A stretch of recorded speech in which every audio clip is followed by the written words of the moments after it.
know how to pronounce his I last know. name. I'm the same way. Hey, Larry. Good to see you. Yeah.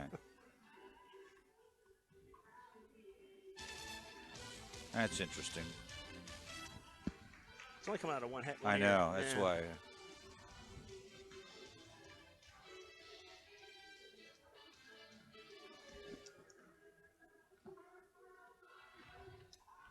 Well, let's see if this works. Yeah, you sound fine. It's just the music sounds funny. Yeah, the music's coming out of one earphone, and that it shouldn't.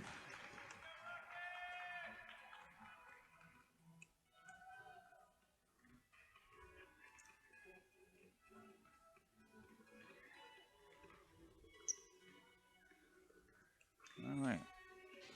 Still. Same thing, yeah. And yesterday it didn't. Now, why is that?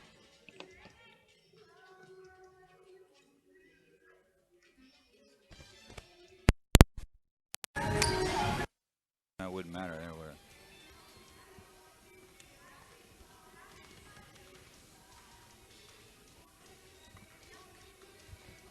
Huh. Well, I think we'll just have to go with it. Yeah, if that's all you can do. Yeah.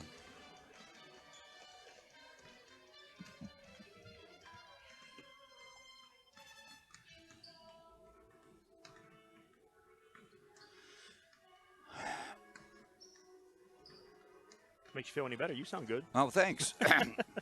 Yeah, you're coming through both headphones, or both ears, so we're good to go. Darby, you ready to start? Are you studying? Finals. bless your heart. So whatever, tell me when you're on, and we'll go.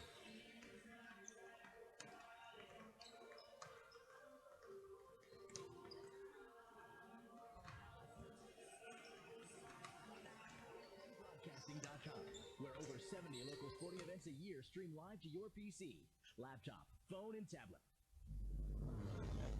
Your home for Franklin County sports. This is MidPennBroadcasting.com. Good afternoon, everyone, and welcome to Waynesboro Area Senior High School. It is the second round of the Franklin County Tip-Off Tournament. It is basketball season in Franklin County, and today 4 games on tap for you on the Mid-Penn Broadcasting Network, and you can hear them all 4. 2 games will be on WRGG, the 2 Greencastle games. This afternoon's ball games are brought to you by F&M Trust. When you need extra funds, choose the super simple home equity loan with a fewer strings attached and a great fixed rate. Apply online at fnmtrustonline.com, and equal housing lender. Antrim Insurance, your local area insurance agent serving Greencastle, Waynesboro, Chambersburg, Mercersburg, and surrounding Pennsylvania and Maryland areas. Franklin County Visitors Bureau, your great moments are waiting in Franklin County. Let the Franklin County Visitors Bureau help you plan your visit to the beautiful Cumberland Valley. Keystone Ford, East Fair, and Fast Fair and Friendly at 301 Walker Road in Chambersburg. Environmentally friendly technologies and advanced innovation from Waste Management. Also, Delmark Incorporated, a full-service advertising agency serving the tri-state areas for 37 years. The Patriot Federal Credit Union, helping members achieve financial success in our community since 1965. Chambersburg Physical Therapy and Sports Medicine, with offices in Shippensburg, Greencastle, Waynesboro, and Newville, specializing in orthopedic and sports-related injuries. Also, Horace Mann, founded by educators for educators. Visit Greencastle Representative Jeff Coons at 116 South Ansel Way in Greencastle. Also, Greencastle Eye Care, a leading provider of optometry services and vision care products in the Greencastle community since 1984. Electron Comfort Solutions, serving all of Franklin County with professional service and installation. And Klein's Tours, New York City, Atlantic City, and more. Visit kleinstours.net for a complete tour schedule. F&M Trust Sports Network on midpennbroadcasting.com and GameTimePA.com. I am Greg Hoover, along with John Freeman here for the first 2. John, you got a long day. You got all 4 on the schedule, don't you? Yeah, it's looking that way. We're here for all 4 games yesterday. A great day. If you're a basketball fan, there's no other place you'd want to be than right here in Waynesboro for the Franklin County Tip-Off Tournament. So the tournament yesterday, sort of, I think with the exception, the only doubtful one coming in might have been the Greencastle Chambersburg boys game. I think everything else went according to chalk, right. and the teams that were supposed to win, you never know with that Greencastle Chambersburg. Chambersburg has something over Greencastle. Right, they just can't seem to get by them. And with that in mind, it was a game winnable by the Blue Devils. True. Oh, they were in the game into the second half. Yeah. I mean, it was a 5 to 8 point game through most of the third quarter and even into early in the fourth. It was one of those things where as you watch Greencastle play, and if you've seen them play, you know how they can shoot from the outside, and it was just a matter of hit a couple of threes, maybe get a stop or two, and they could have been right back in the game, but unfortunately the shooting just wasn't there for Greencastle. I think the official record was 10 for 44 from the field. Yes, it was. So, yes, so, yeah. when you shoot 27%, You're not going to win. No, yeah. you're going to struggle. Not against a team like Chambersburg. The one fear that Rick Lewis has, and not just had, but has, is rebounding, and they were out-rebounded by the Trojans. A little worse than I thought looking at the game, but when I went back and saw the stats, it was predominantly led by Chambersburg. And the big one was they got six putback baskets, and that's 12 points, about the necessary amount for the win. Yeah. They were out-rebounded 39-17. Yeah, 39-17 was the rebounding total, but don't forget, when your Greencastle missed 34 shots from the field, that's going to kind of inflate the rebounding numbers for Chambersburg. All in all, I thought they did well on the boards. Granted, they missed so many shots, which gave Chambersburg that many defensive rebounds, but Greencastle did well. They had 17 rebounds of their own. And, when you're giving up, 4 to 5, 6 inches, against Chambersburg, it's tough to get those rebounds. Chambersburg played well. They got they played good defense. And I was talking to my son Casey when we got home. He goes, they collapse so well in the middle. They play team defense so well, and they're big. Right. And they're quick. And he said it was just hard to not only get shots up, but it's hard to drive. And the one successful thing they did do is drive and kick, and they got a couple baskets off that. So Chambersburg had balanced scoring. I think they still will be, for that team, undersized in the Commonwealth, but not a bad ball club. I think they may surprise some people in the Commonwealth division. Yeah, they have two good scorers, Cole Christian and Byshawn Mincy.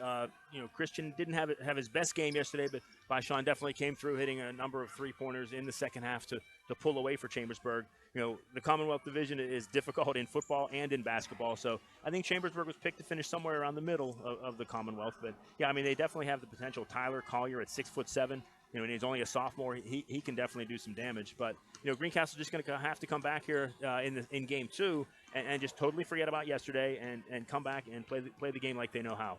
When we return, we'll talk about the first game here tonight, the James Buchanan girls against the Chambersburg Trojans in the Constellation Games. We'll look over that right after these words. By the way, our pregame show brought to you by Antrim Insurance, your local Erie insurance agent serving Greencastle, Waynesboro, Chambersburg, Mercersburg, and surrounding Pennsylvania and Maryland areas. Antrim Insurance, 169 South Antrim Way in Greencastle, 1685 East Main Street in Waynesboro. We are on the F&M Trust Sports Network here on MidPennBroadcasting.com and GameTimePA.com. Had an auto accident? It's common to wonder how things could have turned out differently. If only. No regrets. If only you had Erie Insurance. With Erie, instead of regrets, you can focus on putting your mishap behind you. With an Erie Rate Lock auto policy, your rate won't take a hit, no matter what. It stays put until you change a car, driver, or address. People who treat you fairly, legendary service, great rate. The good insurance for your auto, home, or business. Erie Insurance. See for yourself. Power Award for highest in customer satisfaction with the auto insurance purchase experience. 3 years in a row. Your Erie agent in Greencastle and Waynesboro is Antrim Insurance Agency. Get a quote at AntrimInsPA.com. Erie Rate Lock is not available in all states. Limited to 3 years in Virginia. Other conditions and limitations at ErieInsurance.com. For JD Power Award information, go to jdpower.com. Erie Insurance. When you need extra funds, keep things super simple with the F&M Trust Home Equity Loan. Unlike other banks, our home equity loan has no checking account or automatic payment requirement, and there's no introductory teaser rate. You simply get a low fixed rate with savings you can count on. F&M Trust is a local community bank, ready to serve all your financial needs. Apply for your super simple home equity loan now at fmtrustonline.com or at any F&M Trust community office. Equal housing lender. Del Martin Incorporated, a full-service advertising agency, has been serving the tri-state area for 35 years. We specialize in screen printing and embroidered clothing. Del Martin Incorporated supplies a full range of brand-name uniforms for athletic, work, and medical applications, and a full line of advertising essentials. We have an in-house artist ready to put your ideas to work for you. T-shirts for schools, clubs, churches, and events. Del Martin Incorporated, 21 Sarah Susan Lane, Greencastle. Phone 717-597-5751 or online at delprint.com. Okay, what you got here is your basic Ford Escape. You can buy it right here. This baby doesn't mess around. It drives the competition crazy. See this hands-free liftgate? We have it. These guys don't. Need help parking? Escape has it. Do they? No, no, no. Got jet skis or a boat? Titanic. Something smaller? If it weighs more than this, these guys can't do it. That's the Ford Escape, and we're Keystone Ford. Fast, fair, and friendly. Season's greetings from the Franklin County Visitors Bureau. When you, friends, and family are looking for holiday fun, visit ExploreFranklinCountyPA.com. Be sure to check out the 12 days of Christmas gifts in Franklin County. Please enjoy a safe and happy holiday season. Remember Heritage Christmas in downtown Greencastle, December 9th and 16th, 5:30 to 8:30 p.m. Streaming live with over 70 local sporting events a year. This is MidPennBroadcasting.com. Ladies and gentlemen, let's get ready to rumble!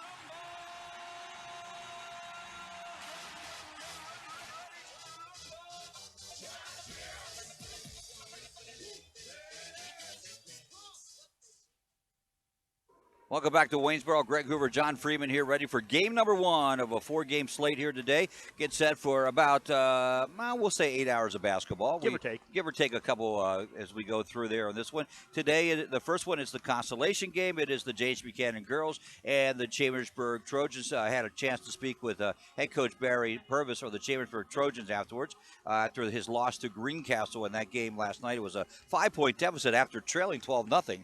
And, he said, I said, good job, Barry. He goes, well, I said, better than last year. He goes, okay, yeah. So yeah, 1-24 last year. It's or 1-21, excuse me. It wasn't better. And we talked about yesterday kind of going true to form with the teams we expected to win winning. But I think the one thing we didn't expect was that Chambersburg-Greencastle game to be a 5-point game. I think a lot of people expected Greencastle to come in and kind of roll over the Trojans. And you got to give them a lot of credit because early on they did. Greencastle ran out to a 12-0 lead. They led 12-2 at the end of the first quarter. And, by all means, you could have expected Chambersburg just to roll over and go away. But they battled back, and they played really well. They used their big players inside quite a bit. T. Harrison, Taylor Vrabel did a very nice job yesterday against the Blue Devils. Vrabel with 10 points, Harrison with 12. Greencastle girls were a little undersized. So, with the 5'2" or the 5'11" senior in Harrison and the 6'2" junior in Vrabel, they did a really nice job pounding the ball inside and were able to beat up Greencastle inside a little bit. And, after going 1-21 last year, certainly a nice showing yesterday. I think that bodes well this season for the Lady Trojans. I think so, too. And for James Buchanan, they're going to face the same situation the Blue Devils did. A little lack of height, and they're young. They're looking for that leader, not getting a lot of scoring from anybody.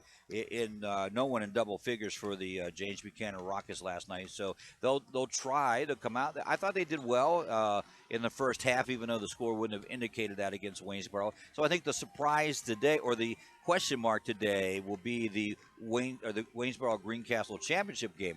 I think that has people saying, okay, how's that going to turn out? Yeah, as good as Waynesboro looked against JB, and at times Greencastle struggled a little bit against Chambersburg, I think it's going to be a good game. Waynesboro brings back 5 seniors, off a team that wasn't very good last year, but they certainly looked very good last night against JB. Give JB some credit. They did a nice job on defense in the first half, shutting down Waynesboro to some extent. But Waynesboro just a little bit too big, a little bit too experienced. And like you said, JB, a young team, a lot like their boys team. Not a lot of experience on this team. They're going to start 2 sophomores, 3 juniors. Tallest player on the court is going to be 5'9". So I think that's where, if JB struggles today, that's where it's going to be inside with the lack of height. We'll see how that makes out. We'll take a short break, come back with the starting lineups and the opening tip-off here of the tip-off tournament. Game number 1, James Buchanan Lady Rockets, Chambersburg Lady Trojans here on the F&M Sports Network on MidPennBroadcasting.com and GameTimePA.com. Does high-interest credit card debt have you down? Well, relief is here at Patriot Federal Credit Union. Save when you transfer your existing high-rate balance to a new Patriot Visa credit card. There's no annual fee and no transfer fee. Just a great introductory rate for 12 billing cycles. That gives you a full year to lower your balance. Learn more at patriotfcu.org. Subject to credit approval, member NCUA. Shippensburg Physical Therapy and Sports Medicine, with offices in Shippensburg, Greencastle, Waynesboro, and Newville, specializes in orthopedic and sports-related injuries. Our therapists are experts in utilizing the most current therapy techniques, from hands-on manipulation to therapeutic exercise and aquatic therapy. We are a locally owned and operated practice and have a vested interest in the individual patient and community. Shippensburg Physical Therapy and Sports Medicine, online at shippt.com. Phone 717-477-8030. Greencastle Eye Care Center has been the area's premier eye care provider since 1984. Dr. Sandra Fink-Freeman and Dr. Charlie Parsons provide comprehensive eye exams, including medical eye exams and contact lens fittings for patients from age 1 to over 100. The office has a complete optical department with a wide variety of frames for adults and children. Conveniently located in the John Grove Medical Center off Exit 5 along I-81, Greencastle Eye Care Center is your family eye care provider, always accepting new patients. Call us at 717-597-7708.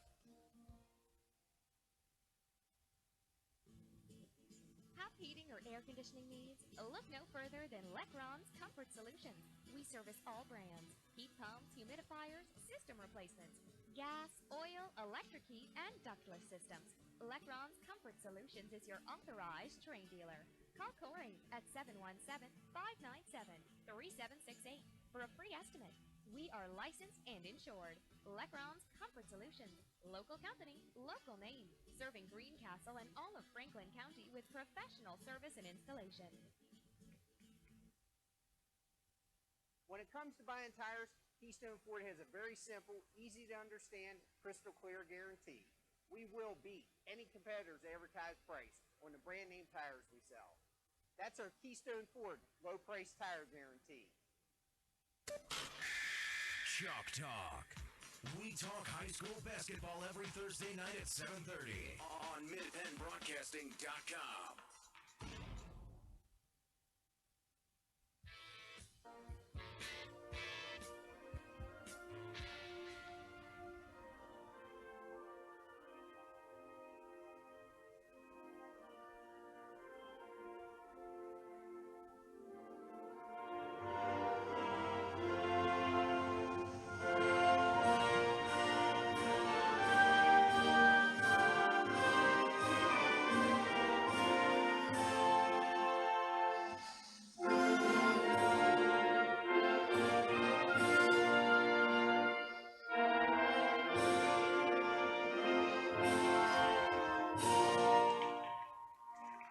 Playing of our national anthem. The starting lineups have been announced, and our pregame show has been brought to you by Antrim Insurance, your local Erie insurance agent serving Greencastle, Waynesboro, Chambersburg, Mercersburg, and surrounding Pennsylvania and Maryland areas. Antrim Insurance, 169 South Antrim Way, Greencastle, 1685 East Main Street in Waynesboro. Greg Hoover and John Freeman, and with the play-by-play, here's John Freeman. Thank you very much, Greg. Here we go. Consolation game of the Franklin County Tip-Off Tournament. Chambersburg going with the same starting five as last night.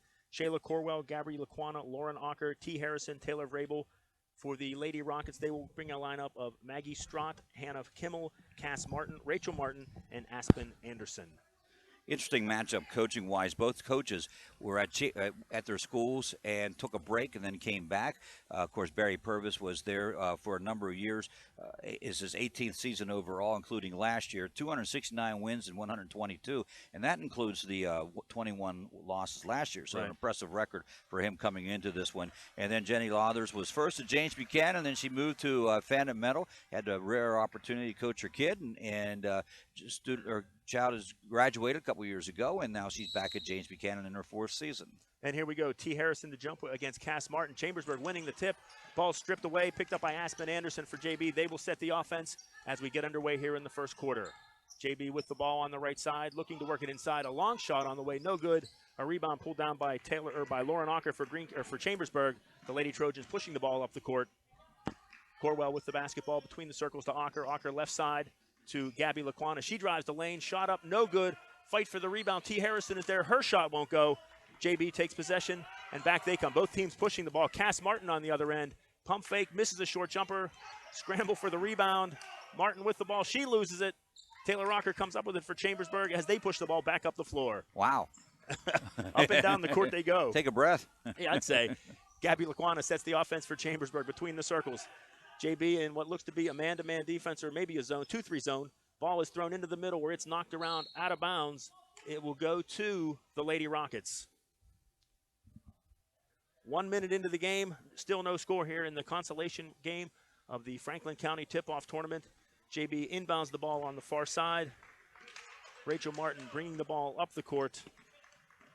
Chambersburg also looks to be in a man-to-man defense. The Lady Rockets working the ball around. Aspen Anderson with it. She looks to go baseline. Nothing there. Puts up a shot. That's an air ball brought down by Harrison. Harrison kicks it out to Laquana. She pushes the ball up the right side.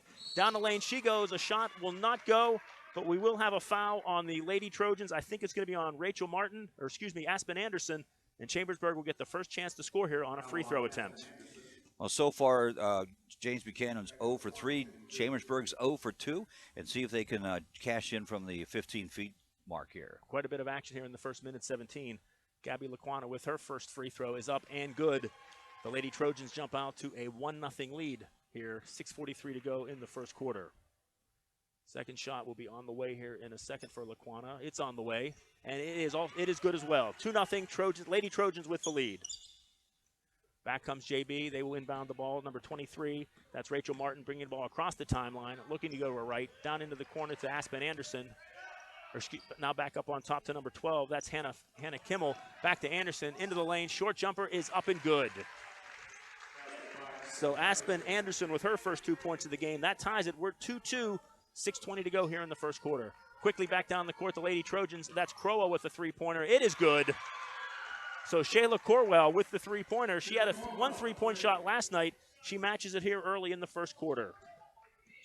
That was a nice shot selection. I mean, she hesitated a little bit, but then said, why not? And down it went. And knocked it down. Lady Rockets back on the other end. Kimmel off to Martin. Martin looks to go down the lane. She's guarded by Ocker. Trying to get Anderson to go down the baseline. Now Anderson with it. Her shot from 10 feet. Front of the rim, no good. Ball knocked out of bounds. It's going to be off the foot of T. Harrison. Not off T. Harrison. Chambersburg will get possession of the ball. It's interesting, and I think the zone has something to do with it. They have not gotten the ball down into the paint for Chambersburg, which is, again, where I think they need to get the ball. Yeah, definite size advantage for the Lady Trojans here in this game. And inside they go. Harrison off to Vrabel. Vrabel, the short jumper, off the glass and good. Chambersburg extends their lead to 7-2. Vrabel with 2 points on the game. Now here's Rachel Martin. Kicks it over to Maggie Stroud. Her shot won't go. Battle for the rebound is picked up and in, and that's by Cass Martin. She scores 7-4 Chambersburg over JB. 5:15 to go here in the first quarter. You know, I'm impressed with JB because they're certainly playing hard here. You know, you could think they come in as a little dejected from last night, but got them up and playing hard. Yeah, looking good so far for the Lady Rockets. Chambersburg down on the other end, inside to Harrison. She's guarded by Stroud. Ball goes out of bounds, and it looks like Chambersburg will keep possession in the offensive end. So I like what Lathers is doing here. She's making sure that the middle person in that 2-3 goes down and double teams the big girls that are down there. So they're trying to keep it from there. 3-point shot by Lauren Ocker is no good. Rachel Martin with the rebound up ahead to Cass Martin. Her shot is up and good. So back come the Lady Rockets. They cut the lead to 7-6. First quarter, 4:45 to go. Back on the other end, Ocker with another three attempt, won't go. Battle for the rebound. Rachel Martin comes out with it. She pushes the ball up the court. Up ahead to Hannah Kimmel, who looks to go inside to Cass Martin. Ball deflected by a Chambersburg defender out of bounds, and the Lady Rockets will keep possession. I'm going to say it again. I like the strategy, JB. We're young. We got a lot of kids on the bench. We're going to run it up and down the court. Yeah, they do a nice job. They did that last night against Waynesboro, and that's certainly their offensive strategy here today against Chambersburg. Rachel Martin inbounds. Ball is tipped and knocked out of bounds by Shayla Corwell of Chambersburg. JB will keep possession here on the near side. Interesting, JB has 10 shots off, and Chambersburg only 4 here early on, still 7-6 score, though JB are behind Chambersburg. JB not afraid to put the ball up, and here's another shot. Maggie Stroud with the short jumper from the foul line. It is good, and that gives the lead. The Rockets take the lead, 8-7, 4:20 to go here in the first quarter. Back on the other end, Chambersburg looks to work it inside. Long shot on the way by Laquana, no good. Rebound pulled down by the Lady Rockets. Back they come. Rachel Martin pushing the ball hard across the timeline. She's guarded by Ocker. Now looking to slow things down, maybe set the offense here. Picks up her dribble, kicks it over to Strout. On the right side, back between the circles to Aspen Anderson. She drives down the lane, kicks it out to Strout. She passes up a shot. Strout to Kimmel. Inside to number 14, Cass Martin. She turns around and drops the jumper. JB looking good here. Yeah, they are. You know, and that last time down, I think Strout has the advantage here against Raybell because Raybell's not coming out of the paint much to guard her. And Strout hit her first shot, so I think I'd keep going there. But at the same time, Martin has scored 4 points underneath Cass Martin for James Buchanan. What we thought we were going to see at the opposite end. It's been an interesting first quarter so far. Interesting so far for JB. Not afraid to go up against the Chambersburg defense. JB with a pretty big height disadvantage. Certainly not afraid by any means pushing the ball inside against the Lady Trojans. JB has scored on their last 4 shots. So that's a streak. And I'm sure if you ask Jenny Lathers this, I didn't think we'd make 4 in a row, you know, that type of thing. Yeah, anytime you can make that many shots in a row, definitely a plus. So Chambersburg will bring the ball back inbounds as we get the game back underway. 3:40 to go first quarter. Lady Trojans down 10-7, but with the ball. Shayla Corwell brings it up for the Lady Trojans across the timeline, kicks it over to Ocker. Ocker goes inside. Now it's back to Laquana. Ocker inside to Vrabel. Vrabel looking to back her way in. Left-handed half hook shot off the glass and good. So Taylor Vrabel with the basket cuts the lead of James Buchanan down to 1. She has 4 points. And we have a whistle and a travel, I believe. So turnover for JB. Chambersburg will get the ball back down by 1. That's her 3rd turnover so far of the ball game. Chambersburg with 2 here early on. Corwell with the basketball for the Lady Trojans across the timeline. Looks inside.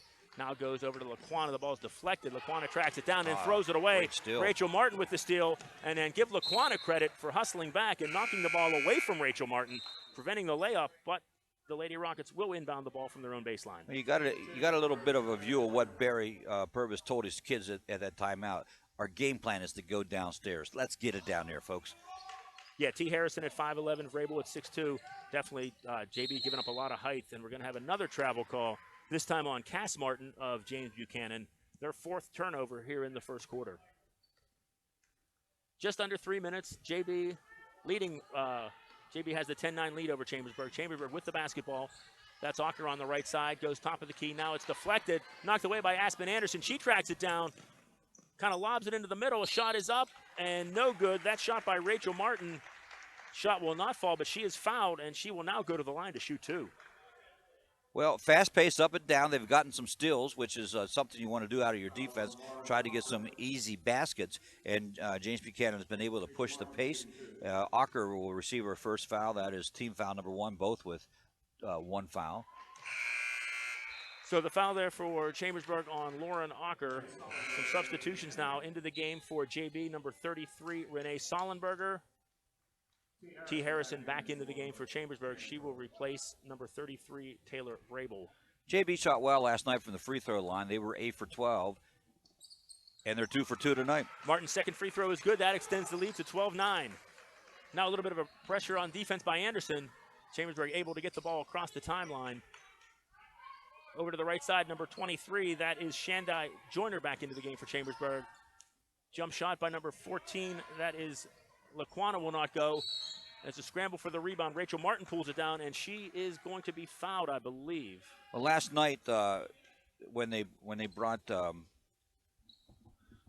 Joyner in, she hit 3 threes almost in a row. So she's trying to pick up where she got off last night. Yeah, she did a nice job. That was part of that comeback in the first half by Chambersburg. Yeah, nice job by her on the threes. Now there's a steal, number 25, Ashley Adams with the ball into the game for Chambersburg. She kicks it over to Ocker. Ocker from just outside the free throw line won't go. Rebounded by Adams, and she is tied up as 2 players go to the floor. Good hustle. I'd say that's Ashley Adams for Chambersburg, and I believe Renee Sollenberger for James Buchanan, both battling for the basketball. The alternate possession points towards Chambersburg. They will keep the ball. I think I like the idea of putting a little pressure on Chambersburg, freshman point guard.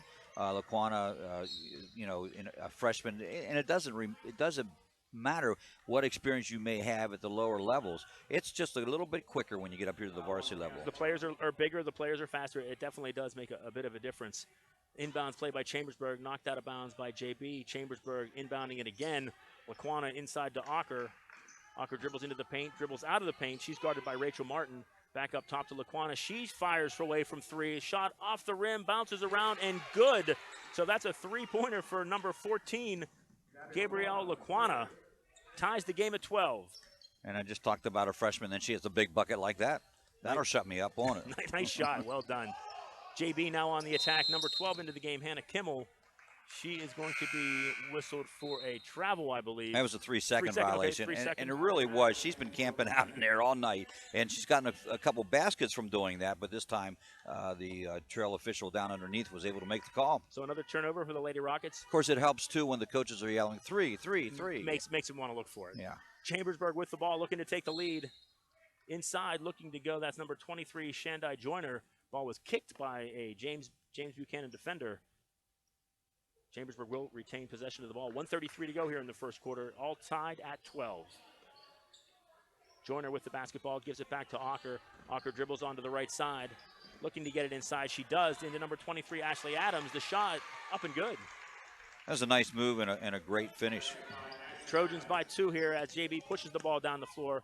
Rachel Martin over to number 22. That's Abby Mackling. Her shot will not go, and the ball goes out of bounds, and the Lady Trojans will take possession. Substitution coming in for Chambersburg back into the game. Number 4, Shayla Corwell, and into the game for JB, number 3, Maggie Strout. John, an interesting statistic, and if I'm correct, Chambersburg has taken 6 3-pointers and 5 inside the arc. Interesting, given the fact that Chambersburg has such a large height advantage. Another three-pointer by Joyner. That will not go. Rebound pulled down by Corwell. Back to Joyner. Joyner with a pump fake, and she is called for a travel. Looking to take the ball down the lane, called for the travel. As Chambersburg with another substitution into the game, number 5. That's Cameron Greenlee. She will replace Lauren Ocker here with 59 seconds to go in the first quarter. Lady Rockets with the basketball, number 23. That's Rachel Martin. Martin stops. Over to Anderson. Anderson looking to drive the lane. She does. Short jumper up, no good. But Anderson is fouled, and she will shoot 2. So far, JB 2 for 2 from the free throw line. Foul will go against, I'll have to wait and see. Joyner. That will be her first of the game, I believe. It is. At the line for JB, number 25, Aspen Anderson. Her first shot up and good. That cuts the Trojan lead to 1. 14-13 here with 48.6 seconds left to go in the first quarter. Second shot on the way by Anderson. It's nothing but net. We're tied 14-14. Chambersburg with the basketball. Under 50 seconds to go here in the first quarter. Joyner with the ball on the right side, looking to get it inside to Harrison. Not there. Back to Greenlee at the top of the key. Joyner now on the right side, inside to Anderson. She's tied up by number 3 of James Buchanan, Maggie Strout, and Maggie Strout will be called with the foul. It is the third team foul against the James Buchanan Rockets. Be Strout's first. Non-shooting foul. Chambersburg will take the ball in from underneath their own basket. That's Corwell with the ball, gets it into Joyner. Joyner looks to go baseline, shut off, and a nice block there by Rachel Martin. Ball's loose. Martin tried to save it, and I think they're going to say she stepped on the baseline. It was a nice play, and a lot of times after you block a shot, you just sort of sit there and say, hey, I just blocked a shot. But she went after it, so. Nice hustle there. Chambersburg with the basketball. Corwell into Greenlee. Greenlee at the top of the key, looks for a shot, now dribbles to her left, looking to get it inside. She does. T. Harrison 5 feet away, up and good. That may be the first time Harrison has touched the ball. It hasn't been very much, but she got it, made a nice move, hit the short jumper, gives the Lady Trojans a 16-14 lead as we tick down to 15 seconds here in the first quarter. JB with the basketball, looking to get something going. Rachel Martin drives into the lane, guarded by Joyner. Her shot up, no good, and I think they're going to call a foul. And I don't think she was in the act of shooting, so it's going to be taken out of bounds by the Lady Rockets. 8 seconds to go. They trail by 2. Joyner's second personal foul and third team foul here. Chambersburg goes to that 2-3 on the inbounds. Nice little play up by JB off the inbounds play. Number 22, that is Abby Mackling with a three-pointer in the last few seconds of the first quarter. Gives the Lady Trojans a 17-16 lead after one quarter. Well, a little surprise there, and we'll be back with the second quarter right after these messages on the F&M Trust Sports Network. Extra funds keep things super simple with the F&M Trust Home Equity Loan. Unlike other banks, the F&M Trust Home Equity Loan has a great low rate with no checking account or automatic payment requirement. It's super simple. Apply now at fmtrustonline.com. Equal housing lender.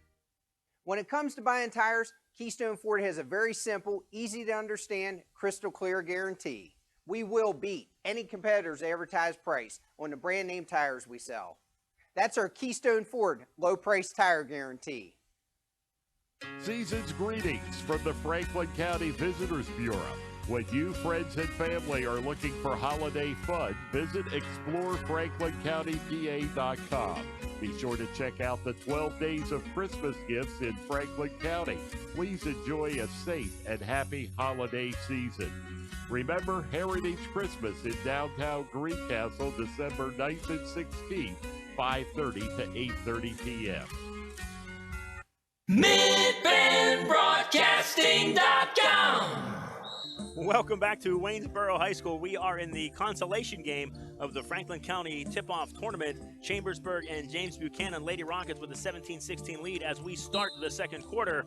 JB with the basketball, a pass to Aspen Anderson goes through her hands out of bounds. Chambersburg will take possession right in front of us. I thought I had a nice save there as it came right to us. I protected the equipment. I didn't put my hands up, so I'm glad you did. Lady Trojans with the basketball down by one. T. Harrison looking to get it inside to Vrabel, knocked away, picked away by Aspen Anderson for JB. She brings the ball up the court. Right side, kicks it between the circles to number 22. A long jump shot. That's Mackling. Her shot won't go. Knocked out of bounds. I believe it went off the hand of Gabby Laquana. No, they're saying it went off the JB player. So Chambersburg will take possession 30 seconds here into the second quarter. James Buchanan committed 7 turnovers in that first quarter. That's probably the one thing that they'll look back on, and that is the drawback of that quarter. Chambersburg, by the way, with 5 turnovers. So JB looking to cut back on the turnovers here in the second quarter. 7:20 to go. Chambersburg with the ball. That's Corwell. Corwell with the three-pointer will not go. Ball on the court. 2 players go down after it. T. Harrison and Aspen Anderson. We're going to have a foul. I think it's going to go against Harrison. Yeah, it looks like it is. The players coming down to this side of the court, so that will be on T. Harrison. That's her first of the game. Team foul number 4 for the Trojans. Shooting in that quarter, by the way. James Buchanan was 8 for 14, 2 for 4 from three-point land, 6 from 10 inside. And Chambersburg, 2 of 7 from three-point land, and 3 of 6 inside. So a very nice shooting quarter for the Lady Rockets. Here's Aspen Anderson with the ball. Short jumper, no good. Taylor Vrabel brings down the rebound for Chambersburg. She kicks it out to Corwell, pushing the ball up the left side of the court. She stops, goes to Lauren Ocker. Ocker challenged there by number 23, Rachel Martin. Now back to Corwell, far left side. Back across they go. Laquana will let it fly from 3. Her shot is good. So Laquana, the freshman, now leading all scorers with 9 points. Her second tray of the game. Gabby Laquana, 9 points, leading all Lady Trojan scorers. Now JB back attacking on the other side.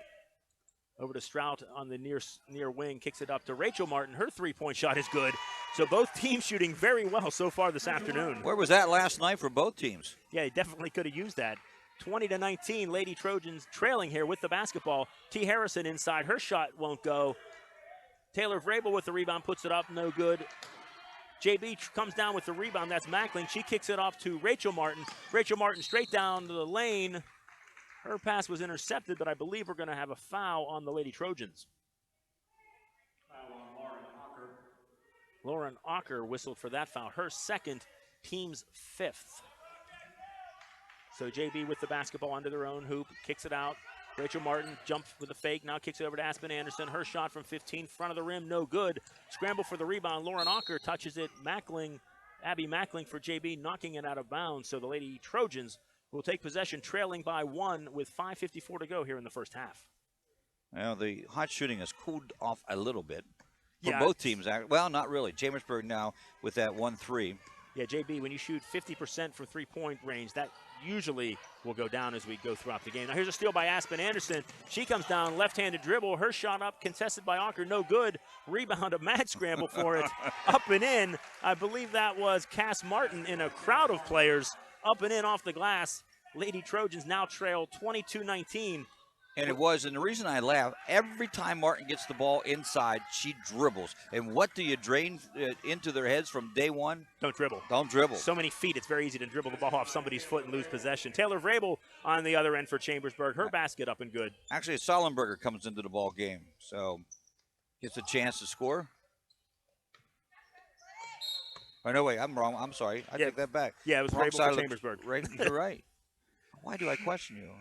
It's probably a wise thing to do. I will say that. JB with a substitution into the game for the Lady Trojans is number 30, Rachel Manikowski. Going out is number 22, Abby Mackling. But when they get the ball inside the paint, Chambersburg is hard to stop. Yeah, with their size advantage, that's something they definitely need to look. But JB doing a nice job with the zone defense. 2 defenders on on Harrison and Vrabel. But there's Vrabel with the basketball. Nice move with the left hand. She scores, giving her team a 23-22 lead. I think we'll see a lot more of that from Chambersburg here the rest of the game, looking to get it inside to Harrison and Vrabel. Absolutely. Now here's a steal on the other end, but now Anderson gets it back. And another 3-second call, I believe. Yes, it is. I think they're going to get number 14, Cass Martin, on the 3-second call. Another turnover for the Lady Rockets. And that's just the second of the quarter, but that's 9 already in the ball game. Another substitution for Chambersburg into the game is number 25, Ashley Adams. She will replace T. Harrison. Adams looking to back her defender down into the paint. Dribbled. Yes, she did. She did. Nice turnaround jump shot, but unfortunately with the double dribble call prior to that, so a turnover for the Lady Trojans. JB with the basketball. They trail by 1. 4:25 to go. It wasn't a two-hand. It was she dribbled, caught the ball, dribbled again. Yeah. Something you shouldn't be doing at this level, I would think. So JB on the other end, number 30, that's Rachel Manikowski with the short jumper off the glass. She gives her team a 24-23 lead. Now here's a loose ball and a steal. That's Cass Martin. She loses possession. Now we have another mad scramble. 2 Rockets, 1 Trojan on the floor, and they're going to get a travel call as the JB player picked the ball up and kind of rolled over, so she's whistled for a travel. I know it is, and it's the right call, but I hate that call. Yeah. Because they're on the floor hustling, and then they're penalized for it. Yeah, that's true. If someone works hard, you hate to penalize them, but that's what happens sometimes. Trojans with the basketball. They trail by 1. Gabby Laquana with the ball between the circles. She kicks it off to number 4, Shayla Corwell. Corwell with a shot. Won't go. Rachel Martin with the rebound for the Lady Trojans. 3:45 here to go in the first half. She pushes the ball up the floor all the way, kicks it out to a teammate number 30. That is Rachel Manikowski. Her shot won't go. Laquana with the rebound quickly down the court. Her shot no good. Once again, players on the floor and a whistle, and I believe it's going to be a foul on the Lady Trojans. They're coming this way, so it has to be. We'll see what the board puts up as the foul. It will be the Adams is charged with the personal foul. I think she might have pushed a Lady Trojan from behind. I think that's why the players went to the floor. But either way, JB will take possession of the basketball. They lead by 1, 24-23, 3.5 minutes to go here until halftime. Only 9 fouls so far in the whole first half for both teams. Pretty cleanly played game so far. Despite the fact they've been on the floor. A lot of time on the floor. Now here's Rachel Martin. She goes to the basket with a left hand. Her shot up and good. Extends the Lady Rockets lead to 3, 26-23. Now Chambersburg quickly down the other end. Taylor Vrabel, she goes off the glass, scores with the left hand, cuts the Lady Rocket lead back to 1. John, she has 10 points already. Not surprised, given she has about 5 inches on the player defending her. I think that's something Chambersburg is going to be one. You're going to see Chambersburg do a lot of that here in the second quarter and then the rest of the game. Ball knocked out of bounds, and I think we're going to have a foul. Gabby Laquana with the foul. That's the team foul number 7 for Chambersburg. So that will send the Lady Rockets to the line. They will be in the 1-and-1 here for the last 3 minutes. Laquana's first foul of the ball game. She leads Chambersburg, she doesn't. She has 9 along with Taylor's 10, which is the bulk of the scoring for the Trojans. To the line for JB, Rachel Manikowski. Her first free throw off the back of the rim, no good. Chambersburg with the rebound, kicking it inside very nicely to Ashley Adams. She goes off the glass and good. Chambersburg now takes the lead, 27-26, 2:40 to go in the second quarter. Quickly back down on the other end. Stroud with the jumper from the foul line. It is up and good. And JB goes back on top. Another lead change. It's been a great game. So far. Really has been. I'm surprised, but pleasantly surprised. I thought this might be a more Chambersburg-dominated game, but Back on the other side from the far left, Lauren Ocker with a three-pointer off the rim, no good. JB with the rebound. Rachel Martin pushing the ball quickly up the floor. And despite the zone, John, JB is rebounding defensively really well. Doing a very nice job on both ends of the court. Now there's a loose ball. Manikowski takes it away from Ocker. Back to Rachel Martin. She loses control. Ocker takes it back from her. And we are going to have a whistle and a hold, a foul called on JB. It's just their fourth, so it'll be a possession ball. But, yeah, they have limited Chambersburg to just one shot every time down. And, again, the most difficult way to rebound is usually out of a zone. Man-to-man, you know who you're blocking out. Get a body on, exactly. But in a zone, it could be anybody, but they have handled it well so far. Substitutions here at the 2-minute mark of the second quarter. Hannah Kimmel and Abby Mackling back into the game for JB. Into the game for Chambersburg. T. Harrison back in for the Lady Trojans. Also, Marcy Kiefer in there for Chambersburg. Chambersburg with the basketball. Minute 40 to go here in the second quarter. They trail by 1. Gabby Laquana with the basketball. There she is. Give it to her. Over to Kristen Pugh. Into Harrison. Turnaround shot. No good. But she is fouled, and she will go to the line to shoot 2. Normally that's what happens when you get the ball inside. You either get an easy shot or you pick up an easy foul, and that's what they got. 3 things can happen. 2 of them are good. Yes. Yep, exactly. You either make the shot or you get fouled.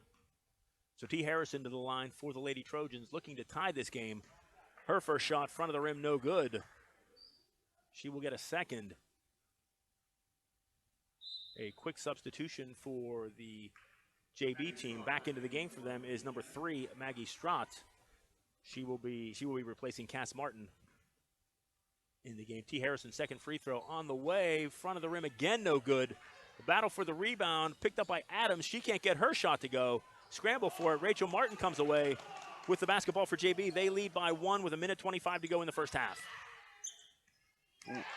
Abby Mackling for 3 here on the left wing right in front of us. That extends the JB lead to 4 with 1:15 to go in the first quarter. Now Chambersburg with the ball. Kirsten Pugh looking to go inside to Harrison. She does. Harrison backs her way in. Short jumper off the glass is good. So T. Harrison with 2 more points for the Lady Trojans. 2-point ball game. JB up 31-29 as we approach the 1-minute mark of the second quarter. JB with the basketball, and we're going to have a whistle, and I believe we're going to get a travel call on JB. I think that was number 30. That is Rachel Manikowski, whistled for traveling. Chambersburg will take possession of the basketball, trailing by 2 with 56 seconds to go here in the second quarter. Back up the court, Gabby Laquana with it. JB sitting back in a 3-2 zone. With the basketball, number 32, Ariana Burke. She gets it back to Laquana. Laquana sets the offense between the circles. Back to Burke, 3-point shot or 2-point shot on the way, won't go. Battle for the rebound. Rachel Martin once again comes away with it for JB. She pushes the ball up the court. Strong down the left side to the basket. She is rejected by T. Harrison. Harrison kicks it out to Laquana. Back we go the other end. Laquana off balance shot, no good, but she is fouled. That was a great defensive play by T. Harrison, and the type of thing she needs to do. She needs to be a force in the middle there, and that time she was. Yeah, the great thing about Harrison, when you're 5'11", you can block a shot without leaving your feet, and that's exactly what she did. So that foul there on JB, I believe, is going to be called on number 22, Abby Mackling. That sends Laquana to the free throw line. Her first shot is up and good. That cuts the JB lead to 1, 31-30 with 27 seconds to go here in the second quarter. Laquana 3 from the line. That's her 10th point here in the ball game. Doing a very nice job so far. Her second shot up off the rim and good. So that cuts actually that's a tie game now. JB Chambersburg tied at 31 as we come down to the last 20 seconds here of the first half. Rachel Martin slowly brings the ball up the court for JB. JB may be looking to hold here for one last shot. I'd be content with that. Mackling with the basketball gets it back to Martin. Martin between the circles, looking for something inside. Now she goes down the right side, tries to get on the baseline, is stopped. Ball kicked out to Manikowski. Her jumper is up and good with 3 seconds left. Now Chambersburg going to try and get a shot off, and they will not be able to. So Rachel Manikowski scoring with 3 seconds left in the second quarter. We go to halftime. Our score is 33-31. You're listening to the Franklin County Tip-Off Tournament on Mid-Penn Broadcasting. When you need extra funds, keep things super simple with the F&M Trust Home Equity Loan. Unlike other banks, our home equity loan has no checking account or automatic payment requirement, and there's no introductory teaser rate. You simply get a low fixed rate with savings you can count on. F&M Trust is a local community bank, ready to serve all your financial needs. Apply for your super simple home equity loan now at fmtrustonline.com or at any F&M Trust community office. Equal housing lender.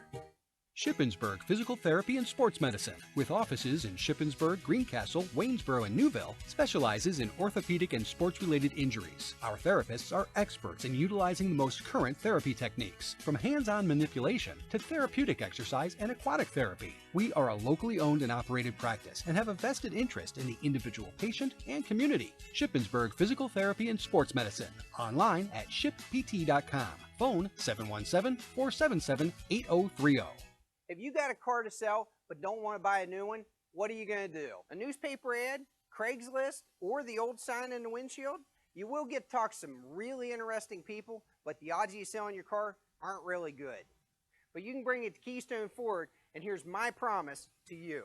We'll appraise your car with no obligation and make you an offer. If you accept the offer, you'll get your check that day. Now, how easy was that? We're Keystone Ford, fast, fair, and friendly. Greencastle Eye Care Center has been the area's premier eye care provider since 1984. Dr. Sandra Fink-Freeman and Dr. Charlie Parsons provide comprehensive eye exams, including medical eye exams and contact lens fittings for patients from age 1 to over 100. The office has a complete optical department with a wide variety of frames for adults and children. Conveniently located in the John Grove Medical Center off Exit 5 along I-81, Greencastle Eye Care Center is your family eye care provider, always accepting new patients. Call us at 717-597-7708. At Horace Mann, we believe educators are taking care of our children's future and deserve to have someone help take care of theirs. That's why we're here, to help educators protect what they have today with quality, affordable insurance and prepare for tomorrow with a variety of financial solutions. Visit your Greencastle representative, Jeff Coons, at 116 South Antrim Way, Greencastle, or call 717-597-4532. Horace Mann, founded by educators for educators. Chalk Talk. We talk high school basketball every Thursday night at 7:30 on MidPennBroadcasting.com.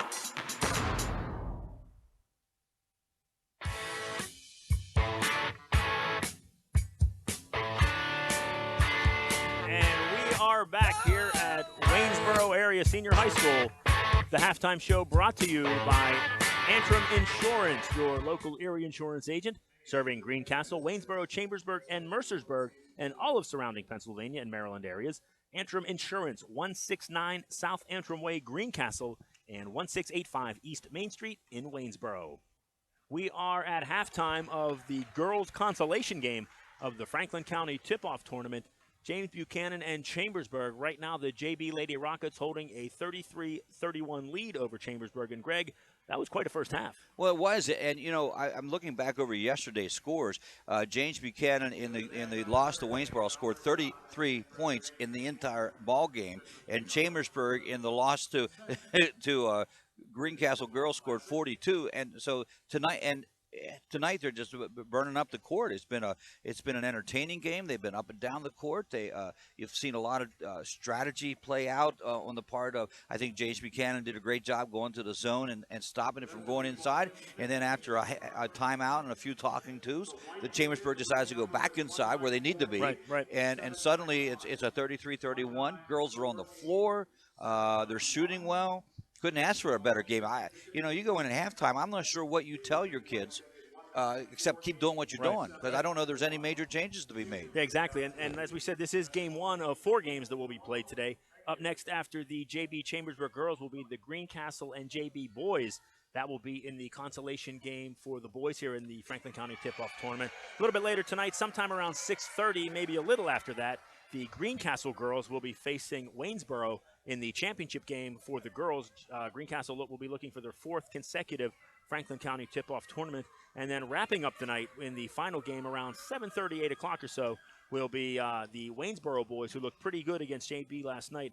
They will take on Chambersburg in the boys' final here of the Franklin County tip-off tournament. And, Greg, certainly a great weekend of basketball, and we're really looking forward to what goes on the rest of the day. Well, I am too. You know, and there was a great article in the Public Opinion, Game Time PA. They did what each team could take away from tonight, and I think that's the whole thing. I think you know, and Rick Lewis said it well too in his article, not the article about Greencastle in the PO, is that it didn't cost us the league, didn't cost us districts, didn't cost us anything else. Right. It's just a great game, and what we can take away from it. And of course, if you're Greencastle, you're going, oh, I need to shoot better. True. And you know, and that's something that you really, you know, it's one of those things.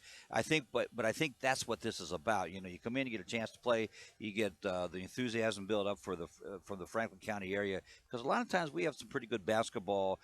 We don't get the, you know, you don't get to see it all the time like this together in one place. And I think they're all learning a lot from what they've done here tonight, or what each team has done so far in this tournament. We're going to take a break right now, I believe, and yes, we are. About 4 minutes till we get things going here in the second half. Once again, Chambersburg trailing the JB girls 33-31. We're at halftime, and you're listening to the Franklin County Tip-Off Tournament right here on Game Time PA and Mid-Penn Broadcasting. Shoulda, coulda, woulda. Had an auto accident? It's common to wonder how things could have turned out differently, if only. No regrets. If only you had Erie Insurance. With Erie, instead of regrets, you can focus on putting your mishap behind you. With an Erie Rate Lock auto policy, your rate won't take a hit, no matter what. It stays put until you change a car, driver, or address. People who treat you fairly, legendary service, great rates. That's what it means to have seriously good insurance for your auto, home, or business. Erie Insurance. See for yourself why Erie received the J.D. Power Award for highest in customer satisfaction with the auto insurance purchase experience 3 years in a row. Your Erie agent in Greencastle and Waynesboro is Antrim Insurance Agency. Get a quote at antriminspa.com. Erie Rate Lock is not available in all states. Limited to 3 years in Virginia. Other conditions and limitations at erieinsurance.com. For J.D. Power Award information, go to jdpower.com. Erie Insurance. Feel like you just can't get ahead because of high-interest credit card debt? Relief is here. Transfer your balance to a new Patriot Visa credit card and get a low rate. Ashley Adams, a 5'9" sophomore forward for the Lady Trojans.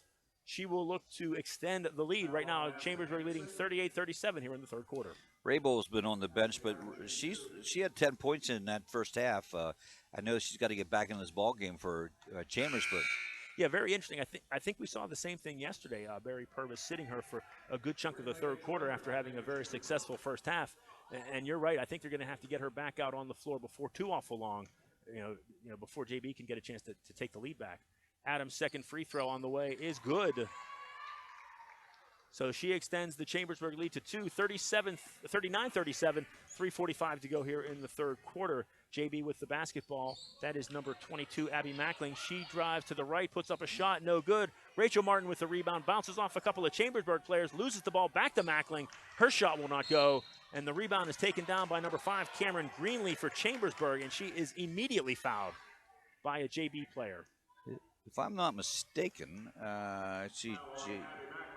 4 points, 3 points. Yeah, JB has only hit one shot. It was a 3, and they've 7, 8, 9, 10, 11, 12. They're 1 for 12 here in the second half. JB, who shot so well in the first half, struggling to find the basket here in the second. Now there's a loose ball. Aspen Anderson tracks it down.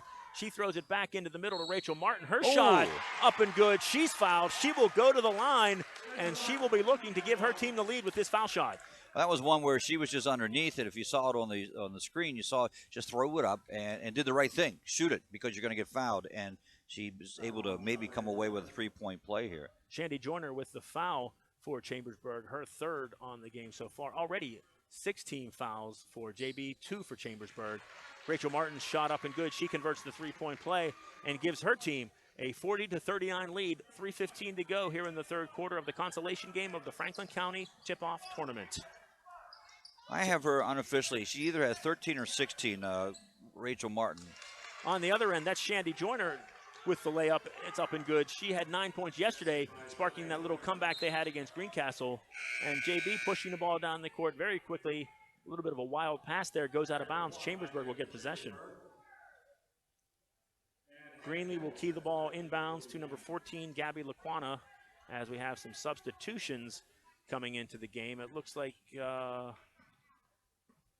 must have been JB substitutions. It looks like Chambersburg still has the same 5 out there.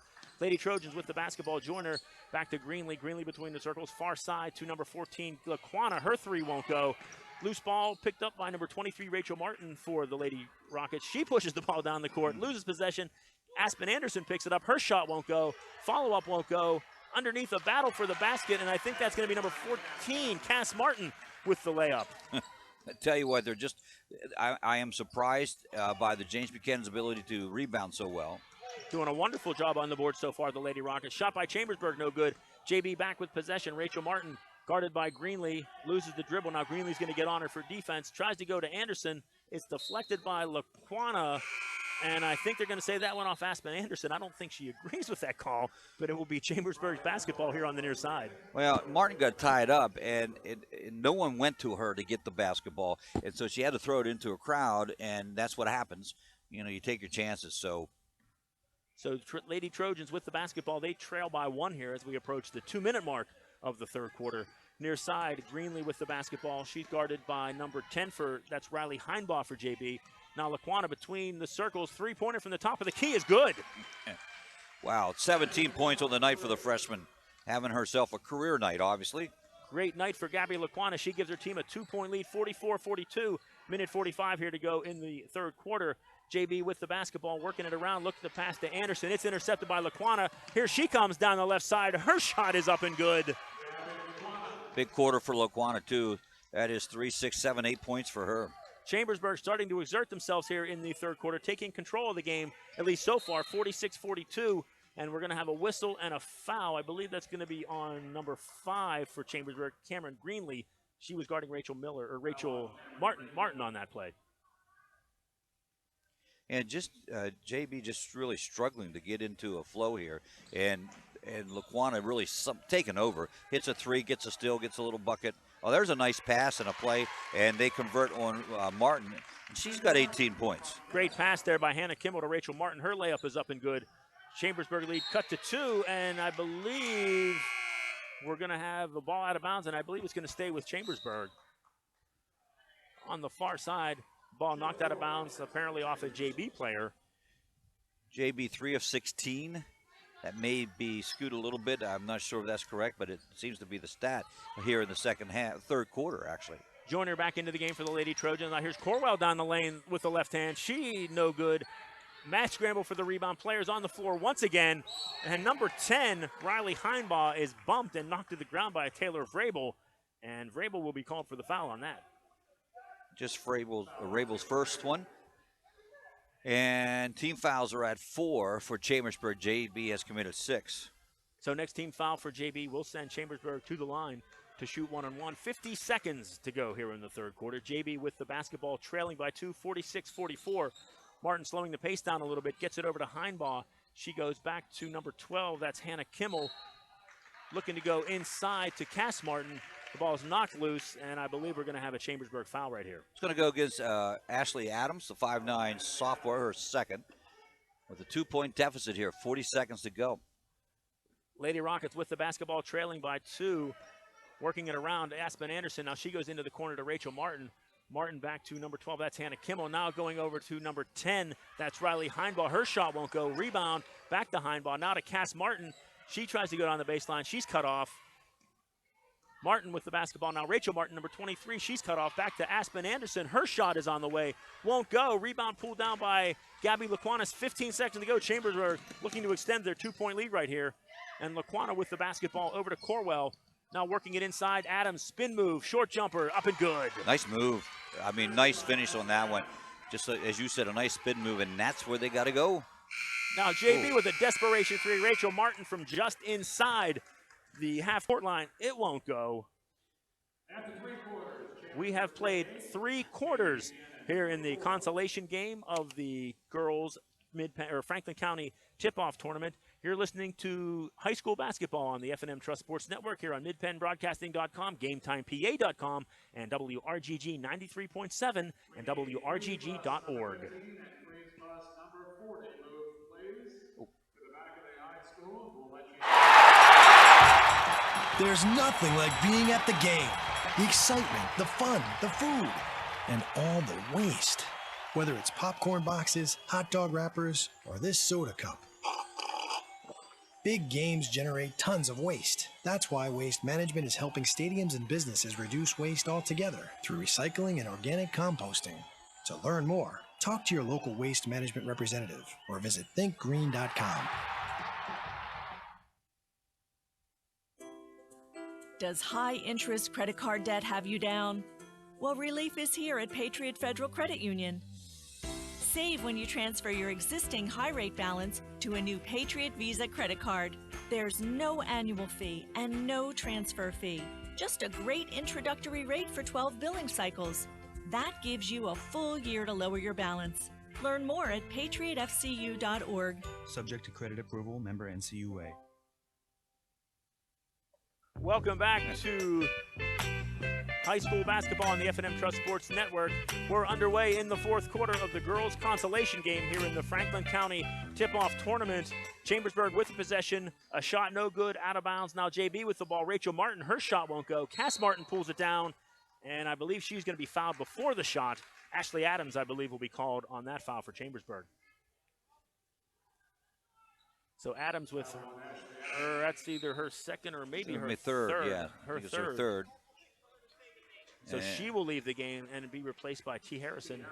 Both teams with 16 fouls, so for the remainder of this ball game, they'll be shooting the bonus situation. And there's really a steal right off the inbounds play. Not how you want to start that out. Nice job by Gabby Laquana stepping in front of Rachel Martin to take that ball away for her. Now Chambersburg with the basketball, attacking the basket right in front of us. Corwell on the right elbow with the shot, won't go. Rebound by Taylor Vrabel, and she is fouled. The shot is good. She will shoot to convert the three-point play. It just fell right into her hands on the missed three-point attempt, and she is able to convert it right away. Sometimes it's good to be in the right spot. That's and right. Just have the ball fall in your hands. So Chambersburg extending their lead right now. JB struggling in the third quarter with the shot. They shot very well in the first half, struggled a little bit in the third quarter, and now Taylor Vrabel will look to make this a 7-point Chambersburg lead. Her shot is on the way, off the rim, no good. So the Trojan lead stays at 50-44, 7:20 to go here in the fourth quarter. JB with the basketball, looking to cut into the 6-point lead. Aspen Anderson with the ball. She's guarded by Corwell, kicks it over to Cass Martin, now back to Anderson. Anderson between the circles, left side to Rachel Martin. Martin looking inside, now Strout with the ball. Back to Anderson on the left side. She thought about a three, pulls it back, now drives into the paint, throws up a shot. Won't go. Ball is loose, knocked out of bounds. Rachel Martin tries to save it for the Lady Rockets, but Chambersburg will get possession of the basketball. For the Rockets, so we talked about all the turnovers, and I said, okay, maybe not a big deal. Well, it's becoming a big deal now. They have 15, 16, 17, 18, 19, 20 turnovers. Tough to win a basketball game with that many turnovers. Chambersburg with the ball. Here's Corwell right in front of us. Now kicks it inside. Vrabel, left hand layup, won't go. Harrison with the rebound. Her shot bounces around. Vrabel will take another crack at it. She won't go. 3 chances inside for Chambersburg. The ball just not falling for the Lady Trojans on that possession. But that's what you want. I mean, if you're Chambersburg, that's what you should get. And one of these times they're going to make it go. Yeah, usually you're shooting that close to the basket. More than not, it's going to go in. But just some bad fortune there for the Lady Trojans. On the other end, ball out of bounds off of a JB Rocket. So Chambersburg with the basketball. Now JB showing a little bit of a press there, but now they pull back into the regular 3-2 or 2-3 defense. John, this 6-point deficit may be the biggest of the ball game for either team. Yeah, I believe it is. We had numerous lead changes in the first half, but right now Chambersburg starting to establish themselves. And a mad scramble underneath the basket. 4 players with hands on the basketball right there. We have a whistle, and on the alternate possession, that ball will go to the Lady Rockets. James Buchanan only mustering 11 points in that third quarter and 17 for the Trojans, which puts their lead up at 6. And it's just been a little struggle for JB to get back in the flow of things. Only made 3 shots, and they had their fair share of shots there in the third quarter. And Chambersburg, 1, 2, 3, 4, 5, made 6 shots. So you see the difference in that ball game in the third quarter. Lady Rockets looking to find that offensive spark here as we approach the 6-minute mark of the fourth quarter. With the basketball on the far side, Rachel Martin, she's guarded by Ocker. into the left corner. Aspen Anderson brings it out. She looks into the paint, nothing there. Far side, or near side to Strout. She gets it back to Rachel Martin. Dumps inside to Cass Martin. Double team. Cass Martin shot off the glass. No good. Once again, the ball on the floor. A couple players going to the ground, and I think T. Harrison might have got the worst of that. I think she did. She gets up gingerly. She'll walk it off. I think a Lady Rocket player may have fallen on the back of her ankle right there. She's definitely favoring her right foot, but she will stay in the game. Well, foul was called against Harrison on that one. That's her second. And with the opportunity is Rachel Martin. As I mentioned, she either has 18 or 15, but a really great game from her, though. She misses the free throw. Front end of the 1-and-1, not good. Chambersburg pulls down the rebound with the basketball, leading by 6. Here's Ocker in front of us, inside to Adams. Adams guarded by Stroud. Turnaround shot, up and good. So Ashley Adams with a big basket there for the Lady Trojans. And she's into double figures now with 11 points. JB quickly down the court. Rachel Martin going strong with the left hand. And I believe we're going to get a foul on Lauren Ocker for a block. I actually thought they were going to call a walking violation against Martin. Looked like she did a little hop, skip, and a jump to get to the basket. But yeah, it was close. It was close. I guess they're saying the contact might have come before the walk. But Rachel Martin to the line now. She will shoot. Looking to cut into this 8-point deficit. Her first shot up and good. 52-45 right now. Chambersburg with the lead. And Rachel Martin to shoot the second of 2. She takes the ball from the official. Dribbles the ball, looking to cut the lead down to 6. Her shot up, nothing but net. It's good. 52-46, Lady Trojans with the lead and the basketball. 5:30. Adams was wide open. Laquana didn't see her, but she goes down the lane. Her shot won't go. Nice rebound by Rachel Martin in a lot of traffic. Bringing the ball up court down the right side, going all the way. Now she stops. She did walk that time, too. And they let her get away with it. Strout's shot won't go. Ashley Adams with the rebound. Down the court she comes. End-to-end action here. Now a shot by Laquana for 3 is good. And what a game Gabby Laquana is having this afternoon. By my estimation, 22 points here, and I think that's pretty accurate for her. That's a great game for someone playing in their second varsity ball game. And we had just talked about her maybe making the beginning of the game, a little nervous. It's a little quicker. And you got to do those. Now, again, she proved me wrong on that one, which is it's always easy to do. But 1 for 2 from the three-point line in this quarter for Chambersburg. JB, again, they've missed all 3 of their shots coming out of the third quarter, and the only thing they have is to speak for is the 2 foul shots. It's been a rough shooting. Again, as well as they shot in the first half, John, I mean, they came out, they were overall 15 of 32, and 4 of 8 from three-point land. It has taken the reverse action against it. It's amazing that they're only 9 down against this Chambersburg team. Chambersburg looking very well as the timeout was called by JB, trying to stem the Chambersburg momentum. You saw Gabby Laquana come to the bench with a big smile on her face. She's certainly enjoying herself, and I would be too, with 20 points so far on the afternoon. So coming out of the timeout, it will be JB basketball. They trail by 9, 55-46 here in the consolation game of the Franklin County Tip-Off Tournament. First game of 4 today. We'll have the boys consolation game next, to be followed by the girls championship game. And then later on this evening, the boys' championship game between Chambersburg and Waynesboro, a game we definitely are looking forward to. Yeah, that should be a fun game. I'm just curious to see how that's going to turn out. Waynesboro looked really, really good. And, again, you got to be cautious. We talked about sometimes Chambersburg can look really, really good here in the tournament. Right. And they can't win a game in the Commonwealth. So we'll see how that goes. JB with the basketball working inside to number 30. That is Rachel Manikowski. Her shot won't go. She gets her own rebound and puts it up, but we're going to have a whistle, and I believe we're going to have a Chambersburg foul, and JB will go to the line. Well, they're 0 for 4 from the field. Fortunately, they're 2 or 3 from the field or from the foul line. Let's see what Manikowski can do here. Ashley Adams whistled for that foul. That's her 4th here in the fourth quarter. Manikowski to the line to shoot 1-and-1. JB needs these points, and her first shot off the rim rattles around and goes. 55-47. I tell you, as we spoke, Adams and Raybell and Harrison, that's a pretty good threesome for Chambersburg, at least as they play here. We'll see how that converts again, as we mentioned, the Commonwealth. The Chambersburg definitely using their height advantage here against JB. Second shot is missed, but JB gets the rebound back. Anderson down the lane, right-hand shot, no good. Ball knocked out of bounds. I believe it's off of Cass Martin. Chambersburg with possession. 55-47, Lady Trojans leading this game. 4:42 to go in the fourth quarter. Now JB putting on some defensive pressure. They need to stop right here. They do. They got to stem the flow here. That's ooh, And again, Laquana had Adams wide open in the paint. Laquana doing a nice job breaking the press. She's up for three. Her shot won't go. Adams pulls down the rebound, and where she will be called for traveling on the rebound. She pulled the ball down, went to the floor. The officials whistle her for traveling. JB will get the basketball. After having 5 in the first quarter, 4 in the second, and 4 in the third, that is the first turnover for Chambersburg here. And you can see that they jumped out to a 55-47 lead. Yeah, part of the reason why the Lady Trojans lead by 8 as we approach the 4-minute mark. JB with the basketball inside. Cass Martin off the glass, no good. Scramble for the ball, Martin with it. Also, I think Adams had a hand on it as well. They both go to the ground, and we'll have a held ball. Alternating possession gives it back to Chambersburg. Some intense action underneath the basket right now. These two teams giving it all they have. Yeah, it's been, an entertaining game. Well played on both sides. JB shooting so well in the first half. The shooting touch kind of going away here in the second, but they still only trail by 8 and almost with the steal. T. Harrison up to Adams. Adams with the left hand up and good. Chambersburg leads, now goes to double digits, 57-47. 4 minutes to go in the fourth. Adams has 13 points for the Chambersburg Trojans. It's not the leading scorer, 22 points from Laquana, and there's a foul down underneath. That's going to be Adams. If it is against her, that's her 5th. Yeah, that would almost have to be against her, I believe, and she's already walking off the court. Yeah. So she knows it's on her. That will be number 5 on Ashley Adams. She'll lead with 13 points. Rabo with 12 points, and let's see, Harrison being held to 6 right now. Yeah, JB's done a nice job stopping T. Harrison, but, then again, Vrabel and Adams have picked up the slack, and Chambersburg here with a lead of 10 points, 57-47. And as we said, Adams, that is Ashley Adams, her 5th foul.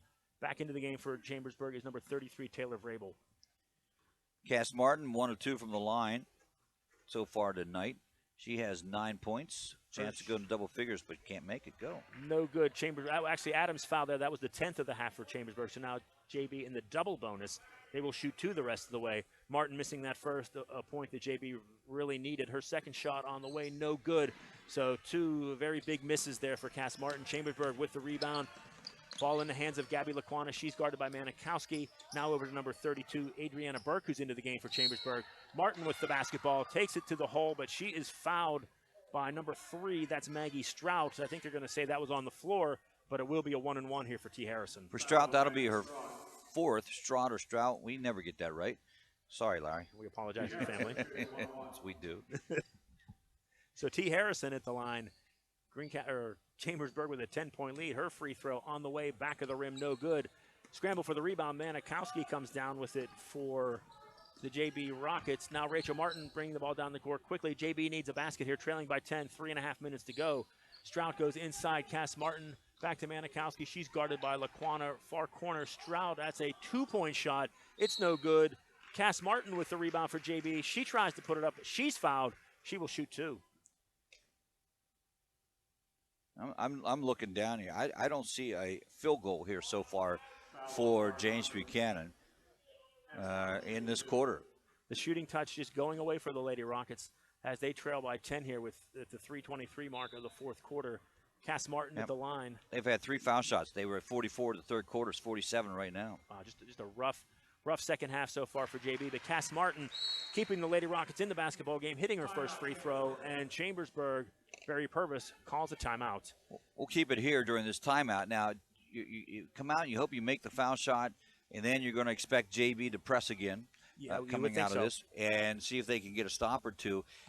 It'll be interesting. It's a lot of time left. I would think if I'm Barry Purvis, a little too soon with a young point guard to pull it out. But on the other side of that is it's a great opportunity to try because it's the preseason, so to speak. So we'll see what his strategy is on this, and I'm sure that's what he wants to talk it out. The other side of that, John, is you looked at this press. When they beat this press, it's a 2-on-1, and they've been able to score easily on it. So we'll see what Chambersburg, how they take advantage of this. Yeah, JB threw a press here earlier in the fourth quarter at Chambersburg. Gabby Laquana did a very nice job, actually breaking the press by herself, just dribbling right through it. So yeah, it'll be interesting to see JB right now trailing by 9.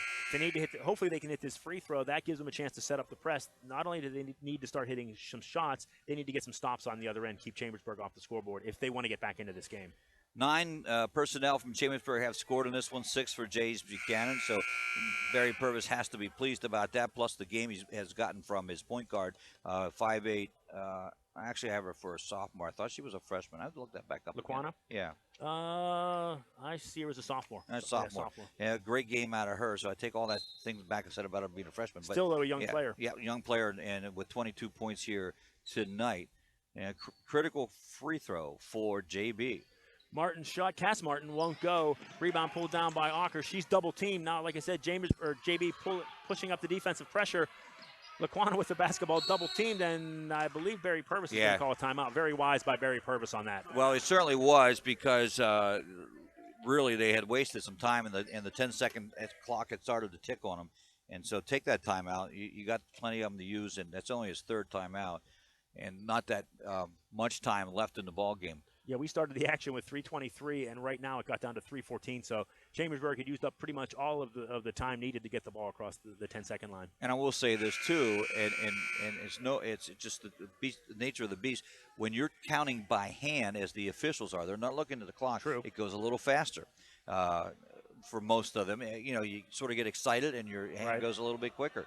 And we all been guilty of that. So that was a wise timeout for Coach Purvis at this point in time. Chambersburg again going to try to get the ball across the half-court line. JB with the man-to-man press inside to Harrison. She gets it back to Ocker. Nice job by Chambersburg breaking the press. Laquana across the timeline, down the left side. She pulls it back, gets it to Ocker. I think Chambersburg looking to run a little bit of clock here. Corwell with the basketball, holding it between the circles. Now goes back to Ocker. Laquana just working the ball along the outside here. Well, I think that what they want is they want that man-to-man situation, and JB stays in the zone, puts their 2 of their 2-3. They're out front into active mode, and they're going back and forth. But it's a pretty nice stall here for Chambersburg. Basically a 3-on-2 situation. 3 Chambersburg players passing the ball with 2 JB players chasing them around the top end of the court here. Down to 2:30 in the game. And there's the switch to man for James Buchanan. If they all heard Coach Lawler's making the call. Yeah, almost had to do that at that point. Now Laquana, strong down the left baseline, the left-handed shot up and good. What a game for her. Yeah, behind the basket a little bit, a left-handed shot for her. And I was going to say not a great shot, but then it goes in. Ooh. On the other end, Maggie Strout with a 3-pointer. JB looking to battle back in this. They trail 59-51, approaching the 2-minute mark of the 4th quarter. Corwell with the basketball quickly down the floor for Chambersburg. Now she kicks it back out to Ocker. Once again, Chambersburg, I think, going to go back into that stall offense a little bit, work the ball here in the top of the front court. Now they're going James Buchanan flat out in the man-to-man. Yeah, have to do that at this point. Have to do that. Ocker with the basketball. 1:45 to go in the basketball game. Corwell dribbling between the circles near the half-court line. Someone's going to have to foul here. Yeah, at some point, I think JB is going to have to start fouling. They're in their stall, man-to-man stall offense. The popcorn offense is called, and someone just pops out and gets the ball. They have to foul right there. Yeah, down to 1:30. JB trailing by 8. Chambersburg more than happy right here just to run the clock out. So I think we're going to see a foul. No, I thought there it is. There Rachel finally. Martin. Too much time. Rachel Martin grabbing Ocker out near the half-court line, near the scorer's table, and that's, JB didn't have a choice. They have to start fouling now. And I would, I don't know that they're going to allow it to get into the hands of the 4 and 5, the bigs, but I think that's where I think your guards are pretty decent foul shooters here. Yeah, I think if you're Barry Purvis, you keep the ball in the hands of your 3 guards, let them make foul shots, win the game. But unfortunately, Ocker shot won't go on the front end of the 1-on-1. JB still with life. Rachel Martin brings the ball down the court. She goes over to Anderson. JB needs to get a shot off soon. They need to get over to Stroud again because Bell doesn't come out on her. It is the Stroud down in the corner. She tries to go underneath. Knocked out of bounds by Vrabel of Chambersburg. Taylor Vrabel getting a hand on that ball. JB underneath her own basket. Stroud with the basketball near corner. She goes back to Manikowski to Martin. Once again, JB needs a shot. Martin for 3. Front of the rim won't go. Rebound chased down by T. Harrison. No, and there we get the foul. Chambersburg foul. Number 15, Lauren Ocker, will go to the line. She will shoot 2 as the Lady Trojans are in the double bonus. Well, an 8-point differential with 55 seconds left, and James Buchanan has only hit 1 basket from the field in the 4th quarter. You wonder how they've stayed in this. Yeah, it is interesting. They've been playing some good defense, keeping Chambersburg off, out of the inside, and doing a pretty good job. But right now, Chambersburg just needs to hit some free throws and they'll win this basketball game. Ocker missing the first, missing the second as well. So Chambersburg missing their last 3 free throws, keeping JB in the basketball game. Rachel Martin strong down the left side. Her shot won't go. Taylor Vrabel with the rebound. Chambersburg with the basketball, leading by 8, 43 seconds. Laquana goes to the basket, and she's fouled by Aspen Anderson, and Henderson took the worst of that. Yes, she did. She was setting her course. She didn't move, but she got clipped her on the shoulder, and that will send Ocker back to the line. Now, she is the one who's missed the last 3, or not Ocker. Laquana will shoot this. Yeah, she'll shoot this. Timeout, another timeout on the court, this time from James Buchanan, and they got to talk about a way to get some quick shots. And I think only because Stroud has made that last 3, but because of the separation that Rabel doesn't like to come out of the paint. And so if they can get even set a pick down there and let her come out, even it is a zone, but set a pick so she can come out and take a shot on that one. Yeah, that last time she had the ball down in the near corner, she had room. Rabel was hanging back on defense, and Stroud drained the 3. That's the last 3 points that we've seen for the Lady Rockets. Chambersburg needs to hit foul shots here. I mean, they've missed their last 3. 8-point lead with 42 seconds. Nice to have, but, you want to hit these free throws and end it if you can. Well, they put the person that's had the game on the line, and actually she's 1, 2, 3, 4, 5 of 6 for Gabrielle Laquana. And her, misses the front end there. 2-shot foul, Chambersburg 10 fouls for JB. Chambersburg in the double bonus. Laquana here looking to make it a 3-possession game.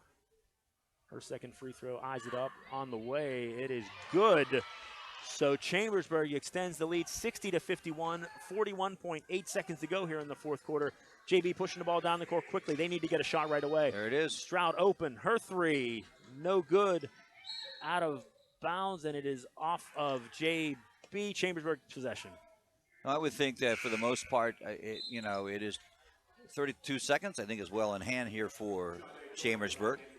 Yeah, that might have been the last straw there for JB missing that shot. They hit that one, maybe hope, but without that one in the ball back to Chambersburg, they're struggling to get the ball in. JB needs to stop here. Laquana with the basketball, trying to bring the ball up the near side. She is fouled by number 30 of JB. That is Rachel Manikowski with the foul. Laquana back to the free throw line again. She was 1 of 2 there last time. They had missed 4 straight before she made that one. See what they do in this situation. 9-point Chambersburg lead. Gabby Laquana with the free throw is good. That brings the lead back to 61-51, 30.4 seconds to go. Substitution for JB back into the game is number 22, Abby Mackling. I think she's in the game, one of the better 3-point shooters for the Lady Rockets, so she's in for that and looking to get a 3 down on the other end. But Laquana with the free throw on this end, it is up and good. 11-point Chambersburg lead, 62-51. JB needs a 3, and they need it fast. Well, that's 27 points unofficially for Laquana here in this one. Wow, what a game for her tonight. What a performance. Rachel Martin with the 3, no good. Rebound taken by T. Harrison, and JB will foul once again with 15.2 seconds on the clock. Chambersburg with an 11-point lead, 62-51. I believe that's number 4, Shayla Corwell, that'll go to the line here, and I think JB is running out of time here. Yeah, I think time is over, and Chambersburg will pick up the consolation win, as they did last year in this one by 2 points over Waynesboro in overtime. Yeah, a very interesting scenario because that was the only game Chambersburg won last year. And just judging by the way this team has played these first 2 games, I think they'll win more than 1 game this year. I think so. I do. I also think that too. Of course, I don't get to see but the Commonwealth girls. Right. But I do know that Cumberland Valley is very good. And they'll run the clock out on this one. This will go into the record books. Ocker with the basketball, gives it off to Corwell. She'll hold the ball as the game comes to a conclusion. Chambersburg finishes 3rd in the Franklin County Tip-Off Tournament with a 62-51 victory over JB. And we will return with the post-game show right after these messages right here on the F&M Trust Sports Network on MidPennBroadcasting.com and GameTimePA.com. When you need extra funds, keep things super simple with the F&M Trust Home Equity Loan. Unlike other banks, our home equity loan has no checking account or automatic payment requirement, and there's no introductory teaser rate. you simply get a low fixed rate with savings you can count on. F&M Trust is a local community bank, ready to serve all your financial needs. Apply for your super simple home equity loan now at fmtrustonline.com or at any F&M Trust community office. Equal housing lender. Season's greetings from the Franklin County Visitors Bureau. When you, friends, and family are looking for holiday fun, visit explorefranklincountypa.com. Be sure to check out the 12 Days of Christmas gifts in Franklin County. Please enjoy a safe and happy holiday season. Remember Heritage Christmas in downtown Greencastle, December 9th and 16th, 5:30 to 8:30 p.m. There's nothing like being at the game. The excitement, the fun, the food, and all the waste. Whether it's popcorn boxes, hot dog wrappers, or this soda cup. Big games generate tons of waste. That's why Waste Management is helping stadiums and businesses reduce waste altogether through recycling and organic composting. To learn more, talk to your local waste management representative or visit thinkgreen.com. Have heating or air conditioning needs? Look no further than Lecron's Comfort Solutions. We service all brands: heat pumps, humidifiers, system replacements, gas, oil, electric heat, and ductless systems. Lecron's Comfort Solutions is your authorized Terrain dealer. Call Corey at 717-597-3768 for a free estimate. We are licensed and insured. Lecron's Comfort Solutions. Local company, local name. Serving Greencastle and all of Franklin County with professional service and installation.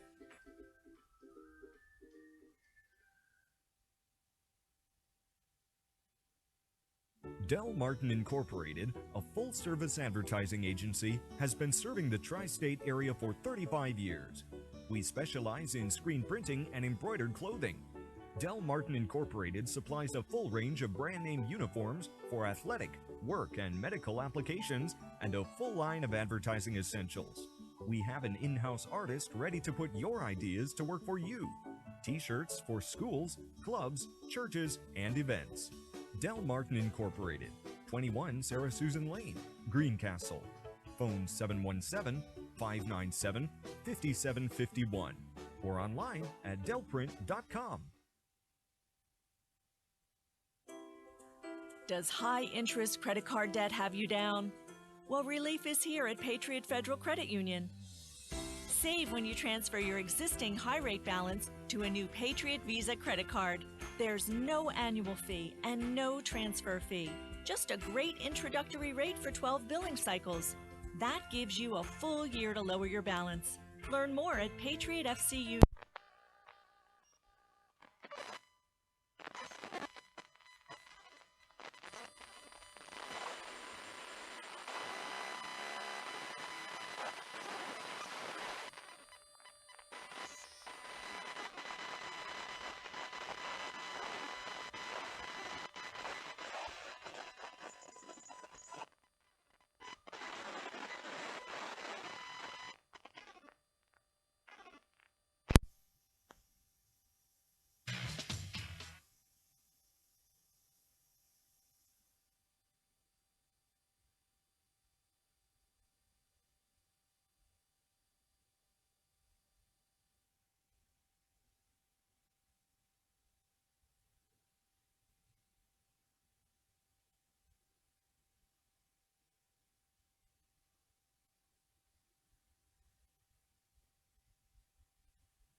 Check.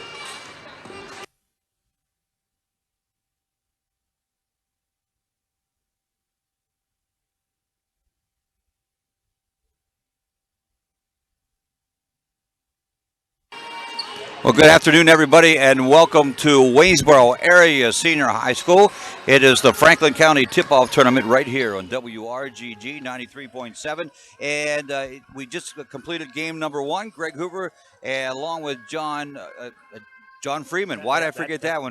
That's me. That's you. That's you. We one game in the books. We're waiting for game number 2, and we welcome our listeners here on the radio at 93.7 WRGG. First game was an exciting one, John. Yeah, it was. I mean, we had a tight game through the first half. JB and Chambersburg. Chambersburg did a nice job working the ball inside to some of their bigger players. Gabby Laquana, the point guard, or the shooting guard, I guess you would call her, for Chambersburg, lighting up the scoreboard, more than over 20 points in that game. JB played well in the first half, shot the ball very well, but then in the second half just kind of ran into some trouble, had a more difficult time putting the ball in the basket, and Chambersburg able to extend the lead and going on to win that game and take third place here in the Franklin County Tip-Off Tournament. And now it's up to game 2. Both teams on the floor, Greencastle and JB. Yeah, this one should be, as the first one was, an interesting ball game because you don't really know a whole lot about James Buchanan, and that's the big question mark here for this one. I think we'll obviously a lot of questions will be answered after we play this one, but at the same time, you're not really sure after last night what Greencastle has in mind for this year too. That's true. I mean, the one thing we do know about JB is they're young and they don't have a whole lot of experience. Last year they started 5 seniors. They're gone, obviously. Another 2 seniors came off the bench and got some significant minutes, gone as well. So this is a young young JB team. We watched them last night against Waynesboro, and they were impressive, at least at times. They did a nice job working their offense. They aren't afraid of shooting the basketball. They're not tentative at all. And anytime you have a team that's full of younger players and less experienced players, you wonder if they're going to be, afraid to shoot the ball. But JB did a nice job on the offense. They stuck with Waynesboro for the end of the second quarter. Waynesboro just a little bit too strong. But yeah, and like you said with Greencastle, the big question is going to be shooting.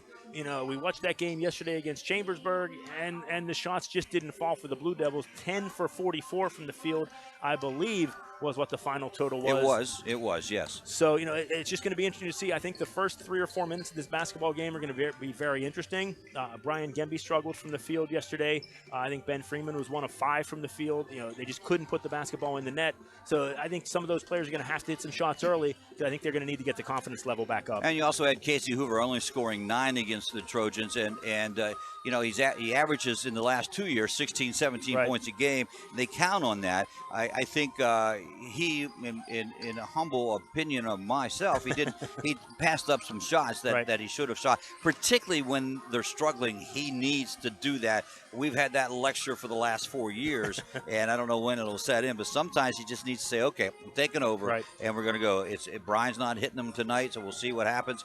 And hopefully tonight, they'll get some things on a flow, and I think that's the first thing that Rick Lewis wants to do. If I'm Rick Lewis, I want to get Brian Gemby some confidence. Right. And however you do that, you got to do that. Get him shots early, and give some credit to Ian Gelsinger last night. He had 9 points. He made 3 from beyond the 3-point line.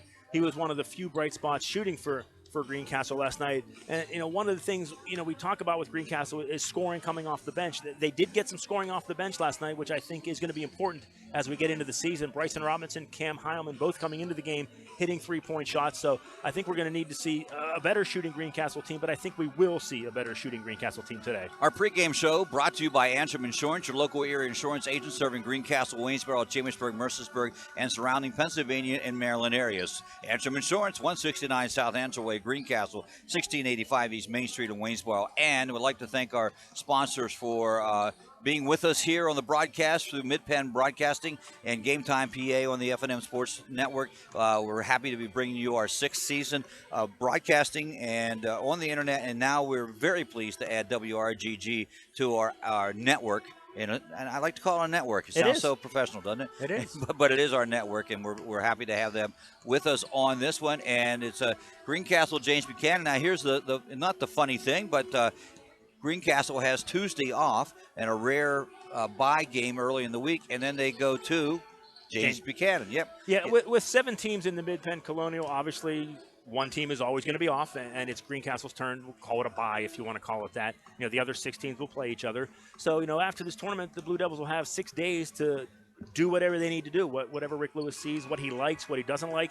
He'll have plenty of time to make those changes and see what he can do with his team. But you're right, it is a little bit of a coincidence. The two teams meet right here, and then they come back 6 days later over in Mercersburg at James Buchanan in the first game. What will be the first game for Greencastle in the Mid-Penn Colonial. You know, at first I thought that's not good to have that Tuesday off. But if things didn't, and new coach situation, right. Sometimes things don't go smoothly in the beginning. So if you have a new coach and you got 6 days now, okay, I saw what happened. I get to work on what isn't happening or what's going on. So I don't think it's a bad thing this year for the Blue Devils. We'll be back with more of the pregame show, the Antrim Insurance pregame show, right after these messages on the F&M Sports Network on MidPennBroadcasting.com and GameTimePA.com and WRGG 93.7. Shoulda, coulda, woulda. Had an auto accident? It's common to wonder how things could have turned out differently, if only. No regrets. If only you had Erie Insurance. With Erie, instead of regrets, you can focus on putting your mishap behind you. With an Erie Rate Lock auto policy, your rate won't take a hit, no matter what. It stays put until you change a car, driver, or address. People who treat you fairly, legendary service, great rates. That's what it means to have seriously good insurance for your auto, home, or business. Erie Insurance. See for yourself why Erie received the J.D. Power Award for highest in customer satisfaction with the auto insurance purchase experience 3 years in a row. Your Erie agent in Greencastle and Waynesboro is Antrim Insurance Agency. Get a quote at AntrimInspa.com. Erie Rate Lock is not available in all states. Limited to 3 years in Virginia. Other conditions and limitations at ErieInsurance.com. For J.D. Power Award information, go to JDPower.com. Erie Insurance. When you need extra funds, keep things super simple with the F&M Trust Home Equity Loan. Unlike other banks, our home equity loan has no checking account or automatic payment requirement, and there's no introductory teaser rate. You simply get a low fixed rate with savings you can count on. F&M Trust is a local community bank, ready to serve all your financial needs. Apply for your super simple home equity loan now at fmtrustonline.com or at any F&M Trust community office. Equal housing lender. Del Martin Incorporated, a full-service advertising agency, has been serving the tri-state area for 35 years. We specialize in screen printing and embroidered clothing. Del Martin Incorporated supplies a full range of brand-name uniforms for athletic, work, and medical applications, and a full line of advertising essentials. We have an in-house artist ready to put your ideas to work for you. T-shirts for schools, clubs, churches, and events. Del Martin Incorporated, 21 Sarah Susan Lane, Greencastle. Phone 717-597-5751 or online at delprint.com. Okay, what you got here is your basic Ford Escape. You can buy it right here. This baby doesn't mess around, and it drives the competition crazy. See this hands-free liftgate? We have it. These guys don't. Need help parking? Escape has it. Do they? No, no, no. Got jet skis or a boat? Not the Titanic. Something smaller? If it weighs more than this, these guys can't do it. That's the Ford Escape, and we're Keystone Ford. Fast, fair, and friendly. Season's greetings from the Franklin County Visitors Bureau. When you, friends, and family are looking for holiday fun, visit ExploreFranklinCountyPA.com. Be sure to check out the 12 days of Christmas gifts in Franklin County. Please enjoy a safe and happy holiday season. Remember Heritage Christmas in downtown Greencastle, December 9th and 16th, 5:30 to 8:30 p.m. Streaming live with over 70 local sporting events a year, this is MidPennBroadcasting.com. Welcome back to Waynesboro. Oh, there we go. It took a little while.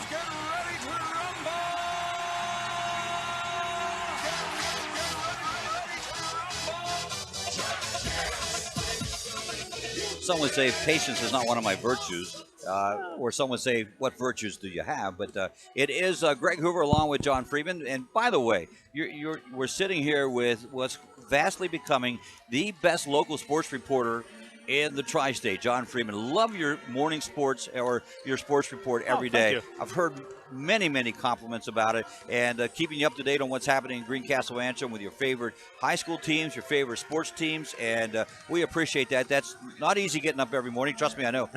Well, while you brought that up, I will say I will have to give a lot of thanks and a lot of credit to the coaches at Greencastle Antrim. Vicki Ritchie, the athletic director there, her coaches have done a wonderful job in the fall. Soccer, girls soccer, volleyball, field hockey, a wonderful job. And here into the winter, I couldn't do it without them, and I thank them a lot. Now they have been very, they like to contribute.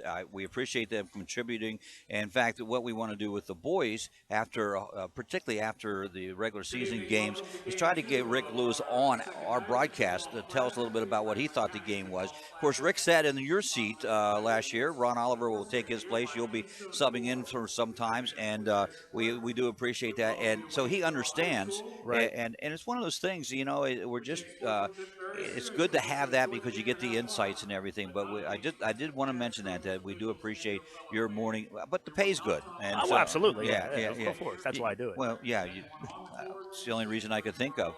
Yeah, Rick Lewis, a great basketball mind. Obviously, that's why he's the head coach of this team. Yeah, I used to enjoy listening to the games last year. The insight that he brought to the game. Does a great job. Right. So here's the starting lineups now for tonight. I don't think you'll see much change in what the Greencastle Antrim Blue Devils will present on the court. It will be they'll be the away team here on the scoreboard. It will be Brandon Stoller, a mere 2 points last night, and Ben Freeman with that 1-3 that you talked about. Ian Gelsinger with the 3 threes for the 9 points, and they came at big times. Casey Hoover had 9 points also, as the 6'1" senior, and Brian Gimby with 2 points last night, which both on foul shots, 2 for 2 from that situation. Blue Devils were 4 of 6 from the free throw line, and they again had 7 threes, but only scored 31 points. Right. And that's not a lot of points. JB, on the other hand, only scored 34. They had 4 threes. Their starting lineups now under Larry Strout is being introduced here. He's on his second time around in James Buchanan. Seems to be a theme. They keep bringing him back. Yeah. And like you said with Greencastle with the 7 threes last night, this is a team, and we all know they're going to live and die on that three-point shot this year. When they're shooting the ball well, they can be a very dangerous team. And when the shots don't fall, it's going to be a lot like last night. Hopefully they get that rhythm back, and like we said, the first few minutes of this basketball game are going to be very interesting, especially in the long lines of Brian Gemby, who's an outstanding shooter. Last week in the scrimmage against North Hagerstown, I think he hit his first 3 or 4 3-point shots. So the Greencastle's going to need to get him back on track and leading this scoring parade for Greencastle. No, he had 31 last year in the season. He averaged just under 10 points a game at 9.5. His high game was 21. So you know that he certainly can shoot the threes, and we'll see if they can get him back into the rhythm of things here. James Buchanan will counter with Hunter Reith. He is a 5'8 junior. Jarrett Pine, their leading scorer from last night, 5'9 senior. He had 10 points in that one. Micah Wise, a 5'10 senior with 4 points, and then it's Dan Corkigan. He's a sophomore. He's starting 5'9", and Hunter Sowers, a 6'3 junior, who had 6 points in that ball game. They were 6 of 11 from the free throw line. Jump ball, Gelsinger jumping ball. That one's going to be a Greencastle ball.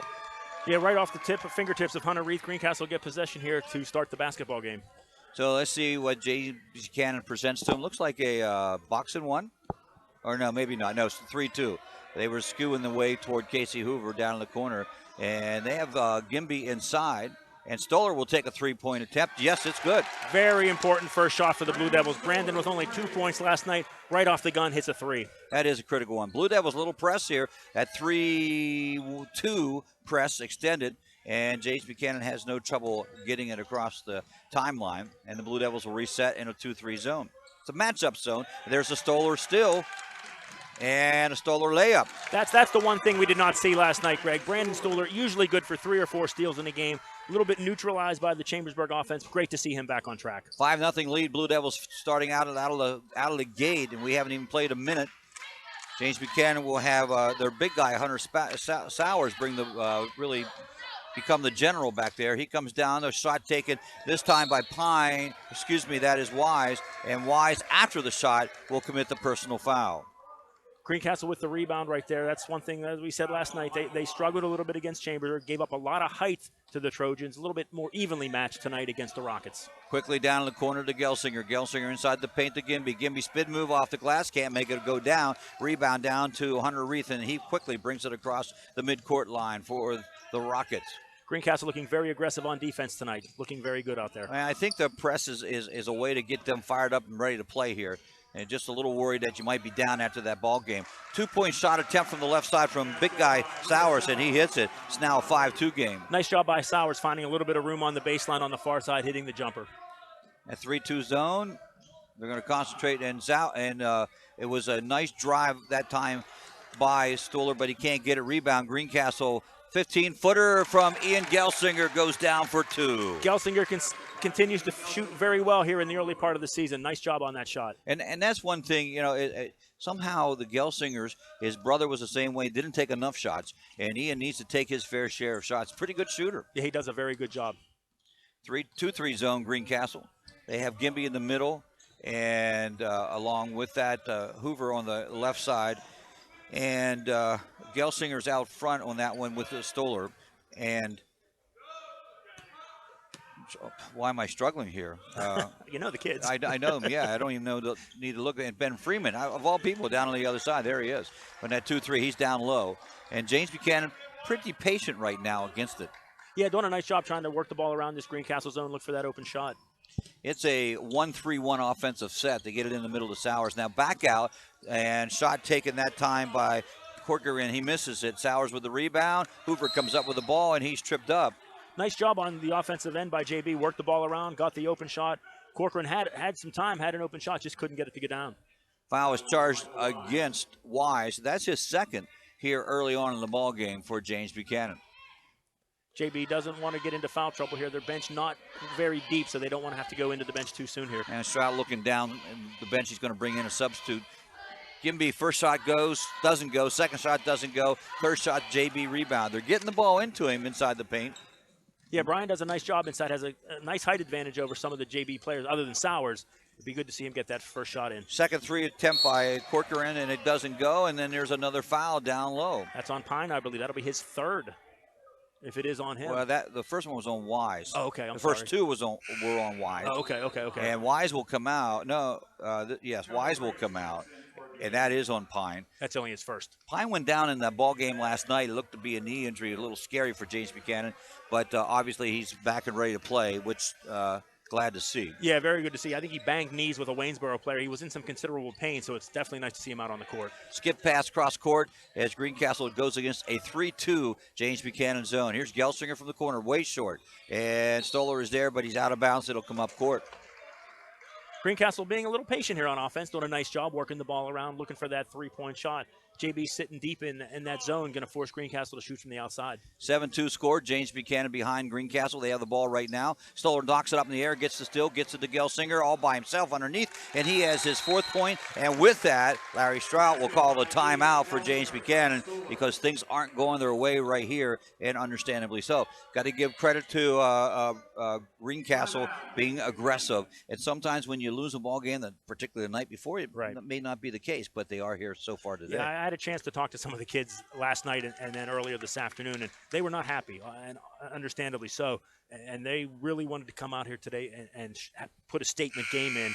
So far, looking well, shooting the ball well. Brandon Stoller is being an animal on defense like he's known to do. So far, Greencastle very impressive after a rough game against JB, coming out here against JB and playing, or after against Chambersburg, coming out against JB playing well. I like what Coach Lewis has done with this 2-3 matchup zone. He has his two best defenders, which are Stoller and Gelsinger out front. They're quick. They know how to steal the ball. It's probably something to do with soccer.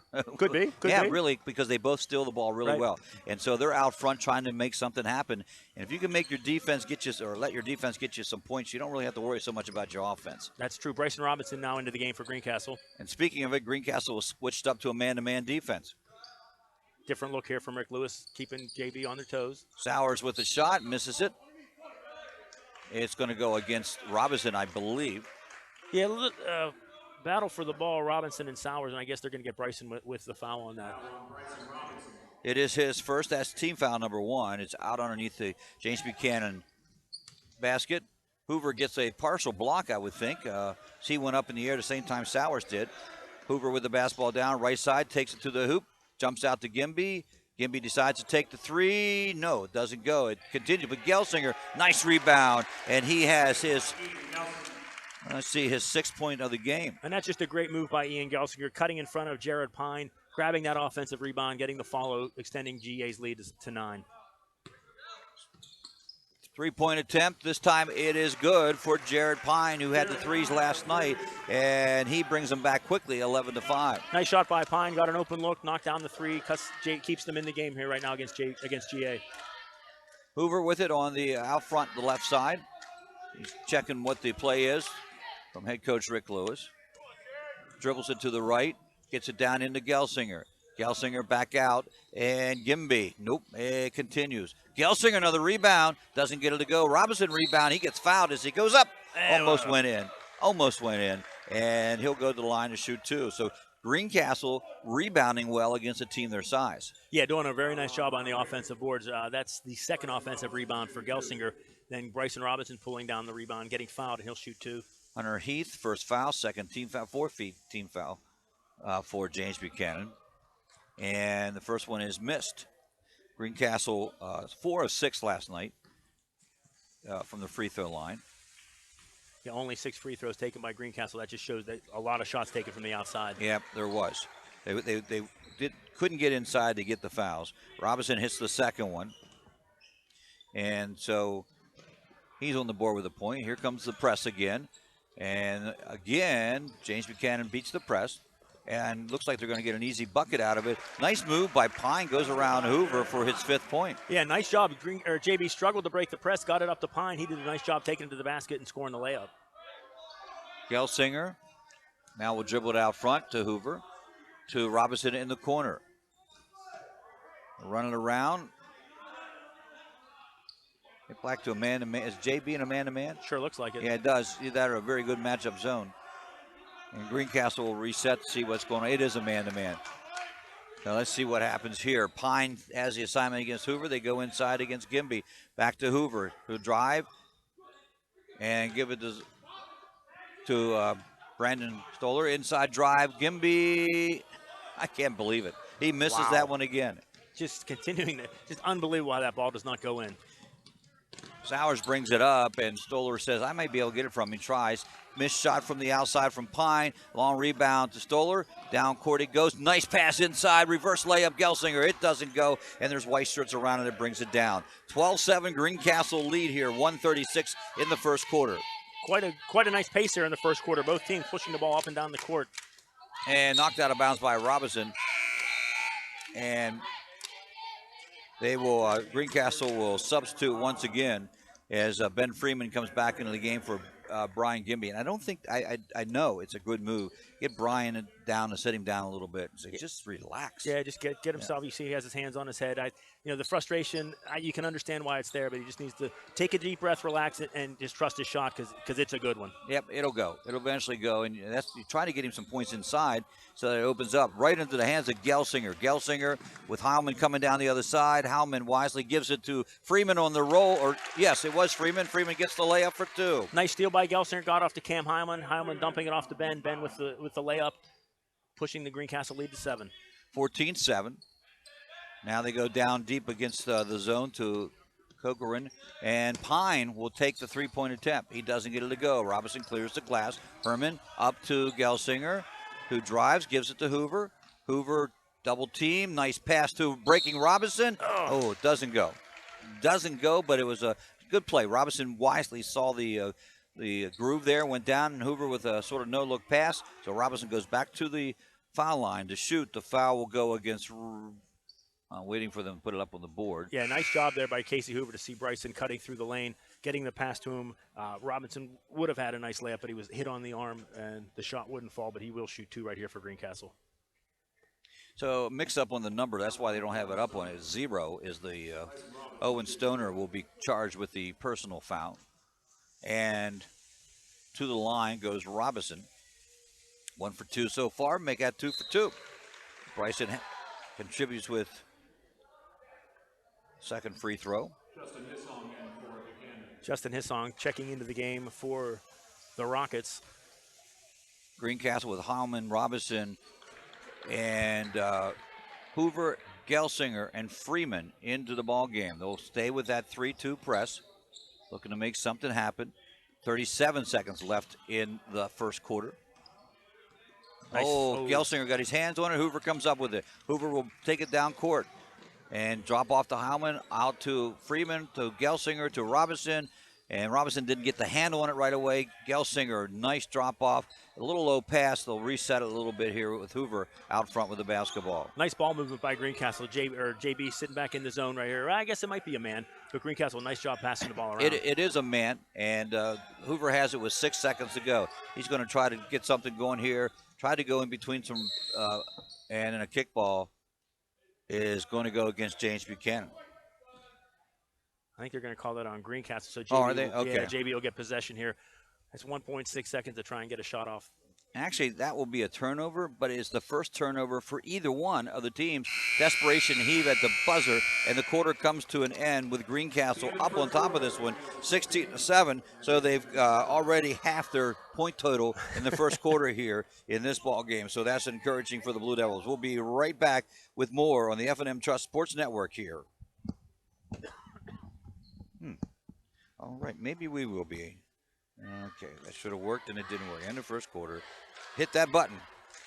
When you need There we extra go. funds, keep things super simple with the F&M Trust Home Equity Loan.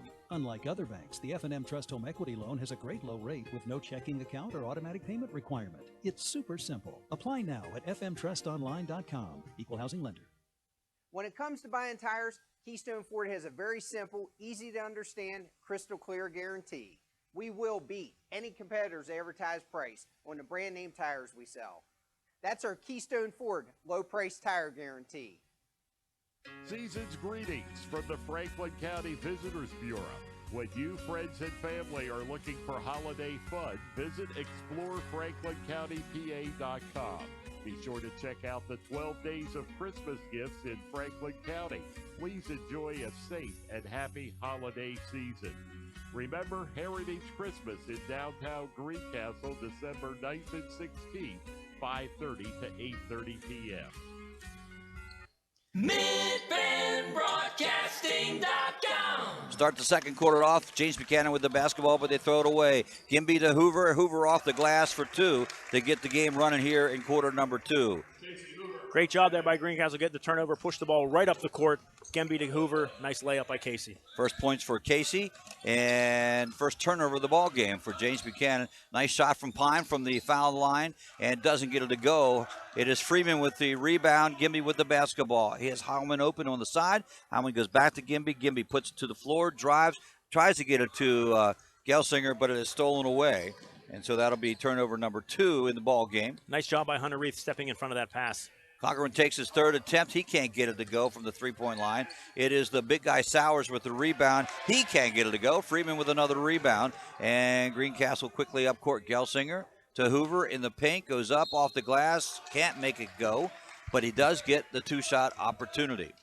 It's very interesting to see how Greencastle is doing on the boards tonight. Playing a team a little bit more closer to their size here in JB. Doing a nice job on the defensive boards, limiting the number of second chance points here by JB. Hoover 2 for 4 last night in the ball game. 79% free throw shooter from the year before, and that one is good. So Casey Hoover creeping ever so close to that 1,000-point mark. Well, just a matter of time. It's one of those situations. Say, listen, don't worry about it. It'll come. You know. Just score. Yeah, just score. Just play your game. Win your ball games. It will come. Yeah, do your thing, and it'll be done here in another couple of weeks, and then you can move on. Not have to worry about it. 2 for 2 from the free throw line tonight for the senior. And that gives him 4 points and expands the Blue Devils' lead to 13, 20-7. Press. I think this was Greencastle needed to make a statement tonight. I think so far they're doing it. We'll just see if they can continue on. They need to continue to play. You got to put 4 quarters together. And sometimes last year they didn't do that all the time. I think the prime example, and here's a three-pointer from the left side, and that's coming from his song. He banks it home for 3. 20-10 now. I think like in the tip-off tournament last year, they got out to a big lead against Waynesboro and let them come back in, cut it to single digits. And that's the type of game they got to avoid. They got to keep playing 4 quarters of basketball. Yeah, when you get that lead, you just got to keep your foot on the throttle and don't let the other team get back into the game. It's just as simple as that. They're going to take a high-low post game here. Now they go back to the zone real quick. Freeman, left corner, three-pointer, doesn't go. Gelsinger keeps it alive. Hyman brings it down. Gelsinger, then the corner, same corner now out front. Wiley pass to Gimby, and it will be a turnover, and James Buchanan gets it back. Yeah, backcourt violation there. Ian's pass just a little too high for Brian Gimby, and JB will take possession near the scorer's table. Brandon Stoller back into the ball game. He'll replace Hyman in the lineup. Greencastle will run with the starting lineup. Freeman and Gimby and Stoller, Gelsinger and Hoover. James Buchanan will counter with Corcoran. Looks like their starting lineup too, though they do have Noah Wise in the ball game, as well as Justin Hissong. Nice backdoor pass and a block by Freeman. And the ball goes out of bounds. JB will keep possession. Nice recovery there by Ben Freeman. He got beat there to the hoop by Noah Wise, but he was able to get back and block that shot. Sowers in the ball game, as well as Reith for James Buchanan. Inbounds underneath their own basket. Greencastle goes to a 2-3 zone. Trap in the corner here. And they got him, and he finally gets it to Sowers out as it went into Reith, the 5'8 junior. Reith with the ball again. Goes across court to Hissong. Hissong has it, puts it to the floor left-handed, into the paint, up off the glass hard. Freeman taps it up, brings it down for the rebound. He's had 3 or 4 defensive rebounds here so far. Yeah, doing a nice job getting possession on the defensive boards, able to get those rebounds. Gimby inside to Gelsinger. Great pass, and he converts for 2. Gelsinger does. He has 8 points on the night. Yeah, Ian does a really nice job of finding the open spots on the offense, and Brian Gimby able to get him the ball and the easy layup for Ian. That's 2 great passes from Gimby, one to Hoover, one to Gelsinger there to convert the points. And listen, if you're not shooting, do the other things well, right? Yeah, you can do a lot of things on a basketball court besides scoring. Still need him in the ball game. Missed shot from the left side from Cochran. He can't find the bottom of the net, but there's a nice drive by Reith. He does. He gets 2. 22-12, still 10-point lead for the Blue Devils here early going second quarter. Hoover backdoor. Nice recovery from James Buchanan as they couldn't get the pass to him, and he'll come back out front, take the ball, gets a pick. Stoller tries a 3. It goes errant to the right side, and the rebound down to Hunter Reith. Down court, he tries to get it down in the corner to his Justin Hissong, but he throws it away, and the second turnover of the quarter in the game for the James Buchanan Rockets. Yeah, Reith pushing the ball up the court maybe would have been better off just holding back a little bit, tried to get the pass on the wing there and just a little bit too far, and in the turnover, Greencastle gets possession. Back to the 3. No, it's the man-to-man, isn't it? Looks like it. Yeah, Hoover drives and scores as the senior gets his 6th point of the ball game. That's his forte, getting to the hoop. Yeah, nice way to be effective against a man-to-man defense. Get by your man, and then if the defense crashes down to help, you can find an open man for a layup. But they didn't. There was no help in case he had the open lane to the basket. Last night when Chambersburg did come in, he had 2 nice out passes that resulted in 3-pointer. You know, that is the offense, and that's an errant pass from James Buchanan. That is the offense of DeJour now, where kick and drive and kick and get the 3-point opportunities. I think the Greencastle defense starting to put a little pressure on JB. That's the second consecutive turnover on a less than nice pass by JB. And sort of not forced, but not forced, you know. Greencastle working the perimeter, trying to get something going. And Gimby, nope, doesn't go. Hoover, they're going to be called him with a, no, he's going to be fouled trying to go up as he got the offensive rebound. So he'll go back to the line here as the foul will go against, and that's the 7th foul, so the Blue Devils will be in the bonus. It will go against number 10, Dan Corcoran, the 5'9 sophomore. Yeah, very interesting. Greencastle now in the bonus, the 1-1 for the rest of the half. Blue Devils only with 1 foul, 1 team foul here in the That is first unusual. Half. Yeah, very good. Greencastle shooting well from the free throw line so far tonight as Hoover hits his 3rd in a row. And I shouldn't have said anything. He misses the 4th. It's always the case. He has 7 points so far tonight. A steal, a shot, a miss. Oh, a nice pass Stoller to Gelsinger, and Gelsinger puts 2 more up on the board. He's in double figures already. Great to see Ian get that basket. He did a nice job on defense to steal the inbounds pass. Brandon Stoller with a nice pass back across, and Ian with the layup. Hoover almost with a steal, but James Buchanan comes back with it. They go back out front and they get the ball to Reith. Reith almost stolen away by Gelsinger. Stoller trying to get the ball. It will be the a foul on him as he dove to the floor, but took out a few people in the play. Yeah, I think he went for the basketball and ended up taking out Dan Corcoran on that, so he'll be called for the foul. Second team foul in the first half here for the Blue Devils. 15-point lead in the second quarter, 27-12. And a steal on the pass. It's Gelsinger who comes up with it. That's the 5th turnover. Yeah, great job getting in the passing lane right there to get that turnover. Gimby down court with the ball. Bryson Robinson into the ball game.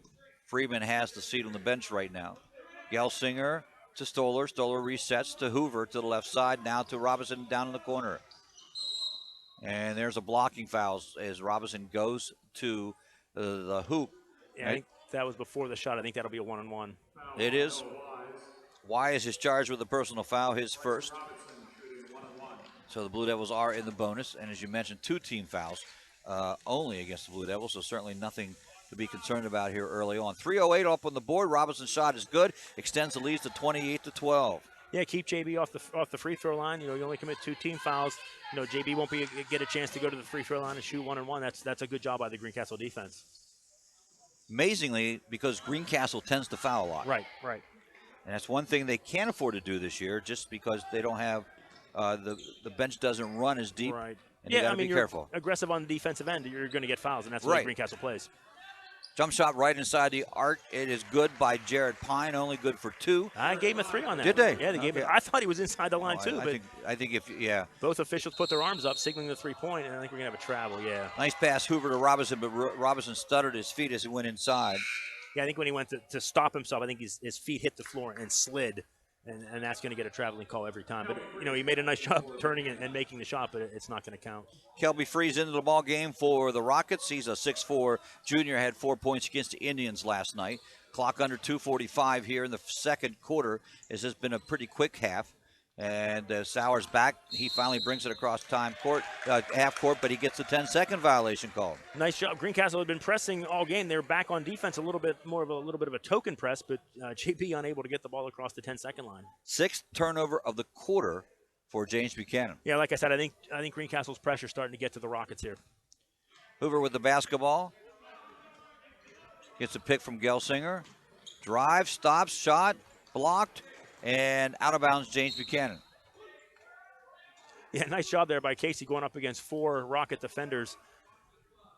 Fortunately, GA able to get the ball back as James Buchanan knocked it out of bounds. Robinson, they run that inbounds play perfectly. And a nice move by Bryson. He faked up and then got his defender to go up in the air also. I believe that was Kelby Freeze will be called with the foul. It is his first. Now they're at 9, so not a lot of time left to shoot the double bonus, but enough time. Yeah, it could possibly happen. It'd be nice. Robinson missed his first free throw. He's now that's Hoover. Let me go. 1, 2, 3, 4. That's his 5th in a row. He has 5 points on the night. 5 of 6. Brady Shepard checking into the game for the Blue Devils. Back into the game for the Rockets. Number 4, Justin Hissong. So Robinson trying to extend the 15-point Blue Devil lead, and does so. So getting good minutes from Bryson Robinson with 6 points on the night, all off the free throws. Cam Heilman back into the game for the Blue Devils. He replaces Bryson Robinson. James Buchanan this time has no trouble breaking the press. That will be Pine dribbling down to the right side. They gave him a 3 or 2 on that one. I think that was just a 2, but a nice job bringing the ball, breaking the press, finding the open area, and hitting the jump shot. He has 10 points. That's what he had the other. Oh, nice pass and finish. Gelsinger to a backdoor cutting Hoover, and they get the 2. Yeah, that's what we need to see out of Greencastle. The movement of the basket, the nice passes, and then the great finish by Casey Hoover. 9 points for Hoover here in this first half. This time Pine gets it across, and Hoover will be charged with a personal foul coming over the back. And it will just be the 3rd team foul. Yeah, that's it for Greencastle. Pretty cleanly played first half here so far for the Blue Devils. Inbounds to Pine. Pine dribbles it and tries a reverse layup. That went in. That would have been a pretty amazing. Gelsinger with a great rebound, too. Yeah, he'd have made that shot with Brady Shepard draped all over his back. Heilman takes the 3, top of the key. Right side misses, and it goes out of bounds on that one. So it'll come up court. Favor of the James Buchanan Rockets. They trail by 16 here, 33-17. Blue Devils have surpassed their point outage from last night of 31. And that's something we certainly wanted to see, and Greencastle coming out very nice on the offensive end. And Nice playing well on defense. Nice pass inside, but they couldn't convert as Freeze misses. Shepard with the rebound, quickly up court. Howman, he'll kick back to Gelsinger to Hoover.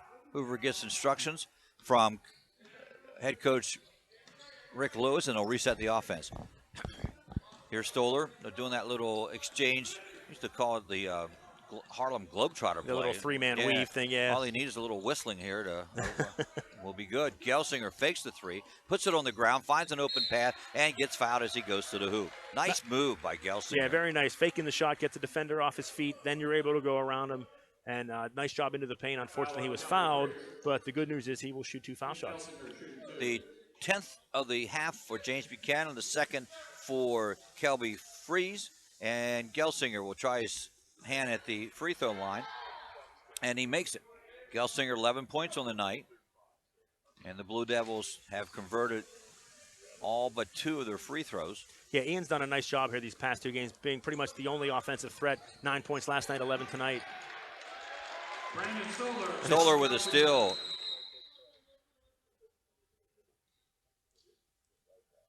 Stoller gets a steal and a bucket, and I'm not sure what the discussion is about underneath with the referees having with Sowers, but they've settled their differences. They throw it in, and I think if he left it go, it would have been out of bounds on James Buchanan. Might have been, and he ended up into the Rockets bench. Good hustle, though. Yeah, we'll go for the ball when in doubt. There's no doubt about that, especially down at that end of the court. They get the ball into a man-to-man press that Greencastle is presenting. This is Justin Hisson bringing it up court, and he has Hoover on him. They try to pass inside, but Stoller knocks it away. Shepard comes up with it. Here comes the Blue Devils quickly down court to Hoover. Looked inside, but they were able to shut it down. Gelsinger back to Hoover. He'll try the 3. Yes, it's good for 3. Nice ball movement there by Greencastle, ending up with a Casey Hoover 3-point shot there. Down court, and ball goes to the floor. Stoller, of course, is there. Gelsinger, of course, is there. Is a jump ball situation that will go to the Blue Devils with 16.8 seconds left in the half. Once again, Greencastle aggressive on the defense. The ball on the floor. 2 players go down and get it. Brandon Stoller ends up in a tied-up ball situation. Alternate possession goes to Greencastle. Hyman gets it to Hoover. Hoover at 15 seconds. They'll set up a play, obviously, here to get things going. And a pick from Gelsinger. Hoover, they'll switch on him, so nothing easy. Down to 5, 4, 3. He's got to get one off. 2, and Stoller at the buzzer. Almost, yeah, almost pulled it up. Good first half of play for the Greencastle Antrim Blue Devils as they take a 39-17 lead into the locker room at halftime. And we'll be back with the Antrim Insurance halftime show right after these messages on Mid-Penn Broadcasting on F&M Trust Sports Network on midpennbroadcasting.com, GameTimePA.com, and WRGG 93.7 and WRGG.org. We'll be right back. When you need extra funds, keep things super simple with the F&M Trust Home Equity Loan. Unlike other banks, our home equity loan has no checking account or automatic payment requirement, and there's no introductory teaser rate. You simply get a low fixed rate with savings you can count on. F&M Trust is a local community bank, ready to serve all your financial needs. Apply for your super simple home equity loan now at fmtrustonline.com or at any F&M Trust community office. Equal housing lender.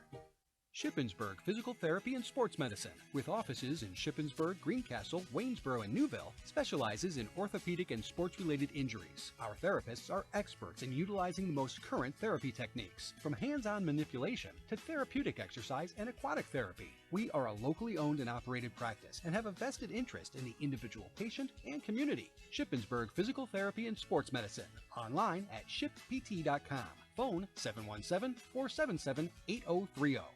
If you got a car to sell but don't want to buy a new one, what are you going to do? A newspaper ad, Craigslist, or the old sign in the windshield? You will get to talk to some really interesting people, but the odds of you selling your car aren't really good. But you can bring it to Keystone Ford, and here's my promise to you. We'll appraise your car with no obligation and make you an offer. If you accept the offer, you'll get your check that day. Now, how easy was that? We're Keystone Ford, fast, fair, and friendly. Greencastle Eye Care Center has been the area's premier eye care provider since 1984. Dr. Sandra Fink-Freeman and Dr. Charlie Parsons provide comprehensive eye exams, including medical eye exams and contact lens fittings for patients from age 1 to over 100. The office has a complete optical department with a wide variety of frames for adults and children. Conveniently located in the John Grove Medical Center off Exit 5 along I-81, Greencastle Eye Care Center is your family eye care provider, always accepting new patients. Call us at 717-597-7708.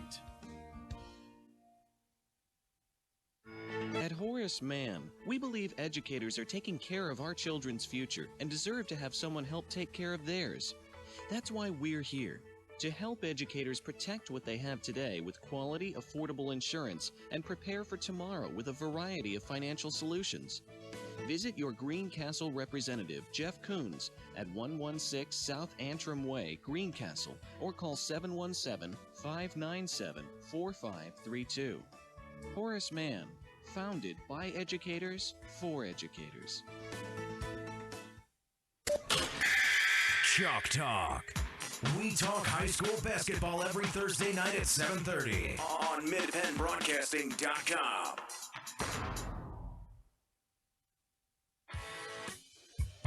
Welcome back to the halftime show, brought to you by Antrim Insurance, your local area insurance agent serving Greencastle, Waynesboro, Chambersburg, Mercersburg, and surrounding Pennsylvania and Maryland areas. Antrim Insurance, 169 South Antrim Way, Greencastle, 1685 East Main Street in Waynesboro. 39-17, Blue Devils up on top of this one. John, a great second quarter out of the Blue Devils. They outscored James Buchanan 23-10 to open up this 39-17, and they've done it in the fashion that we saw last year, which is sort of reassuring, and have done it without really getting Brian Gimby back into the flow of things yet. Yeah, that's true. Brian's still struggling to score from the field. Great defense, outside shooting, driving, backdoor cuts, and good passing for layups. That's been Greencastle's trademark here the past couple years. One thing, when you get into a situation like this where you have a tournament where teams play each other, on two separate days, you kind of want to look at what Waynesboro did against JB last night and then compare it with what Greencastle's doing tonight. Every game is different and the pace and the situations are different, but, you still kind of look at it and you see a Greencastle team or a Waynesboro team that beat JB by 24, and, you want to see Greencastle come out and do something as good or if not better. So far, the Blue Devils have done it. 22-point lead here at halftime. You really can't find any flaws in their game so far. No, you really can't. They have played well, and they've gotten everybody involved in it. And they came out, they put Brian underneath, tried to get him to go a little bit. He's still struggling, but I think that's one of those ace in the hole things. Right. If he comes out and starts playing well, the Blue Devils are in really good shape. Second half, they got to do. It's real simple. Keep doing what you're doing in this one. It's not rocket scientists, and I think the Blue Devils hopefully will come out and do that as best they can here. We're going to take a short break. Be back with more of the Antrim Insurance halftime show right after these messages on the F&M Trust Sports Network here on MidPennBroadcasting.com, GameTimePA.com, and WRGG 93.7 FM. Shoulda, coulda, woulda. Had an auto accident? It's common to wonder how things could have turned out differently if only. No regrets. If only you had Erie Insurance. With Erie, instead of regrets, you can focus on putting your mishap behind you. With an Erie Rate Lock auto policy, your rate won't take a hit, no matter what. It stays put until you change a car, driver, or address. People who treat you fairly, legendary service, great rates. That's what it means to have seriously good insurance for your auto, home, or business. Erie Insurance. See for yourself why Erie received the J.D. Power Award for highest in customer satisfaction with the auto insurance purchase experience 3 years in a row. Your Erie agent in Greencastle and Waynesboro is Antrim Insurance Agency. Get a quote at AntrimInspa.com. Erie Rate Lock is not available in all states. Limited to 3 years in Virginia. Other conditions and limitations at ErieInsurance.com. For J.D. Power Award information, go to jdpower.com. Erie Insurance. Feel like you just can't get ahead because of high-interest credit card debt? Relief is here. Transfer your balance to a new Patriot Visa credit card and get a low rate for a full year. Learn more at patriotfcu.org. Subject to credit approval, member NCUA. Del Martin Incorporated, a full-service advertising agency, has been serving the tri-state area for 35 years. We specialize in screen printing and embroidered clothing. Del Martin Incorporated supplies a full range of brand name uniforms for athletic, work, and medical applications, and a full line of advertising essentials. We have an in-house artist ready to put your ideas to work for you. T-shirts for schools, clubs, churches, and events. Del Martin Incorporated, 21 Sarah Susan Lane, Greencastle. Phone 717-597-5751 or online at delprint.com. There's nothing like being at the game. The excitement, the fun, the food, and all the waste. Whether it's popcorn boxes, hot dog wrappers, or this soda cup. Big games generate tons of waste. That's why Waste Management is helping stadiums and businesses reduce waste altogether through recycling and organic composting. To learn more, talk to your local waste management representative or visit thinkgreen.com. Okay, what you got here is your basic Ford Escape. You can buy it right here. This baby doesn't mess around, and it drives the competition crazy. See this hands-free liftgate? We have it. These guys don't. Need help parking? Escape has it. Do they? No, no, no. Got jet skis or a boat? Not the Titanic. Something smaller? If it weighs more than this, these guys can't do it. That's the Ford Escape, and we're Keystone Ford. Fast, fair, and friendly. Have heating or air conditioning needs? Look no further than Lecron's Comfort Solutions. We service all brands: heat pumps, humidifiers, system replacements, gas, oil, electric heat, and ductless systems. Lecron's Comfort Solutions is your authorized Terrain dealer. Call Corey at 717-597-3768 for a free estimate. We are licensed and insured. Lecron's Comfort Solutions. Local company, local name. Serving Greencastle and all of Franklin County with professional service and installation. Live and local. This is MidPennBroadcasting.com. It is the halftime show, the Antrim Insurance halftime show, with Greg Hoover, John Freeman here on the road tonight at Waynesboro for the Franklin County Tip-Off Tournament. This is Game 2, Constellation, James Buchanan and Greencastle. Blue Devils open up a 39-17 lead over the Rockets. Greencastle, early departure from the locker room, and James Buchanan has yet to come out. So, and the horn has sounded in the final minute, so we'll see what happens here for James Buchanan. They're coming. They're running out the hallway there. I see them now. Second game, or the third game tonight, we will get the opportunity to see the Greencastle girls go up against the Waynesboro Indians for the championship of this tournament, which I think is going to be a really good game. Yeah, it should shape up to be a good game. You know, Greencastle getting through with the game against Chambersburg yesterday and Waynesboro knocking off JB. You know, Greencastle looked good at times yesterday. Janae Faulkner was back to her old self with 20 points, including that three-pointer at the buzzer at halftime. You know, Waynesboro, 5 starters back, a scrappy club. We'll see how they match up against the Blue Devils tonight. Antrim Insurance has brought you the pregame show. They are serving Greencastle, Waynesboro, Chambersburg, Mercersburg, and surrounding Pennsylvania, Maryland areas. Antrim Insurance, 169 South Antrim Way, Greencastle, 1685 East Main Street in Waynesboro. JB gets the ball to move away from us. We're in the northwest corner here at Waynesboro. And they'll move to the south basket here to face their bench in their white home uniforms. Drive and a foul. Freeman over the back. It will be the call. He's not sure. I think he got the ball, but he also got a little bit of body on that. So, yeah, good call by the officials. Well, so as a dad and a former official, which one are you taking sides with here? Well, I go by what's right, and that was the right call. Yeah, it was the right call. I will agree with that, too. A lot of times they think if they get the ball, it's okay, but it isn't. You can't hit them with the body. Yeah, it's fine to hit the ball, but if you get them with the body, you're going to have some troubles. First free throw of the ball game for James Buchanan here with 7:47 to go in the third quarter, and they missed both of them. Gimby with the rebound off of that one as Micah Wise went to the hoop. Stoller, nice pass to Hoover, and Hoover converts. Yeah, once again, Greencastle moving well without the ball, finding an open spot. Great pass by Brandon Stoller in the finish from Casey Hoover. Open up a 41-17 lead against the Rockets. Three-point attempt, right side. Yes, it's good. This one coming from Kokorian, and that's his first bucket. And a nice drive by Gelsinger, just takes it straight through the hoop. Blue Devils up and down quickly. Yeah, great job. Greencastle not wasting any time getting the ball down the court, pushing it hard, finishing with the Gelsinger layup. Greencastle stretching out the 2-3 zone. And Freeman almost came up with a steal. It will stay with the Rockets. James Buchanan having 8 turnovers in that third quarter, John, and the Blue Devils had 3, and Greencastle just forcing the defense. Yeah, nice job on the defensive pressure by Greencastle and getting a steal right there, looking to extend their 23-point lead. Nice job. Nice pass, nice finish, Hoover. Was that Gelsinger with the assist? That's only fair. Last time it was the other way around, so it worked out well. 16 points for Hoover now in this one, as he struggled last night with 9, but tonight back to his season average from last year, 16. There's a walking violation against James Buchanan. It's 45-20. Greencastle leading by 25 points here early on.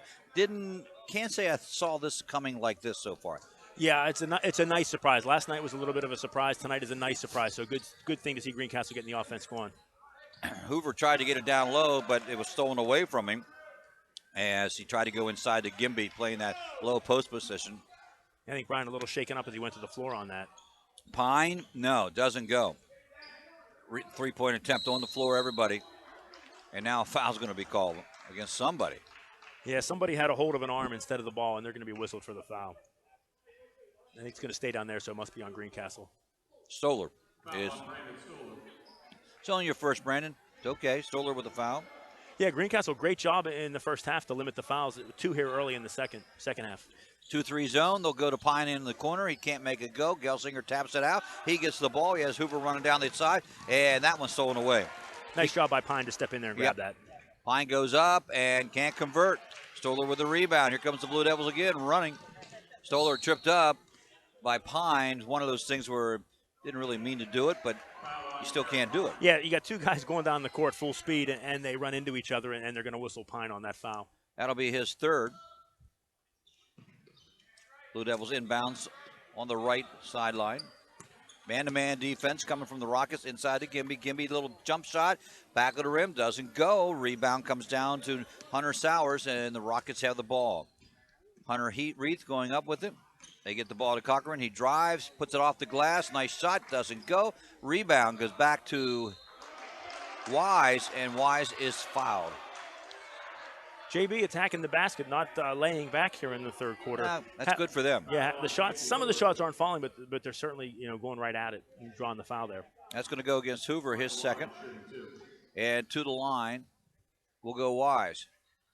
So the Rockets have not shot well. He's 0 for 3 from the free throw line. Yeah, for a young team like that, anytime you get a chance, and it's called a free throw for a reason. Yeah, you definitely want to see them make that. 2nd of 2. That one is good. And he is in the book with a point there. Greencastle down to our end of the court. Ball on the near side now to the far side. Hoover at the elbow. Gets a pick from Gimby, watches the roll. Gimby stays, doesn't go down.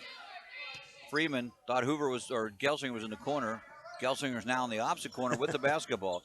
Gimby, and he has it stolen away, or it won't be stolen away, but a really nice effort from Pine. Yeah, and that pretty much symbolizes the way JB plays the game of basketball. Talent-wise, size-wise, may not be at the level of some other teams, but they will always hustle and try to out-hustle a lot of other teams. Inbound, Stoller in the backcourt. He gets by his man, Reith. Goes to Freeman, corner shot, 3. Yes, it's good. Greencastle once again attacking with the 3-point shots. That's their bread and butter. Good to see them making shots from the field like that. 48-21, Blue Devils lead here. Inside pass on a give and go, and it's good for Reith. Once again, JB attacking the basket. Reith with the nice give and go layup. Score for the Rockets. 25-point lead for the Blue Devils. Stoller to the paint. Gimby beyond the arc. Yes! Finally. Yes! And he gets a nice standing ovation from the student section. And I tell you what, Greg, if you believe in the law of averages, Brian Gimby's going to have one whale of a game here in the near future once he starts getting back on pace. Well, he needed that one more than anything. And nice pass inside, but Freeman steals it, and Greencastle will get it. And so somehow, some way, 3rd turnover for James Buchanan here in the quarter. And no surprise there, Jared Pine on the floor once again going for a loose ball. Quickly to Hoover. They left him alone, dumps it off. I don't think that was the intended passer, but it worked. It worked. Gimby had a notion for another 3, decides to drive. Can't make the little layup go. And Coach yells at him, don't sit there and pout, get back, and that's what he's got to do. That's it exactly. That's what you got to do, back on defense. Yeah, James Buchanan against the 2-3 Greencastle zone. It's more of a matchup zone, which is difficult sometimes to run an offense against. Long three-point opportunity doesn't go. Hoover battles for the rebound, can't bring it down. It is finally Wise who gets it. And that's what that matchup zone does. It forces your other team to take three-point shots, and JB has struggled at that so far tonight. Cochran took that last one. I think he's like 1 for 5 here. Inside to Sowers. Sowers turns and looks at the basket, and he's somewhat triple teamed, so he gets it back out. Wisely to so. Yes, to the corner now, taking a lot of time off the clock. Pine has it.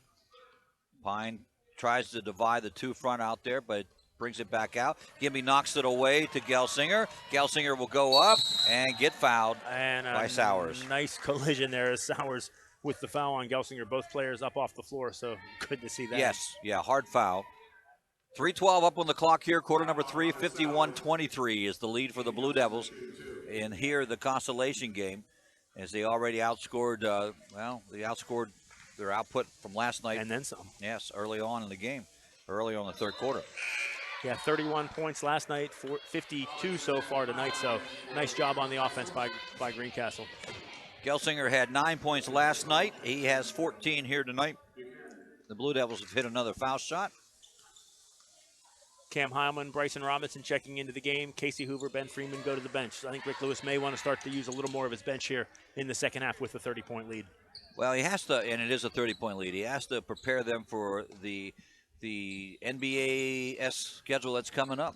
Yeah, a lot of many 3 games in a week situations for the Blue Devils. So, yeah, so far they've only gone 7 deep, and you get into that regular season, you may need to call upon that 9th or 10th man to get some quality minutes.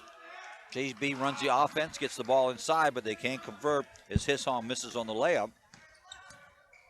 Stoller to Howman, and he walked when he came down with the basketball. Pass a little high. Cam had to go up and get it, and he couldn't get the pivot foot set, and he is whistled for the travel. One of a few Greencastle turnovers tonight. Good job on the offense. That is their 7th of the ball game.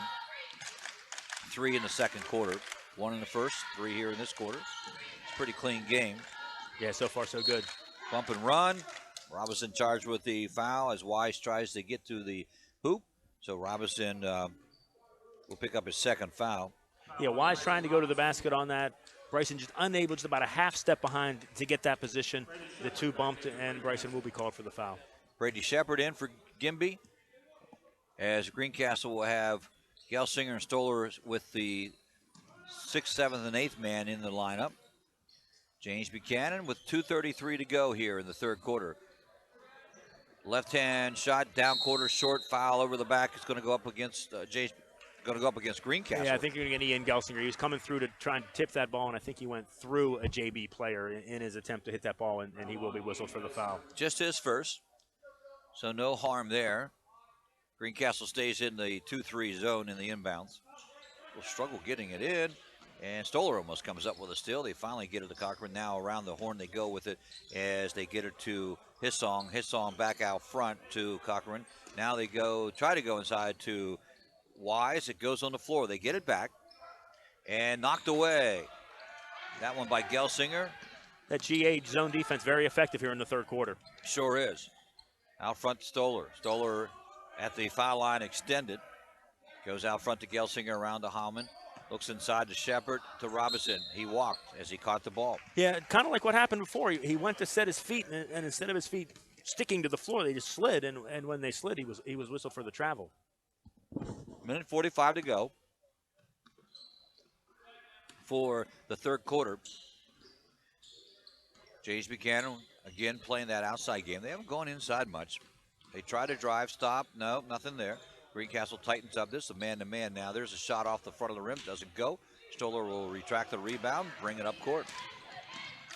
Goes across to Howman, back out to Gelsinger, to Robinson, and he drives, shoots. No, doesn't go. Rebound coming down into the hands of Owen Stoner for the Rockets. They quickly go up to Wise on the right side. Wise drives the baseline. He walked, and that is the call. 4th turnover for them being James Buchanan here in the quarter. Once again, the GA defense forcing the turnover. Nice job there by Brandon Stoller, blocking the access to the baseline and forcing the travel. Gelsinger out front. gets a pick, goes to Hyman, left alone for the three-pointer. Yes, it's good. Hit one last night. He hits one here tonight. Yeah, nice job by Cam Hyman. Like we said earlier, once we get into the regular season, Greencastle's going to need scoring from their bench. And so far, Bryson Robinson and Cam Hyman getting it done tonight. Man-to-man, nice drive, no whistle, bunch of collisions in there. Good help defense from Hyman. Rebound down to Greencastle. Stoller will come down, and Hyman will drive, gets it up and in for two. In traffic, nice move by Cam Hyman, taking it strong to the basket, getting the layup for Greencastle. Has 5 points. Last year they listed him at 5'7". This year they listed him at 5'5". Must have been a rough year for him. Jump shot from down low. They can't get it to go, and guess who comes up with the rebound? Hyman. He brings it up court, cross-court pass to Gelsinger, who will drive and lay it off the glass and gets the whistle. Great job there by Ian Gelsinger, going strong to the basket. Owen Stoner trying to defend for JB, unable to stop the shot. He's called with the foul. Ian Gelsinger looking for the three-point play right here. That'll give him 17 points, puts him as the leading scorer for the Blue Devils. And Hoover with 16. Trying to look here, who else? Robinson with 6, Gimby with 3, Cam Hyman with 5. 5 points for Freeman. And a missed shot, but Stoller is there. And Stoller has 9 points. Yeah, Corcoran trying to block out there. Stoller with the spin move goes right around him, gets the rebound, and puts it right back in. James Buchanan throws it away down on the other side. The 5th turnover of the quarter for them. They have 13 here in the ball game. And .05. You can get a shot off, but they're not even going to try. Sometimes you don't even want to. It goes against your percentage, you know. That's true. That 85-foot shot, yeah, that you're not going to make. And that's the end of the third quarter. The Blue Devils expand the lead. They lead this one against the James Buchanan Rockets 62-23. And we'll be right back after these messages on the F&M Trust Sports Network. Does high-interest credit card debt have you down? Well, relief is here at Patriot Federal Credit Union. Save when you transfer your existing high-rate balance to a new Patriot Visa credit card. There's no annual fee and no transfer fee. Just a great introductory rate for 12 billing cycles. That gives you a full year to lower your balance.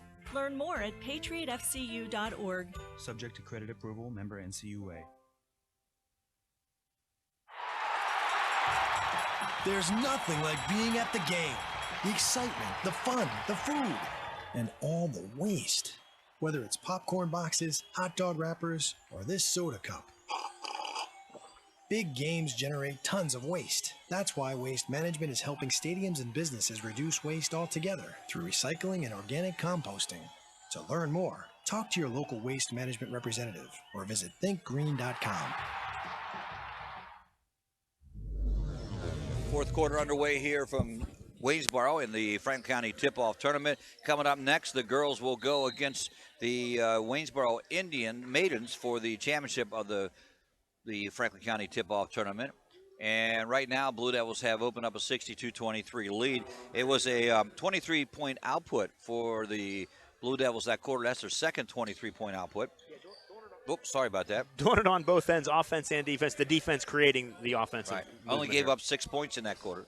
Inside to Sowers, he kicks it off his foot, but he goes to the right person, James Buchanan. They'll take a three-pointer from the outside, and Pine can't make it go. Rebound comes down to Sowers. He gets the rebound, the bucket, and the foul. Yeah, a little bit of a mismatch there. Sowers at 6'3", going against Brandon Stoller at 5'11". Sowers able to put that in, hit on the arm. He will have a shot at a three-point play here. So Stoller will pick up his second foul, or third foul, excuse me. Yeah, not that that is a danger at this point, and three-point play is completed for him. As that's their fifth foul shot. They've hit 2 of them. Blue Devils have the ball coming down here in first offensive possession of fourth quarter. 7:25 to go in the ball game. Stoller with the ball. Stoller, Shepard, Freeman, Gelsinger, Howman, the lineup right now for the Blue Devils. I don't know if we'll see Hoover and Gimby anymore. Yeah, I would think. I would think yeah. I would think at this point, we may see them, but I wouldn't be surprised if they're out the rest of the game. Just it's like you said, it's a long season. Nice to give the starters a little bit of a rest. Almost knocked away, and a steal by James Buchanan to the hoop, and good. As Howman tried to make the steal, but he's going to be charged with a foul. And Pine takes it to the hoop. for his 12th point of the night, and he'll get a chance to make one.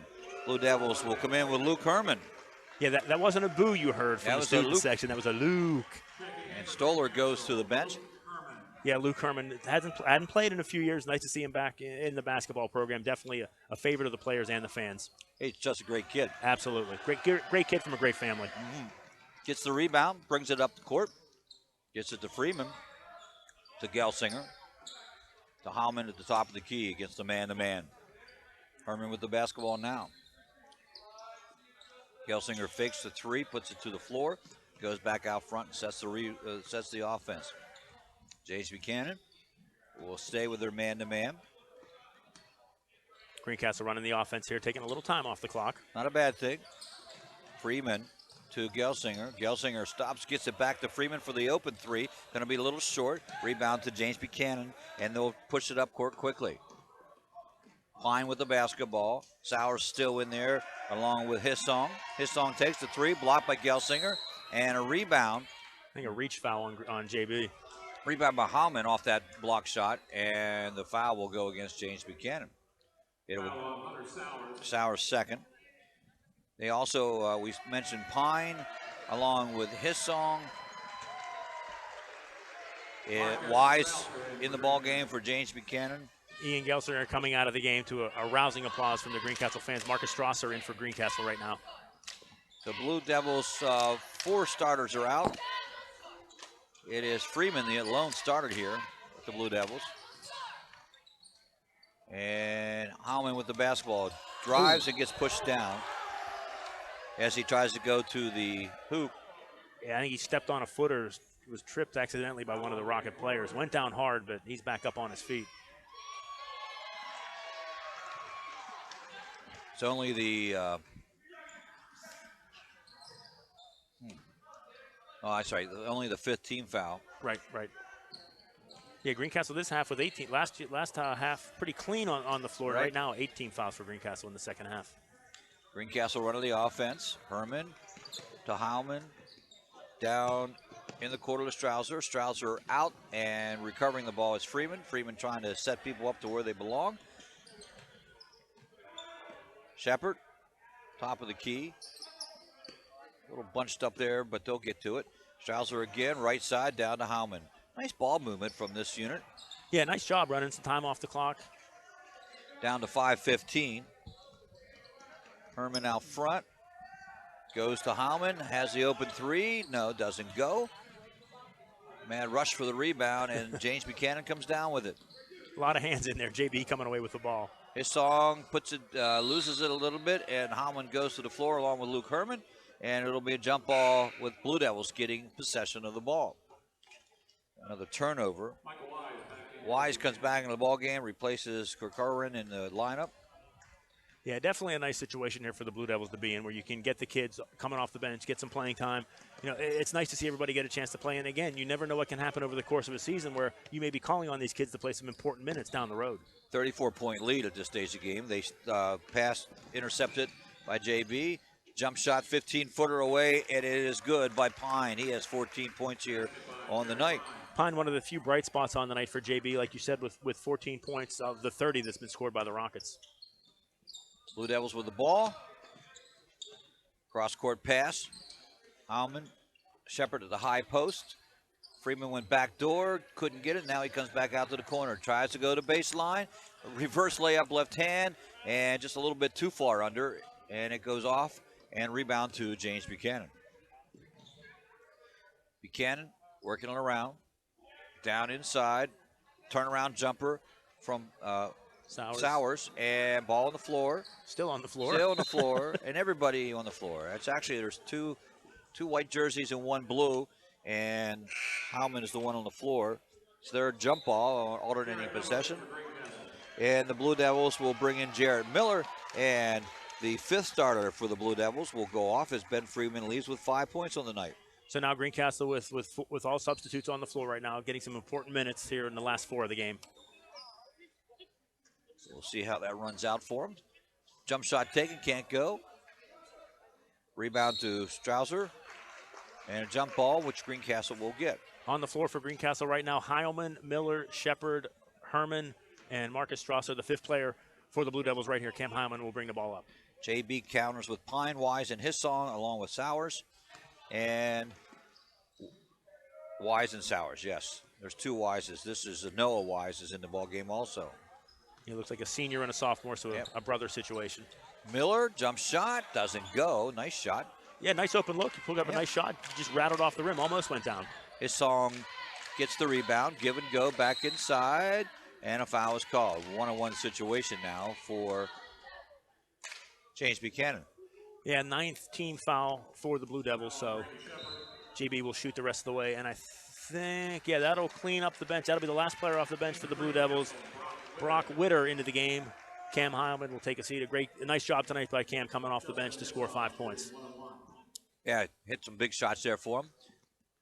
To the line is his song. He has 3 on the night, and he'll miss the free throw. Separate rebound, and it will be Witter, the point guard. Left open, Miller. Nice pass. Can't make the back to go, and the Rockets will bring it up. Second straight look down there for Jared Miller, just unable to get that shot to go. Nice pass inside, dumped back out now to Noah Wise. Doesn't get it to roll down in, and the ball will stay down at the other end. Just under 3 minutes here in the 4th quarter. Blue Devils will pick up a victory here tonight, much needed one with a scoring outburst. They did have, at the end of the 3rd quarter, they had 62 points, and they still have 62 points. They have yet to score in the 4th quarter. Yeah, well, when you have now it's a 30-point lead, you can go a quarter without scoring, but it'd be nice to see the second team in here and get some nice points. Be nice to see that. See if they can run the offense here. 2 points for James Buchanan and a foul, and 2 free throws coming for Jared Miller. See, very nice job by Jared Miller running down to the low block. Nice entry pass by Luke Herman. Miller getting the ball, making the nice spin move. Fouled on the way up, but he will get a chance to shoot two free throws here. And get his first varsity points if it goes in. He does. Very nice. And there's the first bucket of the night, or the 4th quarter for the Blue Devils. Took a little while, but again, you put the starters on the bench, give them a rest. See a lot of smiles over there on that bench right now. Yeah, you do. Yeah. 2 points for Jarrett Miller, the 6'2 senior. 24 hours ago, you didn't see a whole lot of smiles. No, you didn't. Nice to see him tonight. What a difference a day makes. Blue Devils stay with a 2-3 zone. James Buchanan trying to work it around. Jacob Piper, a 6'3 freshman, into the ball game for the very first time. Jump shot from the left side, 3-pointer, no. It goes a little bit long for Justin Hissong. Nice rebound there by Jared Miller going up to get that ball. We'll work the offense. Strauss gets it, goes back out to Shepard. It will be a Herman shot. No, it doesn't go. Crowd, the bench on their feet. They're ready to celebrate that one. They'd like to see Luke knock down a 3. I think we all would, actually. Yeah, we would. Working around the perimeter for the James Buchanan Rockets. And a drive, shot, miss. Good job by Shepard to step up and interfere. And he goes out of bounds against James Buchanan. Yeah, one thing I'm kind of interested here in the last minute 47, number 21 for JB, Jacob Piper. He's a 6'3 freshman. So anytime you see a 9th grader that's 6'3, you want to keep an eye on him, down the road, what he might bring for this Rocket program. His sister played varsity ball, was a big scorer for the James Buchanan program. I think she's maybe 2 years out. Okay. That runs in my mind. Yeah, to see someone that tall in 9th grade, you just wonder where he's going to be in 4 years. And his dad played ball for James Buchanan. Okay. There's a bank shot from Strauss from the foul line. Strausser, excuse me. And, hey, take him any way you get him. Exactly, and it drew a lot of applause from the bench. Yep, he gets in the books. That one he tries to sink out and didn't go. Luke knocks it out of bounds. I give Luke Herman a lot of credit. Luke's not the tallest kid on the team at 5'6". He got up there to get a hand on that and knock it out of bounds. Oh, no, he's not the tallest one. Yeah. So with the basketball, James Buchanan now in the final minute and 30 seconds of this one. They're trying to get up on the board, too. Shot taken, missed, and rebound. That time that's going to be by Kelly Freeze, a 6'4 junior. And he had 4 last night, 2 here tonight. As the Rockets will score, they had not scored for a long time also. Yeah, we were stuck on 60-32 there. Actually, it was a 2-0 quarter until the Blue Devils tied it at 2-2, and now it's 4-2 in this quarter. Shepard out this time to Witter. Witter can't go with the basket. Battling around. Coming down with it for James Buchanan is Noah Wise. and stopped and stolen away by Luke Herman. And then stolen back by Wise, and then stolen by Shepard. Up off the glass, doesn't go, and a jump ball will ensue. Easy. Wow. A little aggressive there on the tie up there. Brady Yeah. Shepard and Jacob Piper there for JB. You don't want to see anything go wrong here in the last 50 seconds. Nope, play it out clean. So, interesting little interchange there. If you're watching it on television or the live web feed, why do I struggle with that? Live web feed, you'll see what I mean. Missed shot, and rebound goes down to Greencastle Antrim with 32 seconds left. No Witter, dumps off to Herman. No, doesn't go. A lot of people standing up on that shot. Student section included, didn't go down. 20 seconds to go. And this one will go into the books as a Greencastle Antrim victory. Jace Buchanan with a drive. They lose it. Up court they will come. Yeah, and not only will it go down as a victory for the Blue Devils, it's the kind of victory they needed on a night like this. After the game last night where they just struggled from the field shooting, they came out, they shot very well tonight. You know, they got the big win. They get JB again next Friday, get another win in the books, hopefully, and then they go into a stretch Christmas week where they play 3 home games in 5 days. Right. So it'll be interesting to see what the Blue Devils can do here over the next 2 weeks. You know, you run off 4, 5, 6 wins in a row, it'll make you forget about that Chambersburg loss real fast. Well, it did. You know, you bring that up last year. That's exactly what happened. They lost here in the championship game against Chambersburg, but then they ran off a 7-game winning streak all before the New Year's break. Came out and lost 3 in the beginning of the year, but after that, they put together something. So it was a nice stretch of for Greencastle after this one. And they can do the same thing again here as they have JB, Northern Bowling Springs, and then Central Dolphin before they get into the Christmas tournament. Yeah, I think one thing about that Christmas tournament will be very interesting. First round, the Blue Devils get Northeastern York. And somebody steps into the lane, but they're going to let it go. Anyway, he has to shoot it, and he's going to get the violation if he doesn't shoot it. Yeah, the Blue Devils play Northeastern York in the first round of the East Pennsboro tournament. I saw in Penn Live yesterday they have their top 10 in 5A in the state. They have Northeastern York ranked 6th in the state. So it's going to be another big test for the Blue Devils. Yes. Well, that was a lane violation, but you have to shoot it. Right. They made it, but they're going to give him, but they have to give it again because it didn't really count. Right. And he makes it that time. There he does. But then you only have 10 seconds to shoot a foul shot, so he was there like, what do I do? As they throw a desperation shot at the end of the game. So the final score in this one ends up to be in favor of the Blue Devils, 67-34. A little bit of a slow quarter, but nevertheless, it is a Blue Devil win, and that's how you like to put it down in the book for them. We'll be back and wrap this one up and then prepare for the ball game coming up next, the championship game of this tournament for the girls. And we'll do so right here on the F&M Trust Sports Network on midpennbroadcasting.com, GameTimePA.com, and WRGG 93.7 FM and on the web at www.org. With the F&M Trust Home Equity Loan. Unlike other banks, our home equity loan has no checking account or automatic payment requirement, and there's no introductory teaser rate. You simply get a low fixed rate with savings you can count on. F&M Trust is a local community bank, ready to serve all your financial needs. Apply for your super simple home equity loan now at fmtrustonline.com or at any F&M Trust community office. Equal housing lender. Season's greetings from the Franklin County Visitors Bureau. When you, friends, and family are looking for holiday fun, visit ExploreFranklinCountyPA.com. Be sure to check out the 12 Days of Christmas Gifts in Franklin County. Please enjoy a safe and happy holiday season.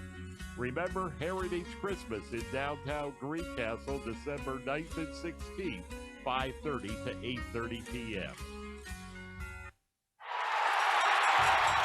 There's nothing like being at the game. The excitement, the fun, the food, and all the waste. Whether it's popcorn boxes, hot dog wrappers, or this soda cup.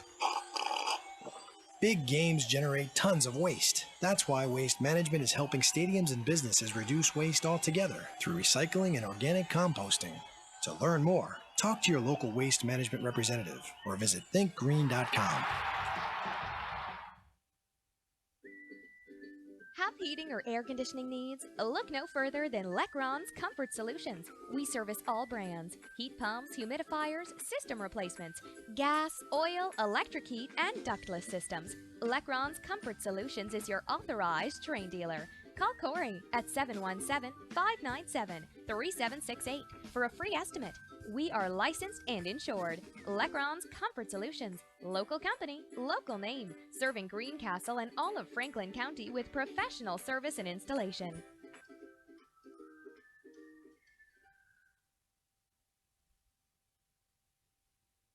Del Martin Incorporated, a full-service advertising agency, has been serving the tri-state area for 35 years.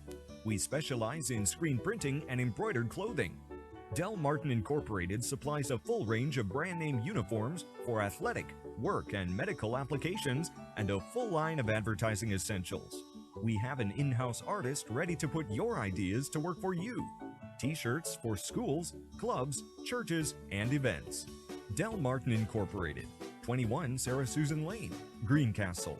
Phone 717-597-5751 or online at delprint.com.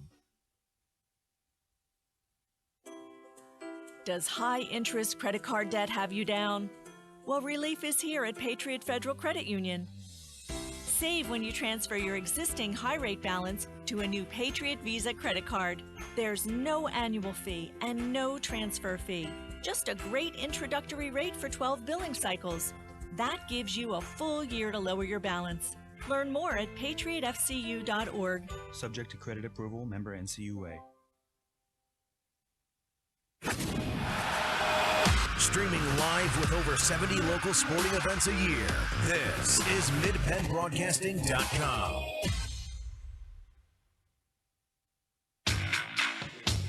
Welcome back. In the middle of games here. Waiting for the fourth and final, or third game coming up here.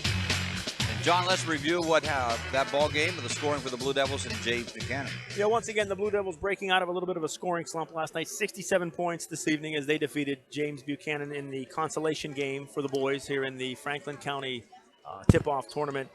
Ian Gelsinger continuing his hot streak with the scoring. Last night he was the co-high scorer with 9. Tonight he led the team. 17 points on the night for junior Ian Gelsinger. Right behind him with 16 was number 22, Casey Hoover, right on his scoring average from last year. Chipping in 9 points for the Blue Devils tonight, Brandon Stuhler. He did a nice job handling the ball, and also he set the tone on defense right at the beginning of the game with a couple of steals, getting the Blue Devils on track early. Bryson Robinson coming off the bench for 6 points, doing a nice job on his game this evening. Ben Freeman with 5. Cam Heilman also coming off the bench, scoring 5 with a nice three-pointer and then a driving layup in the third quarter to keep the Blue Devils offense rolling. Elsewhere, Brian Gemby with 3 points. Jared Miller coming off the bench, getting some minutes towards the end of the game. He had 2 for the Blue Devils, and rounding out the scoring for Greencastle this evening, senior Marcus Strasser coming off the bench. He knocked in 1 free throw late in the game for the Blue Devils. On the other side of the agenda, 34 points this evening for the James Buchanan Rockets. Jared Pine, number 2, the senior, 5'9", did a nice job controlling the ball and shooting for JB. He led the Rockets with 14 points on the night. Hunter Reith, junior starter for the Rockets, he had 4. Elsewhere, Hunter Sowers, the senior 6'3" center, started for the Rockets. He had 4 points on the night. Elsewhere, it was Dan Corcoran, a sophomore, 5'9", nice job on his end tonight with 3 points. Rounding out the scoring for the Rockets this evening, junior Kelby Freeze off the bench with 2, and also off the bench, sophomore Noah Wise with 2 points for the James Buchanan Rockets. So congratulations to the Greencastle Blue Devils, third-place finishers here in the Franklin County tip-off tournament. A little bit down from last year when they finished second, but still a nice comeback performance. Saw a lot of smiles on the bench tonight, which is always a good thing. I think Greencastle gets it back on track this evening, and they'll see this JV team again next Friday down in Mercersburg. Well, I think this was I guess somewhat of a game that you might expect it from the Blue Devils and James Buchanan. James Buchanan without their starters back, Greencastle with their starters back. I think everything played out a little bit. You saw, I guess, a difference in caliber of teams. Let's be honest. Chambersburg a little bit better than James Buchanan, maybe a lot better than James Buchanan. And it was, again, a good win for the Blue Devils, but they just did a lot of things right that Coach Rick Lewis has to be smiling about right now. Exactly. And like we said earlier, fair or unfair, a lot of people are going to look at the Waynesboro game against JB and the Greencastle game against JB and try and get a feel for comparing the two teams. JB last night winning by 24, Greencastle tonight winning by 33. So I think Greencastle is back on track. Teams around the Mid-Penn Colonial may have saw that loss last night and maybe thought, what's with Greencastle this year. But I think tonight it was a statement game for Greencastle. They needed to come out, they needed to score, they needed to play hard, and that's exactly what they did. A team against JB, certainly not the caliber of talent we'll see elsewhere this season.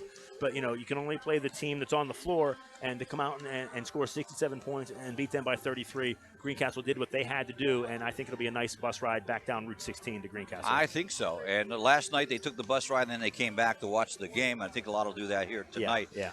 John, we're going to switch gears a little bit here. We're going to take a break, and then when we come back, we'll start talking girls basketball. It is the Greencastle Antrim Blue Devils, the Waynesboro Maidens, in the championship game of this tournament. Greencastle no stranger. They're going for number 4, but Waynesboro has different plans. We'll be back on the F&M Trust Sports Network here on MidPennBroadcasting.com, GameTimePA.com, and WRGG 93.7. Shoulda, coulda, woulda. Had an auto accident? It's common to wonder how things could have turned out differently, if only. No regrets. If only you had Erie Insurance. With Erie, instead of regrets, you can focus on putting your mishap behind you. With an Erie Rate Lock auto policy, your rate won't take a hit, no matter what. It stays put until you change a car, driver, or address. People who treat you fairly, legendary service, great rates. That's what it means to have seriously good insurance for your auto, home, or business. Erie Insurance. See for yourself why Erie received the J.D. Power Award for highest in customer satisfaction with the auto insurance purchase experience 3 years in a row. Your Erie agent in Greencastle and Waynesboro is Antrim Insurance Agency. Get a quote at AntrimInspa.com. Erie Rate Lock is not available in all states. Limited to 3 years in Virginia. Other conditions and limitations at ErieInsurance.com. For J.D. Power Award information, go to jdpower.com. Erie Insurance.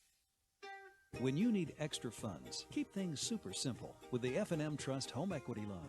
Unlike other banks, our home equity loan has no checking account or automatic payment requirement, and there's no introductory teaser rate. You simply get a low fixed rate with savings you can count on. F&M Trust is a local community bank, ready to serve all your financial needs. Apply for your super simple home equity loan now at fmtrustonline.com or at any F&M Trust community office. Equal housing lender. Del Martin Incorporated, a full-service advertising agency, has been serving the tri-state area for 35 years. We specialize in screen printing and embroidered clothing. Del Martin Incorporated supplies a full range of brand-name uniforms for athletic, work, and medical applications, and a full line of advertising essentials. We have an in-house artist ready to put your ideas to work for you. T-shirts for schools, clubs, churches, and events. Del Martin Incorporated, 21 Sarah Susan Lane, Greencastle. Phone 717-597-5751 or online at delprint.com. Okay, what you got here is your basic Ford Escape. You can buy it right here. This baby doesn't mess around, and it drives the competition crazy. See this hands-free liftgate? We have it. These guys don't. Need help parking? Escape has it. Do they? No, no, no. Got jet skis or a boat? Not the Titanic. Something smaller? If it weighs more than this, these guys can't do it. That's the Ford Escape, and we're Keystone Ford. Fast, fair, and friendly. Season's greetings from the Franklin County Visitors Bureau. When you, friends, and family are looking for holiday fun, visit ExploreFranklinCountyPA.com. Be sure to check out the 12 days of Christmas gifts in Franklin County. Please enjoy a safe and happy holiday season. Remember Heritage Christmas in downtown Greencastle, December 9th and 16th, 5:30 to 8:30 p.m. Streaming live with over 70 local sporting events a year, this is MidPennBroadcasting.com. Welcome back to Waynesboro. Here we go. I did that again, didn't I? Yeah, gotta wait for Michael. Michael has to speak. Yeah.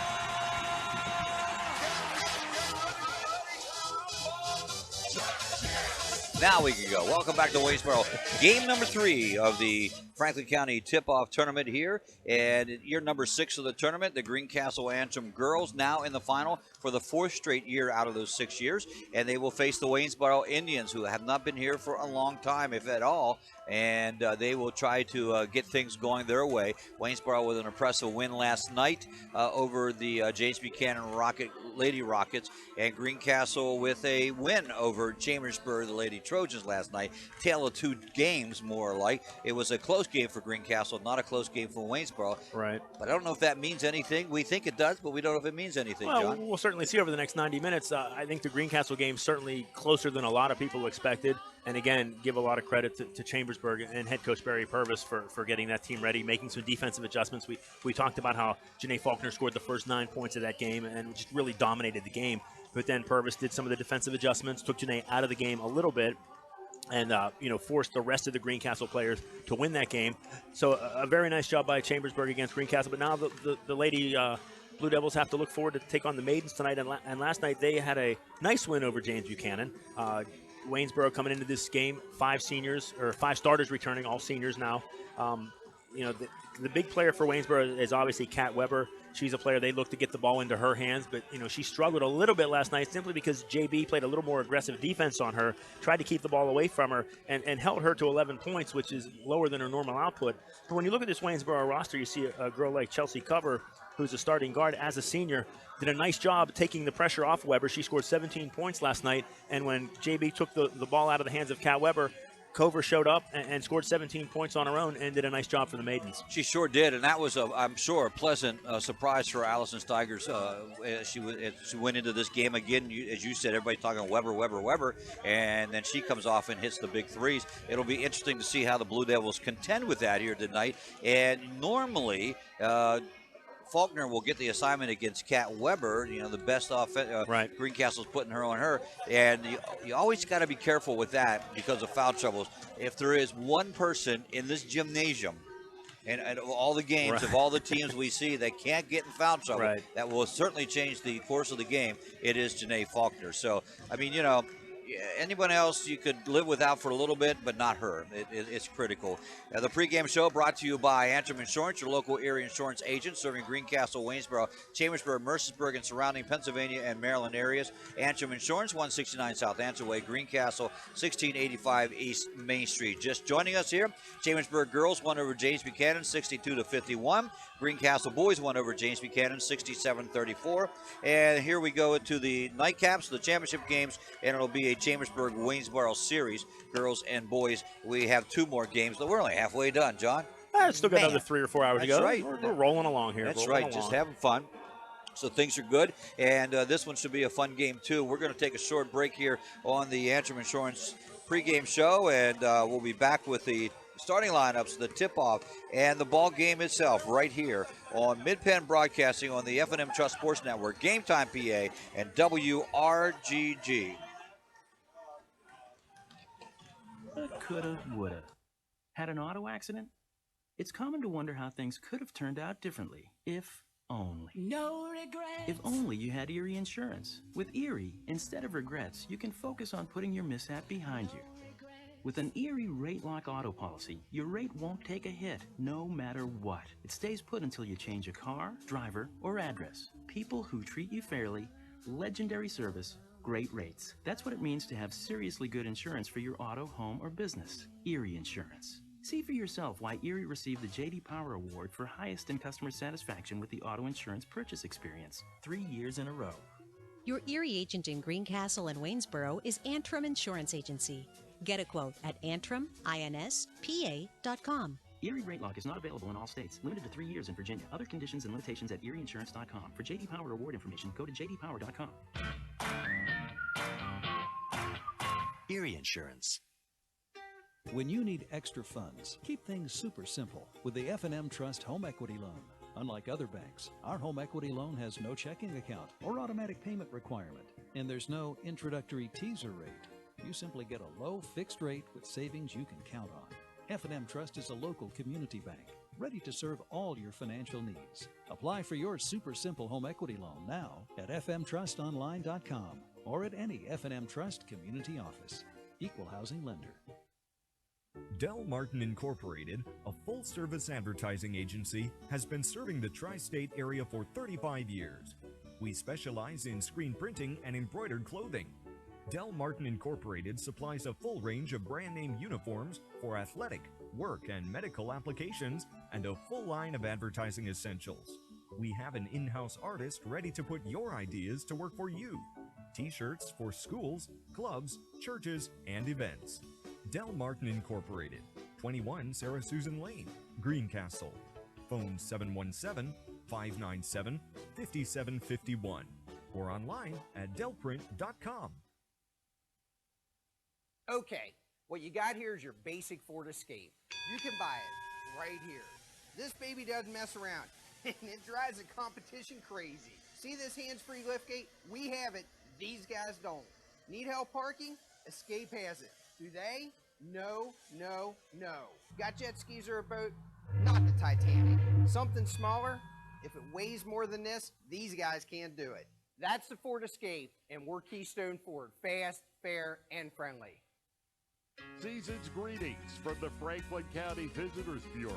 When you, friends, and family are looking for holiday fun, visit ExploreFranklinCountyPA.com.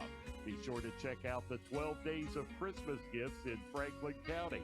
Please enjoy a safe and happy holiday season.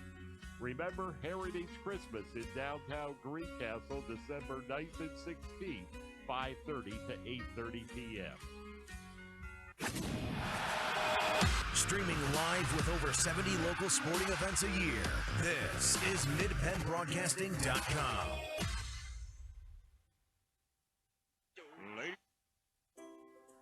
Does high-interest credit card debt have you down? Well, relief is here at Patriot Federal Credit Union. Save when you transfer your existing high-rate balance to a new Patriot Visa credit card. There's no annual fee and no transfer fee. Just a great introductory rate for 12 billing cycles. That gives you a full year to lower your balance. Learn more at patriotfcu.org. Subject to credit approval, member NCUA. Shippensburg Physical Therapy and Sports Medicine, with offices in Shippensburg, Greencastle, Waynesboro, and Newville, specializes in orthopedic and sports-related injuries. Our therapists are experts in utilizing the most current therapy techniques, from hands-on manipulation to therapeutic exercise and aquatic therapy. We are a locally owned and operated practice and have a vested interest in the individual patient and community. Shippensburg Physical Therapy and Sports Medicine, online at shippt.com. Phone 717-477-8030. Greencastle Eye Care Center has been the area's premier eye care provider since 1984. Dr. Sandra Fink-Freeman and Dr. Charlie Parsons provide comprehensive eye exams, including medical eye exams and contact lens fittings for patients from age 1 to over 100. The office has a complete optical department with a wide variety of frames for adults and children. Conveniently located in the John Grove Medical Center off Exit 5 along I-81, Greencastle Eye Care Center is your family eye care provider, always accepting new patients. Call us at 717-597-7708. Welcome back to Waynesboro. This game's underway, and here with the play-by-play is John Freeman. Thank you very much, Greg. Greencastle with the basketball moving away from us on your radio dial. Janae Faulkner to the hoop. Shot will not go. Battle for the rebound. Away with it comes Heidi Schazenbacher. She gets it back to Faulkner. Janae between the circles, setting up the offense, goes cross-court to Morgan Wagaman, just out of the reach of Morgan. Ball goes out of bounds. First turnover of the game goes to Greencastle, and the Maidens will take possession. 7:41 to go here in the first quarter. No score. Greencastle coming out in a man-to-man, and they do have Faulkner on Weber. Yeah, kind of as we expected. Figure you put your best defender on the other team's best scorer. Near corner, Chelsea Cover with the basketball, guarded by Wagaman. Back up top, around the circle they go. That is Olivia Gardenauer with the basketball. A whistle. That's going to go against Waynesboro. I think it was a moving screen. Yep, that's what it was. Yeah, moving screen against the Maidens. First foul of the game goes to Waynesboro. Ball back to the Blue Devils. Lydia Christ to key the ball into Janae Faulkner running the point this evening. Interesting, that was against Cover, and they really can't afford to get her in foul trouble. No, she runs the point. She had the 17 points last night. They definitely need to keep her on the floor. Blue Devils with the basketball on the far end of the court. Inside to Faulkner. Her shot won't go. Kat Weber with the rebound for the Maidens. She gets it up to Gardenauer. Back up the court comes Waynesboro. Cover near side in the corner in front of us. Goes back to Weber, and Faulkner steps in front, makes the steal, corrals the ball, and brings it down the court for Greencastle. She goes cross court to Lydia Christ. Christ gets a screen, can't go to the basket. She goes cross court over to Faulkner. Back around, it goes to Chris. She looks to go baseline left. Nice job on the defense there by Zell, and a double dribble was called. She picked the ball up, then said, I'm going to try this again, and then the whistle. Yeah, nice defense there by Sarah Zell for Waynesboro, forcing the turnover. Still no score. Minute 15 into the game here. 6:40 to go, 6:42 to go here in the championship game of the Franklin County Tip-Off Tournament. Now, Waynesboro has yet to get a shot off in the first minute and a half. Greencastle with a couple of shots, unable to get it to fall. Waynesboro with the basketball. Steiger near side. She looks to go underneath. And now yep. Yeah, nice job there. On the defense side, Morgan Wagaman stepped in, took away the passing lane, and then when she couldn't make the pass, that forced the travel. So another turnover for the Maidens. Both teams a little off kilter here on offense. Still looking for the first basket. 2 turnovers, both teams. Greencastle 2 shots and Waynesboro none. That's the statistics here early on. Not a whole lot to speak about so far. Blue Devils with the basketball. Morgan Wagaman looks to drive into the paint. She dishes off to Schweitzer. Back to Lydia Christ. Her shot on the way won't go. Rebound pulled down by number 10 for Waynesboro. That's Olivia Gardenauer. She pushes the ball up court quickly for the Maidens. Looking to set the offense here. Someone looking to score. That's Kat Weber. A little turnaround. Jump hook. Pass over Lydia Christ is good. Waynesboro jumping out to a quick 2-0 lead. Well, that was a nice play from Weber. That's the trouble when she gets the ball in her hands. She's very explosive down low. She is the scorer for this Maiden team. And like we said, JB did a nice job last night fronting her on defense, keeping the ball out of her hands as we have a turnover now. Ball out of bounds. Turnover by Greencastle. Yeah, it was just an errant pass, and they couldn't bring it under control. That's 3 turnovers, 3 trips down the court. Not a good start for the Blue Devils. Yeah, definitely not a good start for Greencastle as they look to get the offense rolling. Emma Steiger with the basketball. She goes cross court. Waynesboro with it. Goes to cover. She loses it. Morgan Wagaman picks it up. Left-hand dribble over to Lydia Christ. Her shot won't go. So close. But Janae Faulkner pulling down the offensive rebound for the Greencastle Blue Devils. She'll reset the offense. She'll take it to the basket on Gardenauer. They're going to call the foul. Is the basket good? Is it? Yeah, it is. It is. I didn't see the big swooping arm coming down. Worried me a little bit that it might go against Faulkner on that one, but it didn't. She gets the first buckets of the game. We're tied up at 2 apiece. She'll hit the free throw. Olivia Gardenauer with the foul for Waynesboro. Faulkner hitting the free throw, completing the three-point play. Blue Devils leading 3-2 here as the clock approaches 5 minutes in the first quarter. That was just one of those plays, John, where I'm taking over, I'm going to score, and she did. Yeah, enough's enough. We're going to start putting some points on the scoreboard, and I'll handle that for you. Now the Maidens with the basketball looking to set the offense here on the near side. Gardenauer near the timeline, guarded by Wagaman. She gets the ball over to Chelsea. Cover looking to go cross court, finds Steiger. Steiger left-hand dribble. Got to go back to Gardenauer. Almost a steal by Morgan Wagaman. Great job. Then Janae Faulkner blocks a pass.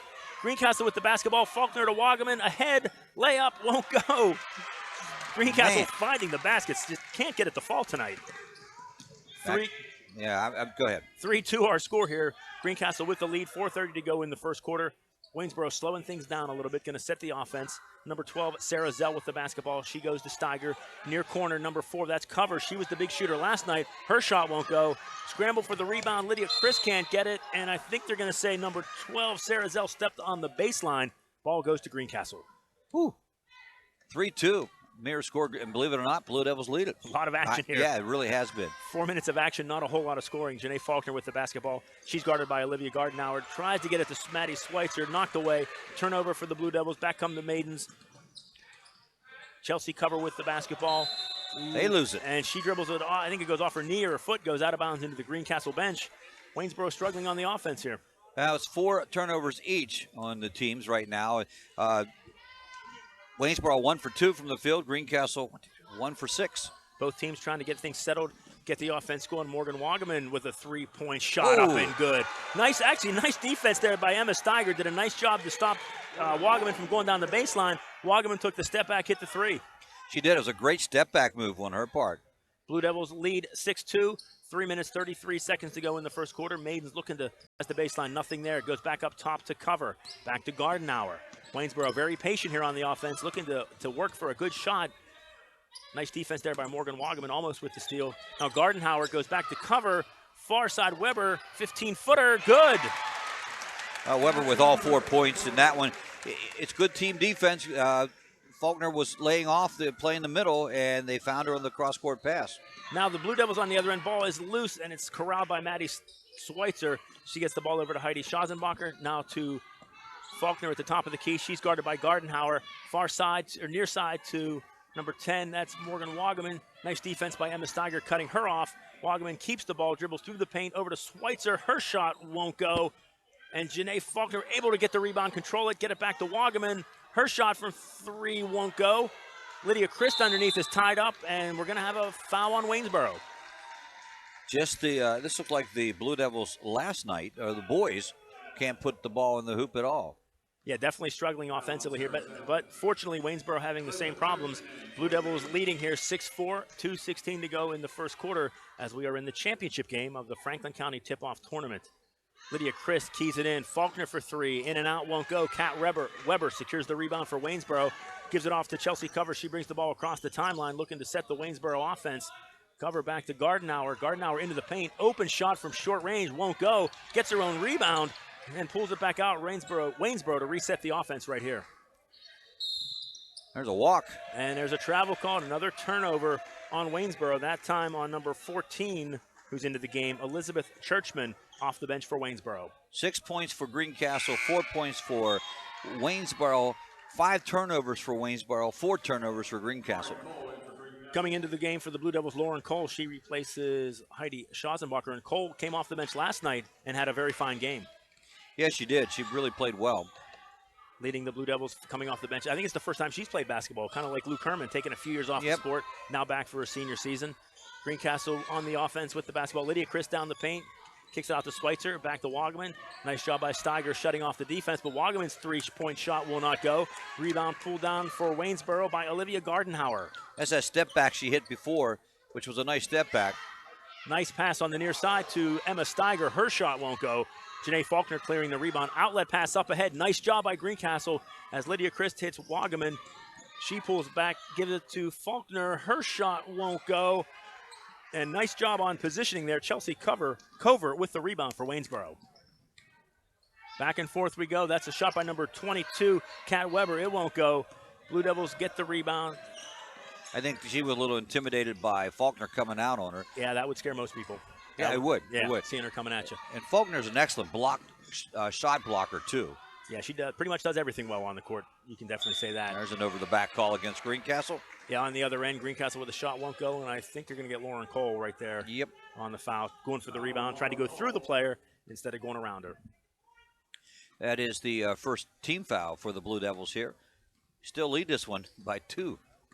As we're inside a minute here in the first quarter, Olivia Gardenhauer, left-handed dribble with the basketball. She goes inside to Weber. Weber, a little underhanded scoop shot past Faulkner, won't go. Janae pulls down the rebound for Greencastle. She'll lead the offense up the court as we approach 30 seconds here in the first quarter. Faulkner guarded by Gardenhauer. She goes cross-court to Wagaman. Greencastle looking to pull the ball out here. I think we're going to see them go for the last shot here in the first quarter with 20 seconds to go.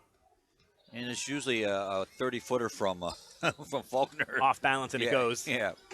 Janae with the basketball. 13 seconds to go in the first quarter. Janae dribbling, looking for an opening. Not there. Nice defense by Gardenhauer for Waynesboro. Down to 8. Faulkner's going to have to start to make something happen here. Left-handed dribble. That's almost a 5-second violation. Creates a little spin. Oh! Spin move and a bucket. Just like you said.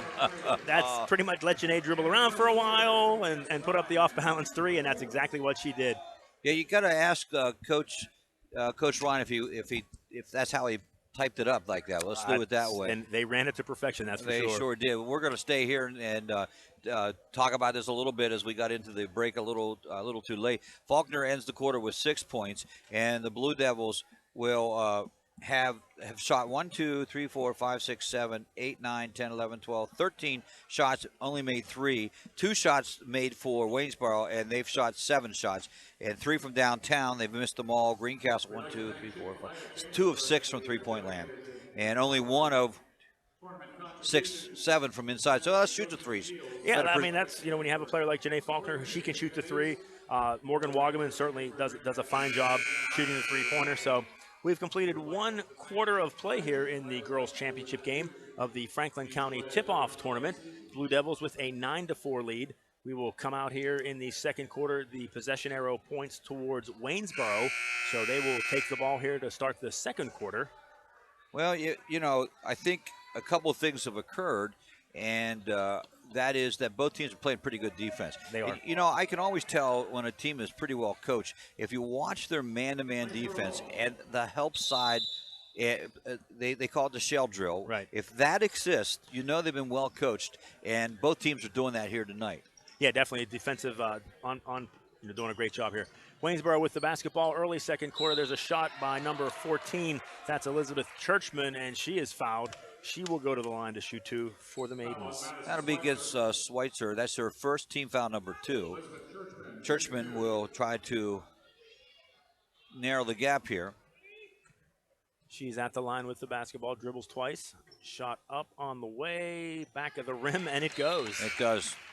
Little friendly shooter's roll there for number 14, Elizabeth Churchman. A 5'4" senior guard for the Maidens. 9-5 your score, just starting the second quarter, 7:48 to go, as Churchman will take her second free throw.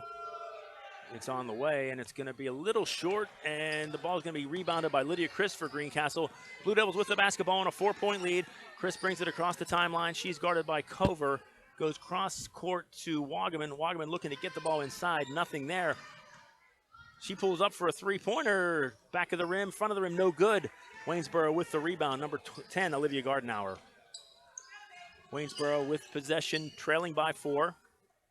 Greencastle sitting back on defense and a little bit of a man-to-man here, I believe. That's number 14 going to the basket. Churchman, her shot won't go. Rebound cleared away by Janae Faulkner.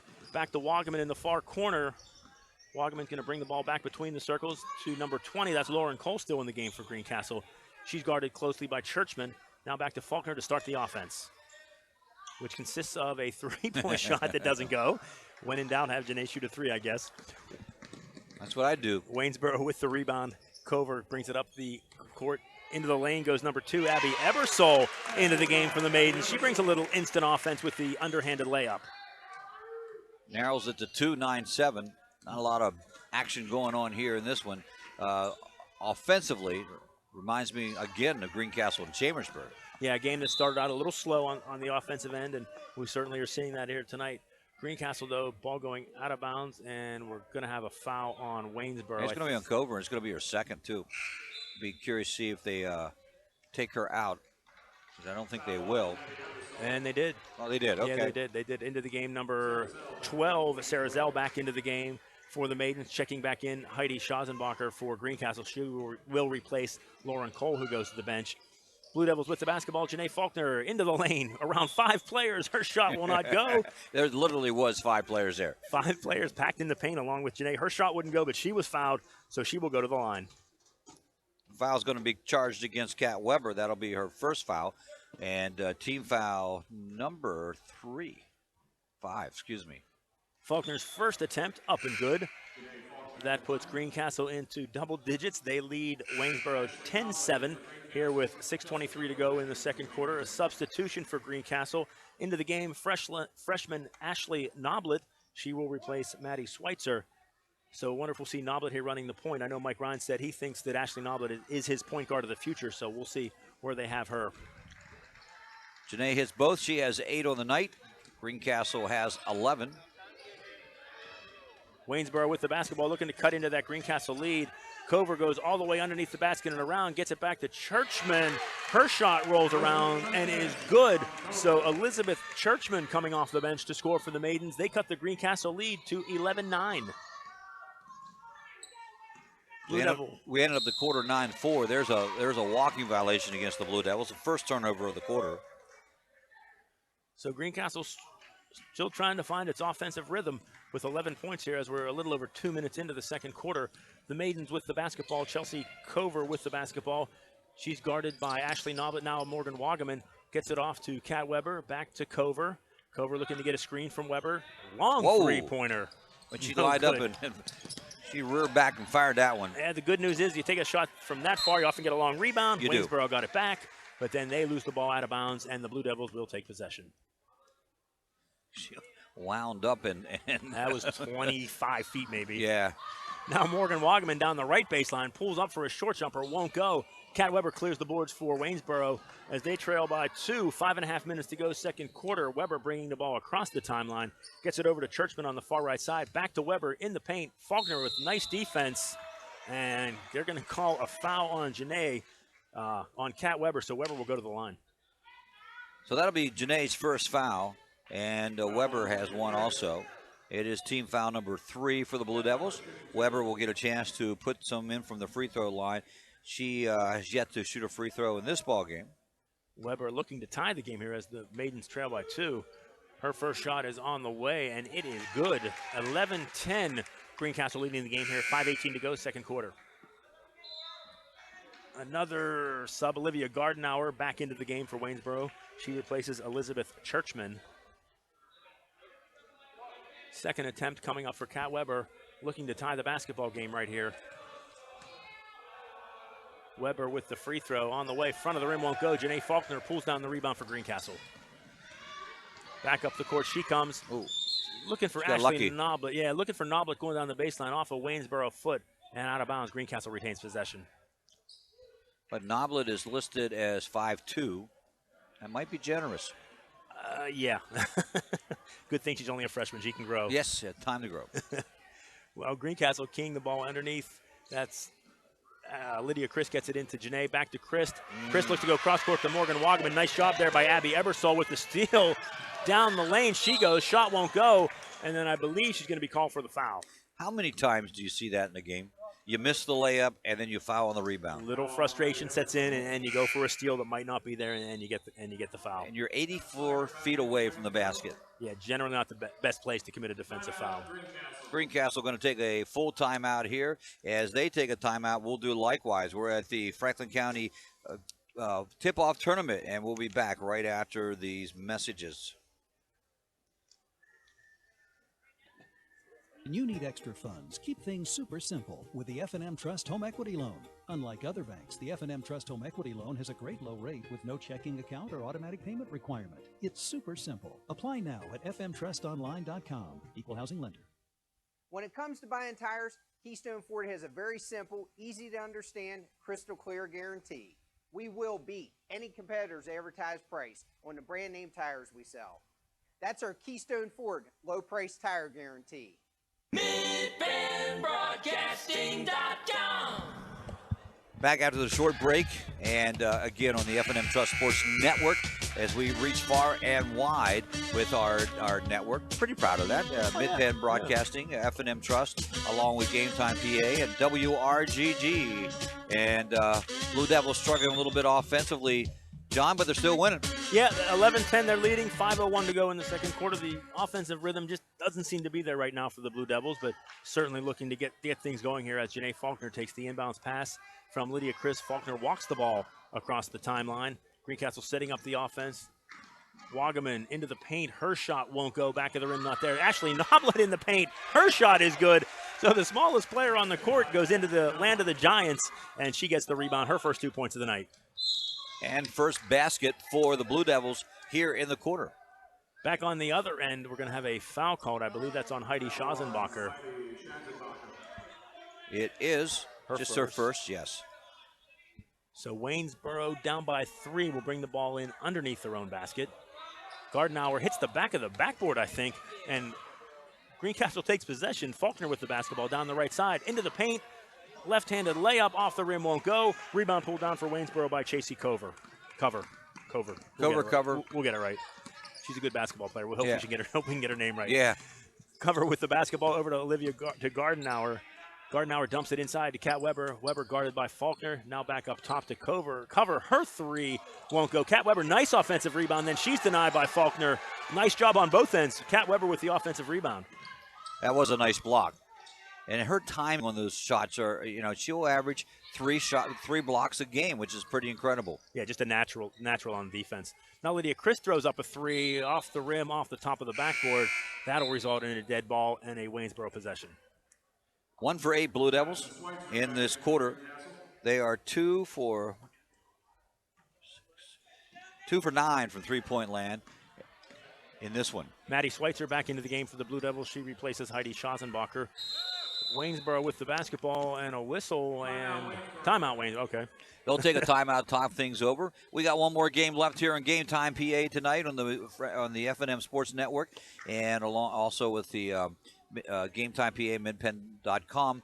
We will have the championship game for the boys, which features the same two schools playing right now, and what we think should be a pretty good ball game. Yeah, absolutely. I mean, both teams looked good last night. Waynesboro looked very impressive against JB. I was very impressed with their bench, bringing in a lot of younger players to get some quality minutes and a lot of quality play. You know, Chambersburg, we saw what they did against Greencastle. They have multiple threats. They have a lot of size. So I think it's going to be a very good game and one we're definitely looking forward to. And at halftime of this game, we have a special guest. We'll have the Honorable Rick Lewis with us to talk about for that game. Back to action we go. Waynesboro with the basketball. Olivia Gardenauer guarded by Lydia Christ. And nice job. Ashley Noblet coming in almost with the steal. Ball going out of bounds. Waynesboro keeps possession, but Noblet coming in, making her presence known with that basket in the paint, and then nearly a steal right there. Waynesboro back. Gardenauer. Far corner, can't see because the official's in the way. Now Steiger with the basketball. She goes back up top to Gardenauer. Waynesboro running the offense around the top of the key. Now a three-pointer by Gardenauer won't go. That's a freshman mistake, isn't it? Noblet left her go because it wasn't her person. Right, yeah, got to remember when to switch. That's important. Janae Faulkner on the other end, guarded by number 12. That's Sarah Zell. Faulkner loses the basketball. Waynesboro with possession. Emma Steiger with it. She goes right side to Gardenauer. Gardenauer looking to set the offense. Going to bring it back between the circles, reset everything. Waynesboro going down 3 minutes to go here in the second quarter. Zell with the basketball. She's guarded by Maddie Schweitzer. Back up top, Cover with the ball. She drives, shot up, no good. Battle for the ball. Maddie Schweitzer gets it for Greencastle. Blue Devils with the basketball, leading by 3. Waynesboro struggling just as well. They're only 1 of 7 here in the quarter. Not a lot of offense so far. Lydia Christ lets it fly from 3, and I think that's her first three-pointer of the season. It is. Nice to see Lydia getting, she's known for her shooting, so certainly you want to see her getting on track from three-point land. Blue Devils up by 6, 2.5 minutes to go here in the first half. Waynesboro with the basketball in front of us. Setting up the offense is number 10. That's Olivia Gardenauer. She's guarded by Lydia Christ. Now a left-handed dribble goes near side to Cover inside to Kat Weber. Weber double teamed. She somehow gets the shot off. It won't go. Maddie Schweitzer there for the rebound. Gets it off to Faulkner. Faulkner, nice pass ahead. Morgan Wagaman with the layup. That's a great pass when they caught everybody sleeping on the part of Waynesboro. And for Morgan Wagaman, that's her 5th point. Great court awareness there by Janae Faulkner to find that pass. Now Blue Devils on defense, and I think we're going to have a foul called. Kat Weber looking to get the pass in. I think she might have been bumped by Janae Faulkner, and I think they're going to give Janae that foul. Now if it is against her, it will be her 2nd foul. It is. No panic yet, but still, you got to wonder how long you can keep her on her if fouls become a problem. Yeah, you almost look to see Waynesboro start pushing the ball into Kat Weber, maybe try and draw that 3rd foul and get her out of the game. Have to. 5-second violation. Noblet causes that. Ashley Noblet once again coming in, making things happen. Nice job on defense. That's their first turnover for Waynesboro in this quarter after having 5 in the first quarter, 1 here in the second. Greencastle 4 in the first, and have had 3 here so far. So really Waynesboro playing well. They're just not hitting the buckets just like Greencastle. Blue Devils with the basketball. They lead by 8. Minute 40 to go here in the first half. Lydia Christ goes left side. Janae Faulkner with the basketball. Down on the baseline, it's Morgan Wagaman. Step back jumper, no good. Olivia Gardenauer there for Waynesboro and the rebound. She looks to push the ball up the court. Waynesboro trailing by 8. Gardenauer with the basketball. Guarded by Christ. Now she goes over to Cover. Cover guarded by Morgan Wagaman. Cover into the paint. Her shot up, no good. I think the shot went, but I think they're going to say the foul was before the shot. They really can't say that. I mean, it was out here. It wasn't. It was about 15 feet away. Continuation does not apply. So a foul on the floor. Waynesboro will take the ball underneath their basket near us. Wagaman's first foul, by the way. Brooke Heisey in the game for Waynesboro. Shot up by Gardenauer, not good, and the ball is tied up. Sarah Zell and Ashley Noblet tied up there. Possession arrow points towards Greencastle. I'm looking here, 0 for 7 from three-point land, Waynesboro. One of the reasons why they're down by 8 here as we approach the final minute of the first half. Morgan Wagaman with the basketball. She's guarded by Steiger. Left side, she goes with it. Now gets it back up top to Noblet. Noblet goes right side to Schweitzer. Schweitzer, nice pump fake, goes around the defender, up and in. Nice job, Maddie Schweitzer. That's her first bucket of the night. And the Blue Devil lead double-digit. 20-10, Greencastle leads here. 47 seconds to go in the first half. Waynesboro looking to get some points here. Don't want this game to get out of hand as we approach halftime. And Chelsea covered, left-handed dribble. She goes down the baseline, cut off by Schweitzer. Her shot, no good. Morgan Wagaman with the rebound for the Blue Devils. Greencastle with the ball and a 10-point lead. And I don't know if he called for one or not, but that might not have been it, as the three-point attempt goes way over the basket. Maddie Schweitzer with the three off the rim and then off the top of the backboard, out of play. I think a time and situation there that you look at that and you say, listen, 30 seconds, we do well on the last shot. Let's take a 12-point lead in, or a 10-point lead instead of an 8-point lead. Yeah, I mean, worst case scenario, you're down by 10, and you certainly take that. So now Waynesboro likely to look for the last shot. Gardenauer with the basketball. She's guarded by Morgan Wagaman. Comes over here near us to Steiger. Steiger looking to get on the baseline. Cut off by Noblet. Pass inside. Stolen by Faulkner. Up ahead. Morgan Wagaman. Nice job and a layup. Wow. Great pass. Great layup for Greencastle. That's more than a great pass. That is more than a great pass. Perfect. I mean, she just lobbed it in front of her enough to get there. Oh, that's what a way to finish the quarter for the Blue Devils. Wow. That is more than a great pass. Did I say that enough times? One of the best we've seen this tournament, that's yes, for sure. That's for sure. That is the end of the first half. Coming up here after the halftime break here, we're going to talk with Rick Lewis, talk about that win they just had here moments ago on WRGG. Keep things super simple with the F&M Trust Home Equity Loan. Unlike other banks, our home equity loan has no checking account or automatic payment requirement, and there's no introductory teaser rate. You simply get a low fixed rate with savings you can count on. F&M Trust is a local community bank, ready to serve all your financial needs. Apply for your super simple home equity loan now at fmtrustonline.com or at any F&M Trust community office. Equal housing lender. Shippensburg Physical Therapy and Sports Medicine, with offices in Shippensburg, Greencastle, Waynesboro, and Newville, specializes in orthopedic and sports-related injuries. Our therapists are experts in utilizing the most current therapy techniques, from hands-on manipulation to therapeutic exercise and aquatic therapy. We are a locally owned and operated practice and have a vested interest in the individual patient and community. Shippensburg Physical Therapy and Sports Medicine, online at shippt.com. Phone 717-477-8030. If you got a car to sell but don't want to buy a new one, what are you going to do? A newspaper ad, Craigslist, or the old sign in the windshield? You will get to talk to some really interesting people, but the odds of you selling your car aren't really good. But you can bring it to Keystone Ford, and here's my promise to you. We'll appraise your car with no obligation and make you an offer. If you accept the offer, you'll get your check that day. Now, how easy was that? We're Keystone Ford, fast, fair, and friendly. Greencastle Eye Care Center has been the area's premier eye care provider since 1984. Dr. Sandra Fink-Freeman and Dr. Charlie Parsons provide comprehensive eye exams, including medical eye exams and contact lens fittings for patients from age 1 to over 100.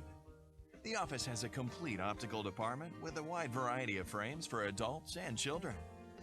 Conveniently located in the John Grove Medical Center off Exit 5 along I-81, Greencastle Eye Care Center is your family eye care provider, always accepting new patients. Call us at 717-597-7708.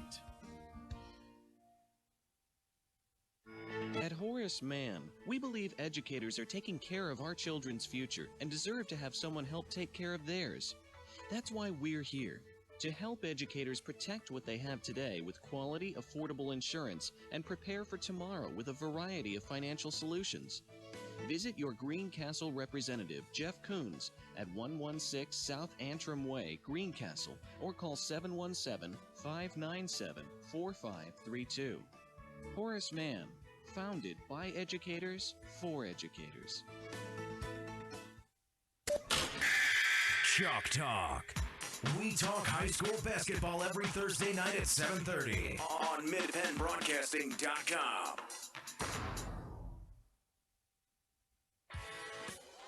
Welcome back to Waynesboro. It is the Franklin County Tip-Off Tournament. We're in game number 3, championship game of the girls, and the Blue Devil girls up in front of this one by 12 at halftime, 22-10. Our special halftime guest is Rick Lewis, head coach of the Greencastle Antrim Blue Devils. But I got to ask you first off, Rick, Is this new job you have better than the one you had last year, basketball season? You replaced me pretty quickly, I've noticed. Well, it's very easy to replace. You got a lot of people that we can take care of to do that. So, but first of all, congratulations on the win. Thank you. Nice to get a win, isn't it? It really is. It was nice for the team because we got all 12 kids in tonight. That was neat, and I was just really pleased at how we played and bounced back. You know, you always worry about being new. You just don't know how everyone's going to react to every different situation. And I thought the kids were very focused and came out very aggressive and did a real nice job. They really did. And the things that did not go well the night before against Chambersburg, obviously the shooting or even getting to the hoop, the rebounding was one of the positive things here tonight, obviously. But I thought defensively, again, that 2-3 zone's working for you. It really is. You have Ian Gelsinger and Brandon Storr at the top of it. Really our quickest athletic kids. They're really getting it. Casey does a real good job in the back line being aggressive. And the way we're built, we're already in position to run. And that's what we want to do. Right. So doesn't matter who gets the rebound. No, on it that really team. doesn't. Yeah. So when we were able to really exploit that tonight, and our full court pressure, something we really haven't looked that good in practice doing it. And I was a little hesitant to do it yesterday. And the first question I was asked after end of the game, they're like, why didn't you press last night? And I said, you know what, that's on me. I should have. And, sometimes things don't look good in practice. You're afraid to do it. But when you get out here, and I thought the kids did a great job with that. Well, actually, I understand it because when you press, you're gambling. And when you're playing man-to-man, you're gambling. There's more chance prone to foul. You haven't had a chance to look at your bench yet in a game situation. And, it's very risky, those things. But they turned out well tonight. It did. And, again, you look a lot smarter when the ball goes in the basket. But we have good shooters. I kept telling the guys one night, and, I said it the other night, the league wasn't decided. The district's playoff spots weren't handed out last night. The kids were disappointed. And I think we were all disappointed because we didn't feel we played well. Right. It's one thing to lose, and you're like, you know what, we played well. It was a heck of a game. I think we all kind of, and I'll be the first to say myself, I walked out of there going, shoulda, coulda, woulda, and that stinks. So, but tonight the kids played well, and Larry does a good job with James Buchanan.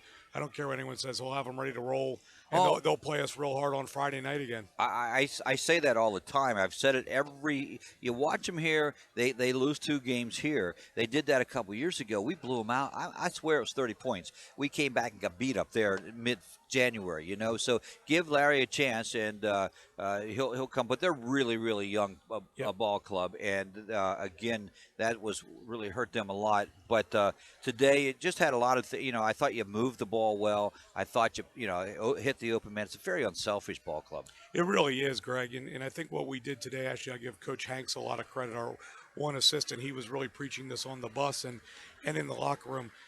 Yesterday, we dribbled up the court.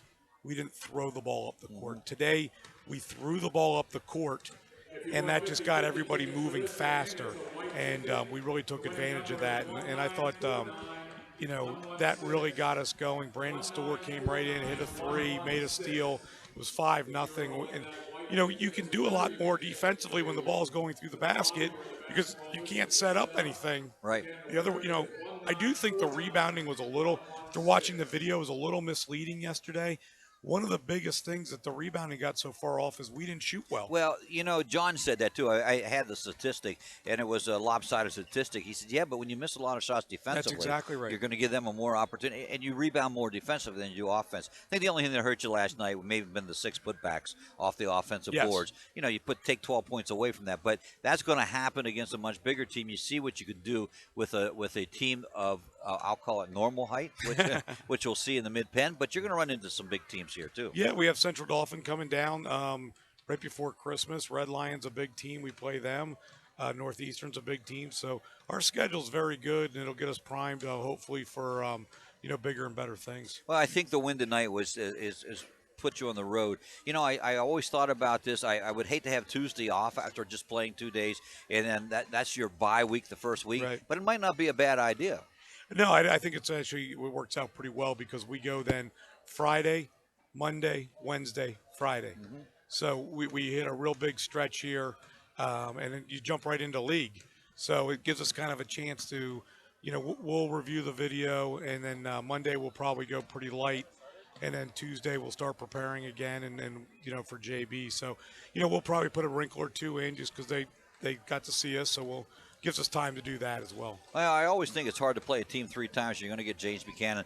I think I'd rather have JB 3 times than have Waynesboro 3 times. So Waynesboro looked really good yesterday. I think they could be the wild card in the whole league. Well, it'll be interesting to see how they do tonight. Again, you can't really compare. We try to do that. Waynesboro beat JB by so many points, da-da-da-da-da. But you can't really do that. Each night is a little different as it goes through that way. And you know what? You still got the ace in the hole. You still have a shooter that hasn't come on board yet. And I noticed you got Brian down the low post. Try to get him going tonight. That will come.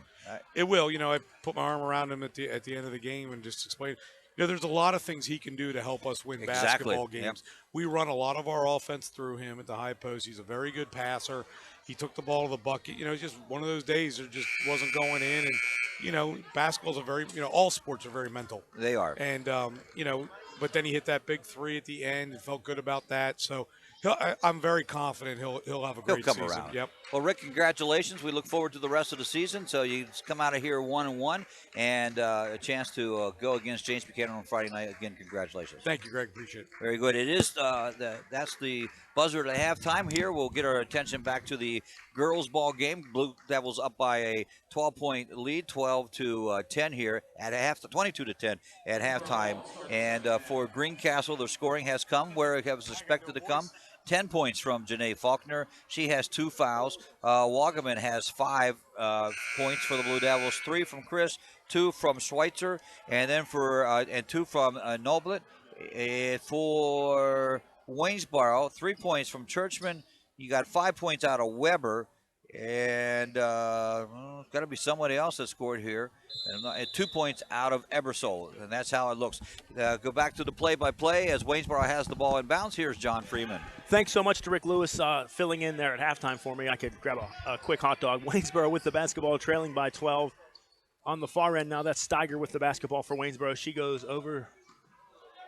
Cover, and she double dribbled and knew it, and no one else did. No one else did. She threw the ball up in the air like, oh wow, And I know what that feels like. I've done that before. Like, oh, I walked here. Yeah. No one else is going to call it. No one called it. She took the travel. They called her. Greencastle with the basketball, up by 12. 30 seconds here into the third quarter. Inside Faulkner. She's guarded by Gardenauer and Weber. Now back over to Schazenbacher for a three-pointer. So Heidi Schazenbacher opening up the scoring here in the third quarter. That was a nice play for the Blue Devils. Going down low, yes. Yeah, good ball movement there by Janae. Waynesboro back up on the other side with the basketball. Gardenauer going inside to Weber. She throws up a shot. Nice defense by Janae Faulkner. Weber's really been taken out of this game tonight. She has been, and that's what Janae Faulkner will do.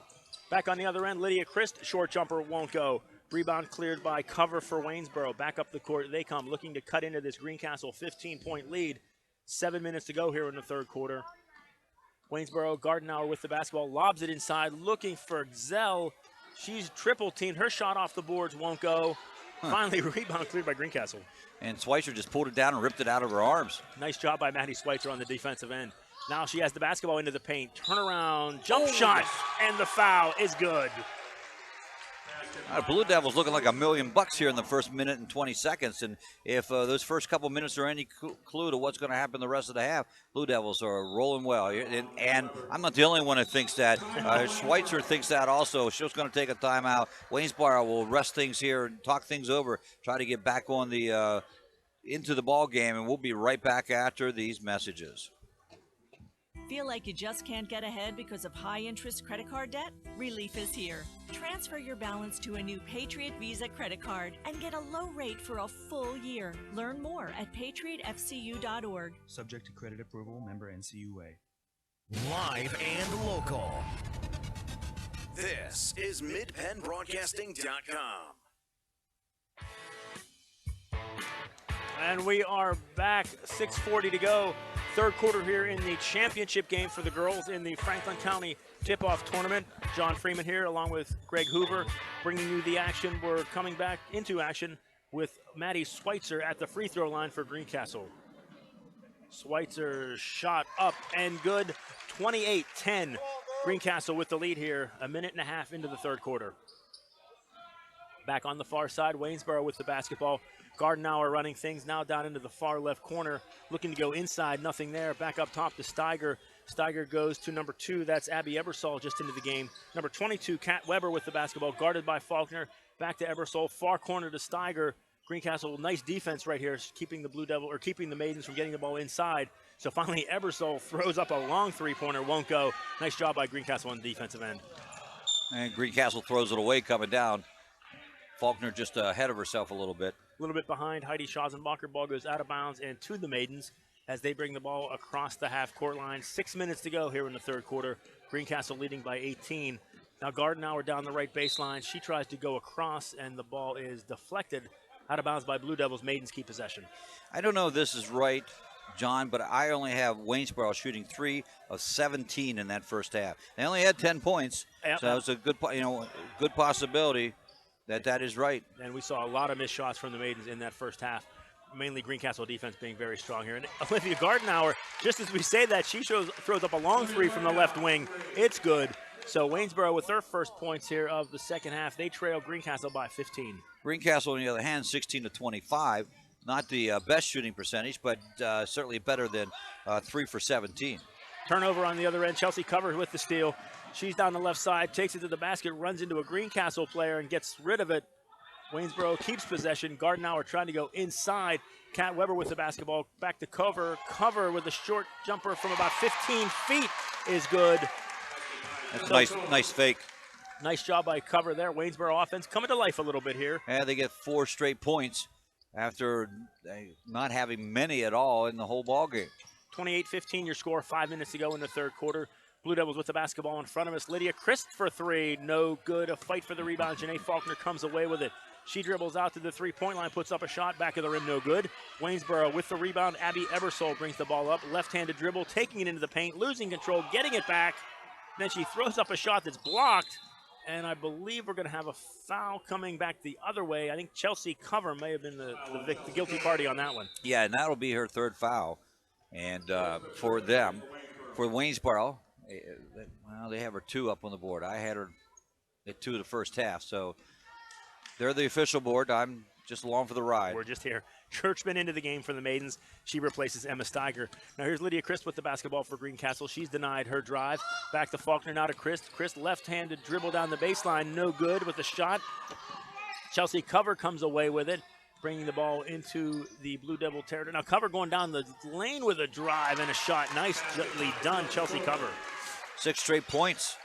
Actually, 7 straight points for Waynesboro here. Yeah, we were at 28-10, now 28-17. Maidens creeping back into this game, trailing by 11. Greencastle looking for a basket. Little miscommunication there. Chelsea Cover comes away with it, goes across to number 14. Comes the that timeout. is Elizabeth Churchman, and I think... Yeah, maybe no, not. Maybe not. Okay. Yeah, there it is. Yeah, 9 straight for the Maidens. Greencastle needs a timeout. Yeah, that 9 straight run, we just lamented about how bad they shot in the first half. This, and that, and the next thing you know, they put a three-pointer up, and then they get their offense going. Greencastle looked a little disshuffled there after coming out and playing so well in that beginning stretch of the third quarter, so we'll see what happens here. The fourth and final game, the championship game, coming up in just a few minutes here. It will feature the Chambersburg Trojan boys and the Waynesboro boys. Should be an interesting game. Again, it's one of those you want to see what happens. If Waynesboro beats Chambersburg, you're going to go, uh-oh. If Chambersburg barely beats Waynesboro, you're going to go, uh-oh. But who knows? But even if Waynesboro would get Chambersburg get a big win over Waynesboro, you still really can't put that much stock into it. Right, because Chambersburg struggled a little bit last night against Greencastle. The Greencastle defense maybe played a little bit of a role in that, but Waynesboro just looking a little tentative early in the game, not really working the ball inside and holding off on some of the three-point shots. But yeah, you're right. I mean, like we said, comparisons are natural, and you see where Greencastle stands, how they did against Chambersburg. Now see where Waynesboro stands as they take on the Trojans a little bit later tonight in the championship of the boys tournament here in the Franklin County tip-off tournament. Girls championship game right now, 3:51 to go in the third quarter. Blue Devils leading Waynesboro by a score of 28-19. Greencastle with the basketball. Faulkner, who had 10 in the first quarter, or first half, has not scored yet here. Janae with the basketball, gets it off to Wagaman. Morgan with a jump shot, won't go. Kat Weber clears the boards for Waynesboro. She hands it off to Olivia Gardenauer. Gardenauer bringing the ball down the court for Waynesboro. looking to go inside to Weber, off Weber's hands, out of bounds, and Greencastle will take possession on the turnover. Now, I don't know if Janae's taking a shot here in this quarter or not, but I think this possession, they need to get the ball in her hands and let her take a shot. Yeah, when Waynesboro's run off 9 straight points and you need to end that run, you give the ball to your best player. So yeah, that makes perfect sense. And meanwhile, Lydia Chris drives the ball down the lane. She loses control to Kat Weber. Weber goes over to Chelsea Cover, back to number 2. That's Abby Ebersole with a 2-point shot, a long 2-point shot there. Wow. 11 straight for Waynesboro. Yes. They've cut this lead to 7. And like we said, get the ball in the hands of Janae. She brings the ball down the floor. She's posted up low, but they didn't get it to her. That's a nice play from Wagaman. Oh, on the back door. But nice. It didn't go. Nice job. Morgan Wagaman with the backdoor cut. Couldn't get the layup to fall. Oh, okay. Back down the floor. Kat Weber with the ball, and she will be fouled. So they're struggling a little bit. They came out so Greencastle did, playing so well, and then suddenly here is the foul. So the foul was going against the Blue Devils. Maddie Schweitzer. Schweitzer, her second. She'll go to the bench.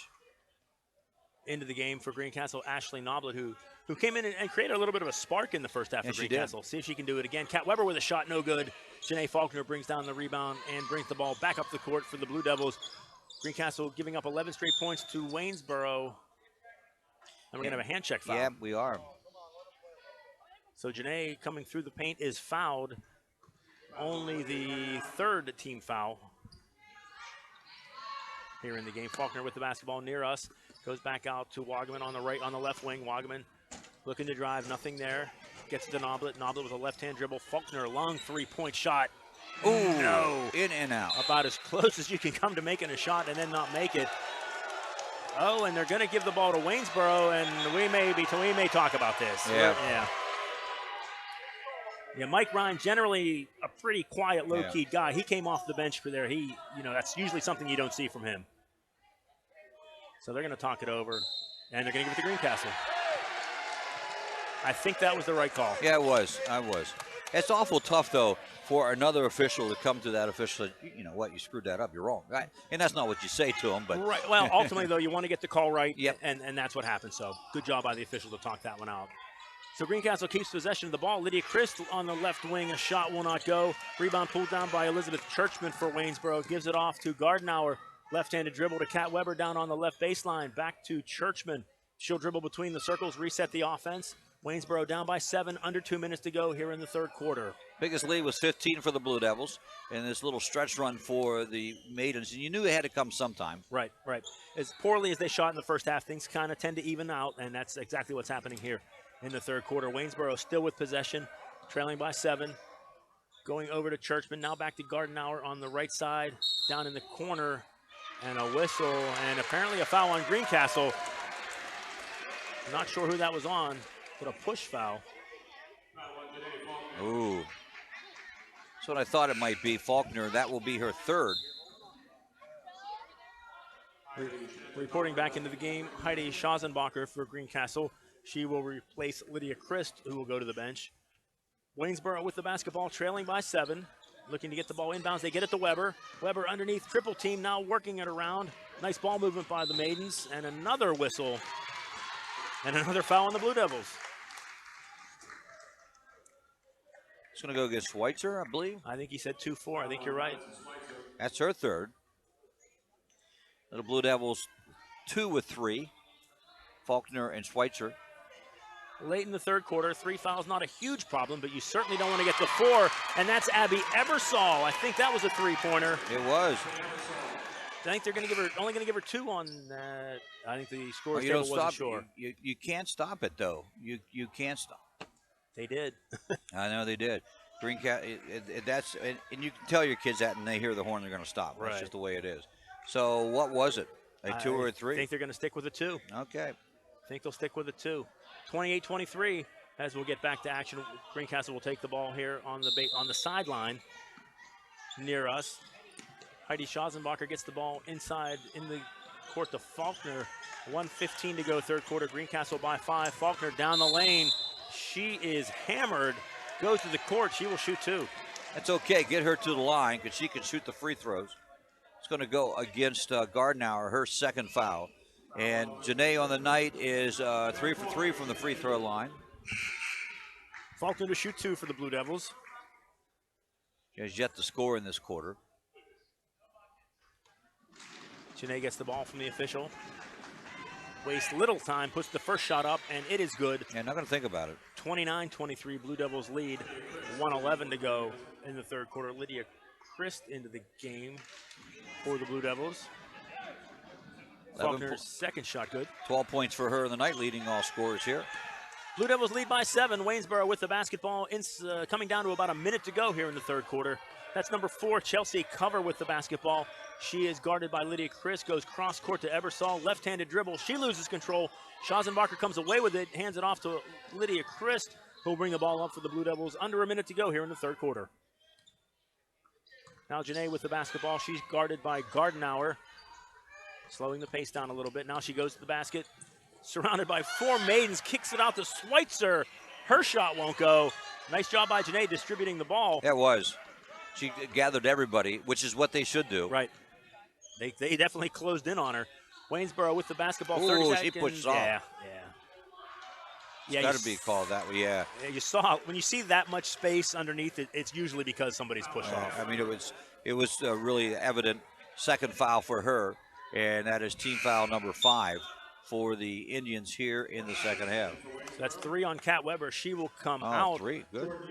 Brooke Heisey into the game for Waynesboro. So Weber with 3 fouls will sit out here the last 28 seconds of the third quarter. Don't want to pick up a cheap one here late and end up with 4 fouls. Then you'll be in some trouble.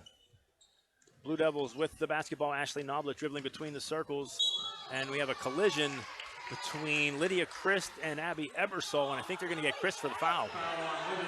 Much to the dismay of the Blue Devil bench. Her first. Yeah, interesting call. Yeah. 2 players just kind of run into each other. We're down to 10 seconds here in the third quarter. Waynesboro with the basketball. Gardenauer guarded by Schazenbacher. Down to 5. Waynesboro needs to do something here. Gardenauer still with the basketball. Gets it off the covers. They're not going to get a shot off. I don't think it'll count, and it won't. Now, it was right after the buzzer rang, so 3 quarters have come to conclusion. Here we'll be right back on the F&M Trust Sports Network on midpennbroadcasting.com, GameTimePA.com, and WRGG. Does high-interest credit card debt have you down? Well, relief is here at Patriot Federal Credit Union. Save when you transfer your existing high-rate balance to a new Patriot Visa credit card. There's no annual fee and no transfer fee. Just a great introductory rate for 12 billing cycles. That gives you a full year to lower your balance.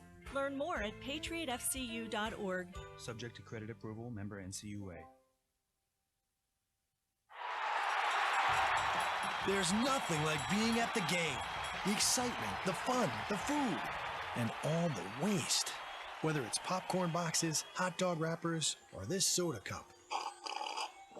Big games generate tons of waste. That's why Waste Management is helping stadiums and businesses reduce waste altogether through recycling and organic composting.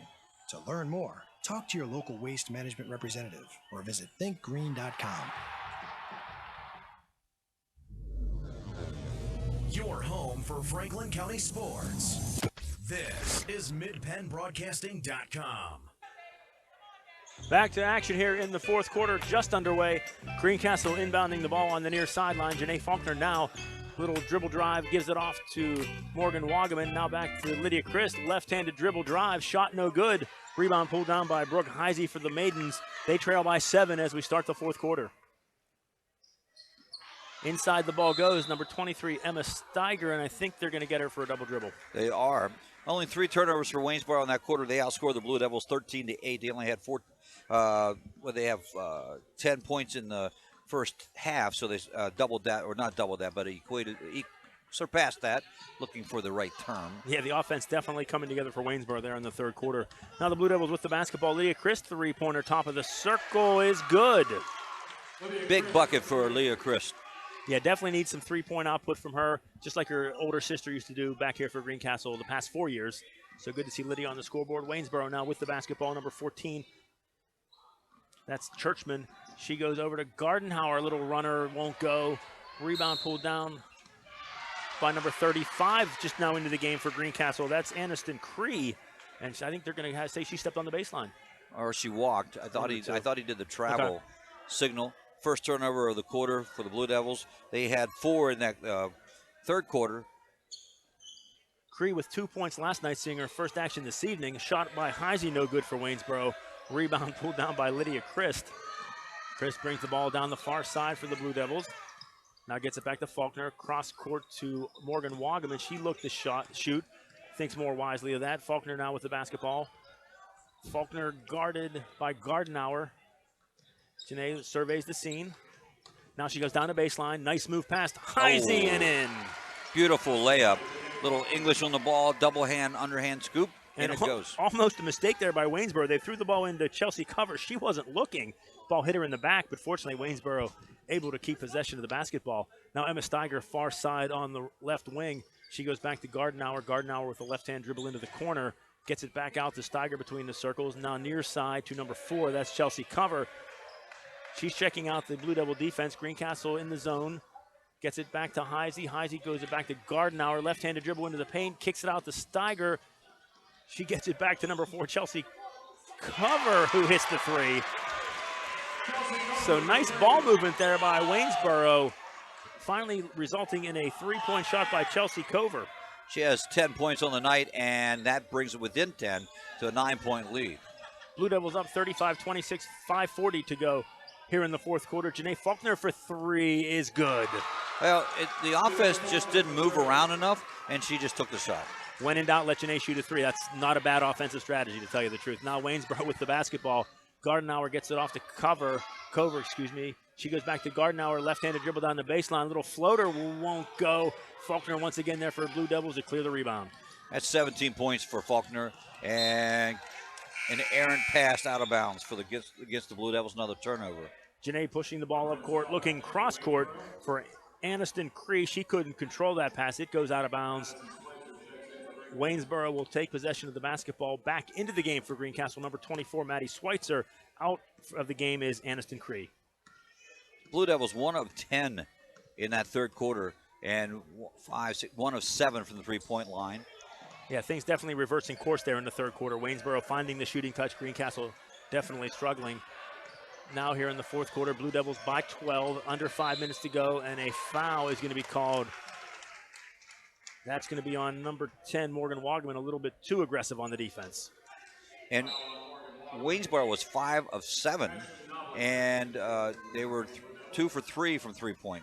So there's, they did. They came back and they shot real well in that one after going 3 of 17 in the first half. And that was the difference in the third quarter as Waynesboro made this thing a game. It was 28-10 at one point. Now it's 38-26. Waynesboro with the basketball. Emma Steiger on the far side gets it back to Gardenauer. She dribbles between the circles, now goes back over to Cover. Cover looking for something inside, doesn't see it, hands it off to Gardenauer. Now she dribbles with the left hand inside. Kat Weber kicks it back out to Cover. Greencastle with a nice defense here. Back inside, Weber, turn around, no good. No shot. Weber does not make the shot, but she is fouled. And is it by Faulkner? I believe it is. Nope. They didn't send one hand up. He did the double hand, so we know it has to be more than 4. And it's going to go against, Schweitzer, her 4th. Weber held to 5 points here tonight, 2 from the field and 1 from the foul line, and she misses that one. And that's the plan of Mike Ryan. He puts Janae Faulkner on Kat Weber. My best defender is going to guard your best offensive player, and we're just going to stop her. That's exactly what they've done tonight. So Weber missing the first of 2. She'll get a second shot, looking to cut into this 12-point lead. Second shot up and good. 38-27, Blue Devils leading this basketball game. Under 4.5 minutes to go here in the fourth quarter of the Franklin County Girls Tip-Off Tournament Girls Championship game. Christ for 3, off the back of the rim and over the backboard. Out of bounds, it'll be the ball of the Waynesboro Maidens. With the basketball for Waynesboro, number 10, Olivia Gardenauer. Bringing the ball up the court, goes near side to number 2. That's Abby Ebersol. She's hit a couple of threes tonight. She can be dangerous from that range. Shot up by Weber. Finds nothing. And on the rebound, Lydia Christ, I believe, was fouled, and Greencastle will keep possession. Yes, I think that's what it was. I think it was going to be by Gardenauer. And not that Gardenauer's in trouble here. That was only her, well, that should be her third. But with 4 minutes to go, she should be okay. Under 4 minutes here in the championship game of the Franklin County Tip-Off Tournament. With the basketball for Greencastle, that's Morgan Wagaman. Gets it over to Chris. Lydia drives, short jumper blocked. Kat Weber, nice defense. That was nice play. Weber coming out to contest that shot, get the block for Waynesboro. Back come the Maidens, trailing by 11 with the basketball. Abby Ebersol, she goes inside the Weber. Weber kicks it back out to Gardenauer into the lane. Floater, no good. Waynesboro struggling to get a shot down here in the fourth quarter. They hit 1 3-pointer, and that's been it so far. And Mike Ryan wants a full timeout. He'll take a timeout. We'll do likewise. We'll be right back here on the F&M Trust Sports Network on midpennbroadcasting.com, GameTimePA.com, and WRGG. Season's greetings from the Franklin County Visitors Bureau. When you, friends, and family are looking for holiday fun, visit ExploreFranklinCountyPA.com. Be sure to check out the 12 days of Christmas gifts in Franklin County. Please enjoy a safe and happy holiday season. Remember Heritage Christmas in downtown Greencastle, December 9th and 16th, 5:30 to 8:30 p.m. Your home for Franklin County sports. This is MidPennBroadcasting.com. And welcome back to Waynesboro Area Senior High School, the girls' championship game of the Franklin County Tip-Off Tournament. John Freeman along with Greg Hoover bringing you all the action. Greencastle girls holding a 38-27 lead here as we work our way midway through the fourth quarter. John's time and situation. They have to, the Greencastle girls have to look at time and situation. It's 3:26, you're up 11. You don't need to score. Not that you shouldn't stop scoring, but it's the three-point shot necessary now. Probably not. Let's just get an easy layup. The reverse side of that is the more you pass the ball, the more chances you have to have a turnover. Something can go wrong, exactly. Blue Devils with the basketball here on the near side near us. Janae Faulkner drives, dishes it off to Ashley Noblet. Noblet double team, keeps possession of the ball, and then finally loses it, but it'll be knocked out of bounds. Abby Ebersol for Waynesboro knocking it out of bounds. Blue Devils keep possession. And this is one of those situations where, just get the ball in, settle it down a little bit. Certainly run a little clock if they can. Now Faulkner on the inbounds play. Gets it over to Morgan Wagaman. Wagaman looks to drive. Wisely pulls back, kicks it up top to Faulkner. 3 minutes to go here in the fourth quarter. Janae goes over to Ashley Noblet. Noblet back up top. Lydia Christ. Around they go. Morgan Wagaman with the basketball. Back to Christ. She's guarded by number 4, Chelsea Cover. Now dribbling the basketball is Chris. She loses the ball to Kat Weber. Weber with the basketball. She pulls up for the shot. Won't go. Tries to get her own rebound back, and it's going to go out of bounds. Waynesboro will keep possession. Ashley Noblet trying to get that ball before it crossed the sideline, unable to. They're just struggling. They haven't hit something else inside the three. And who wants a timeout? Waynesboro. Waynesboro wants a timeout on this one. As they take one, let us join them. 38-27, Greencastle leads. Don't go away. This one's still interesting from Waynesboro in the Franklin County Tip-Off Tournament. There's nothing like being at the game.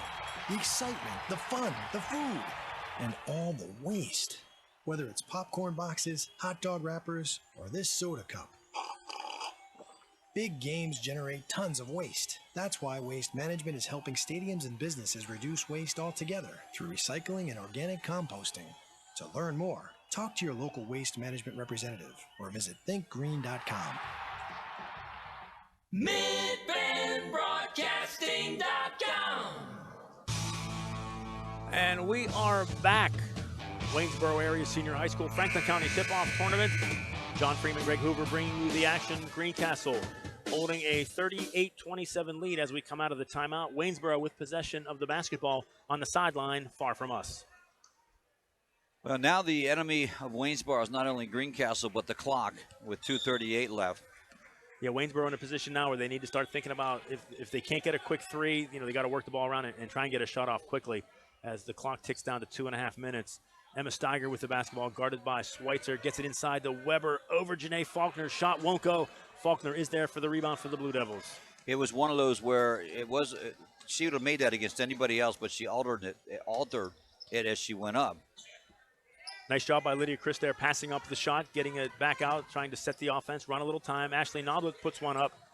Back of the rim won't go. Kat Weber pulls it down. Olivia Gardenauer pushes the ball up the court quickly for Waynesboro. She goes back inside to Weber. Weber's guarded by Wagman. A little bit of a mismatch there. Yes. Back to Weber. Double team. Somehow she gets the shot to go between Faulkner and Christ, and a three-point opportunity for Kat Weber. It's not over yet. Lead down to 9 with 1:57 to go. That foul went against Christ. I believe we're going to get a timeout from Allison Steiger, the Waynesboro head coach. 38-29, the lead at 9. To make the foul shot, it would be 8. Though let's look at see what Weber has done. She's 2 of 4 from the free throw line tonight, so 8 points. So here's the deal: you're going to come out and you're going to have to foul if Greencastle, nothing else. Absolutely. And of course, if you're Greencastle, who are you going to give it to? Who else? Yeah, Janae Faulkner. Let her get fouled. Let her go to the line. She is. Well, I hate to say it, 5 for 5. Not too bad. Yeah. Not too bad. Tonight here in this ball game. So she's the one they're going to want to get the ball in on the inbounds play. And, of course, I think Mike Ryan's talking that over right now. Waynesboro breaks huddle real quick. But got to wait for the Blue Devils. It was a full timeout. Yeah, I think it'll be interesting to see. Like you said, Greencastle will definitely want to get the ball into the hands of Janae Faulkner, as she is the best free throw shooter on the team. But obviously Waynesboro is going to do all they can to keep the ball out of her hands here, coming off either the inbound play if they make it or on a rebound if Greencastle gets it. So interesting to see what happens. 1:57 to go here in the fourth quarter. Blue Devils leading 38-29. Kat Weber at the line. Here we go. Weber's second shot up and good. So she trims. Yeah, that was a completion of a three-point play. Trims the lead to 8. Greencastle does get the ball into Faulkner. She brings it up the court, goes over to Ashley Noblet, just a little bit too far for Noblet. Ball will go out of bounds. Waynesboro down by 8, has the ball. 5th turnover of the quarter for the Blue Devils. 16 for the night. Back come the Maidens, trailing by 8. Olivia Gardenauer with the basketball. Now over to Chelsea. Cover, she gets it to Abby Ebersol. Now cross court to Steiger. Waynesboro looking to get a shot here, and they finally get Gardenauer. She passes up the 3, dribbles into the paint. Back to cover, and we're going to have a travel. Yeah. Yep. She stuttered her steps when she came up after she caught the ball. Because of the position she caught the ball in, she had to turn, and when she turned, she picked up her pivot foot. Big turnover for Waynesboro. Then they get it back from Greencastle. Here's cover. Gets it off to Gardenauer. Now they're going to pull back and set up the offense. A long 3 is deflected by Faulkner. Weber pulls it down. Back. Oh, what a heads-up play. Oh, I thought Faulkner had knocked it off of cover there, and that would have been a beautiful play. She was everywhere on that defensive play. Nice job by Janae Faulkner, which we say quite a bit. So now Waynesboro with the ball, trailing by 8, approaching 1 minute to go here in the ball game. Cover with the basketball, puts up a 3 over Lydia Christ, won't go. Big miss there for Waynesboro. Janae Faulkner with the rebound. She's fouled. And they're going to have to foul here, and if they're going to have to foul Faulkner, that's just the wrong person to foul. But you got to go with who you got to go with. Yeah, you don't really have in a situation like this, down 8 with 1:05 to go, you have to foul the first person that gets the basketball. And unfortunately for Waynesboro, it's Janae Faulkner. First shot, no good, but Morgan Wagman, great job of hustle play, getting that rebound for Greencastle. Gets it back to Faulkner. Now Greencastle going to try and play a little keep away here. Waynesboro needs to foul, and they do. Olivia Gardenauer. It'll be her 4th, but that's immaterial at this point. At this point, the player closest to the ball has to commit the foul. Whether it's your 4th, 5th, it doesn't matter. But Janae Faulkner back to the line. 17 points on the night. That one makes it 18. She may miss one, but she's not going to miss a lot. Second attempt for Faulkner. Big one here. Make it a 4-possession game. Shot good. 10-point lead, Blue Devils, 40-30. 54 seconds to go. Waynesboro has to hurry. Gardenauer, left-hand dribble to Steiger. Need to get a shot off. Waynesboro dribbling just a little too much. Yeah. Now Gardenauer with the basketball. Not a whole lot of urgency here. Gardenauer with a short 2. Up and good, but Waynesboro does not need a 2 at this point. What do we have? I think we had a delay of game warning. Oh, okay. Against Ebersol.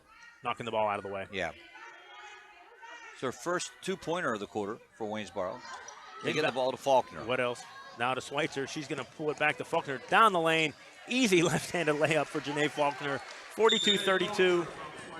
Stepped on the line. Janae made that play too. She came back and just faked the defensive steal, and that caused cover to step over the line. The Blue Devils get the ball back. That is the ball game. 29 seconds left.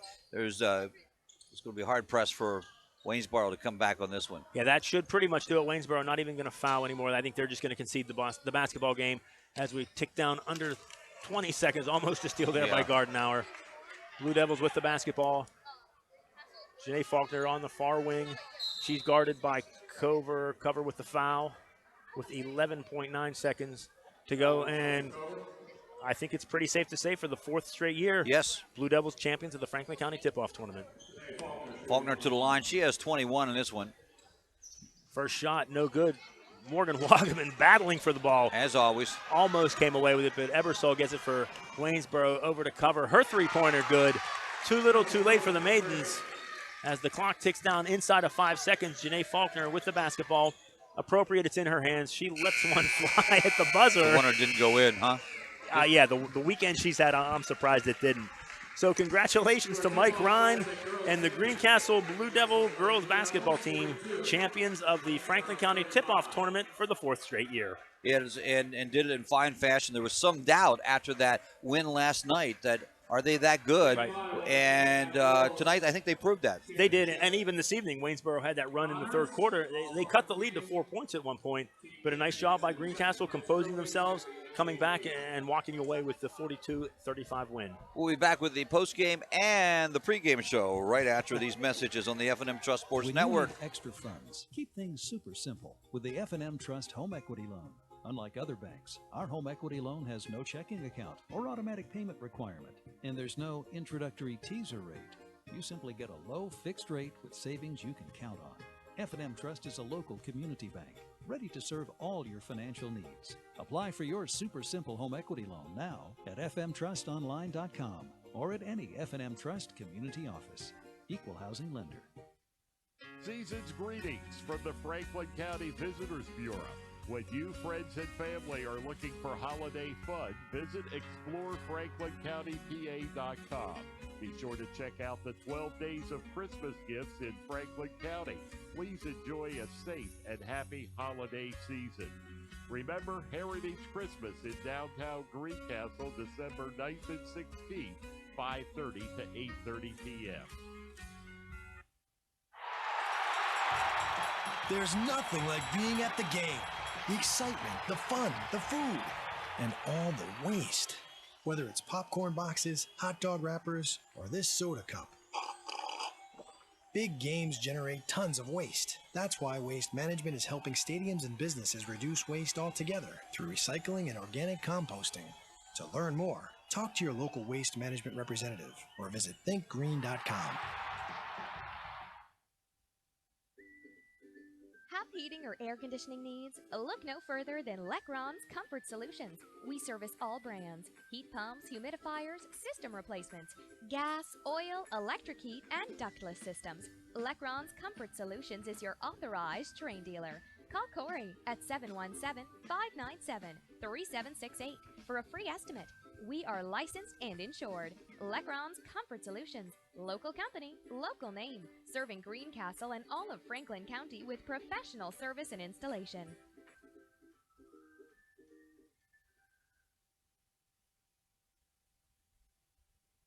Del Martin Incorporated, a full-service advertising agency, has been serving the tri-state area for 35 years. We specialize in screen printing and embroidered clothing. Del Martin Incorporated supplies a full range of brand-name uniforms for athletic, work, and medical applications, and a full line of advertising essentials. We have an in-house artist ready to put your ideas to work for you. T-shirts for schools, clubs, churches, and events. Del Martin Incorporated, 21 Sarah Susan Lane, Greencastle. Phone 717-597-5751 or online at delprint.com. Does high-interest credit card debt have you down? Well, relief is here at Patriot Federal Credit Union. Save when you transfer your existing high-rate balance to a new Patriot Visa credit card. There's no annual fee and no transfer fee. Just a great introductory rate for 12 billing cycles. That gives you a full year to lower your balance. Learn more at patriotfcu.org. Subject to credit approval, member NCUA. Streaming live with over 70 local sporting events a year. This is MidPennBroadcasting.com. Welcome back.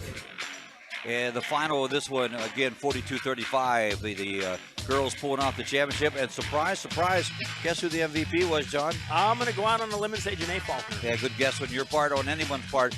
She really did had a great tournament here tonight. Yeah, the all-tournament team this year, girls, Franklin County tip-off tournament from JB, Martin, Rachel Martin, Gabby Laquana from Chambersburg, also making the team.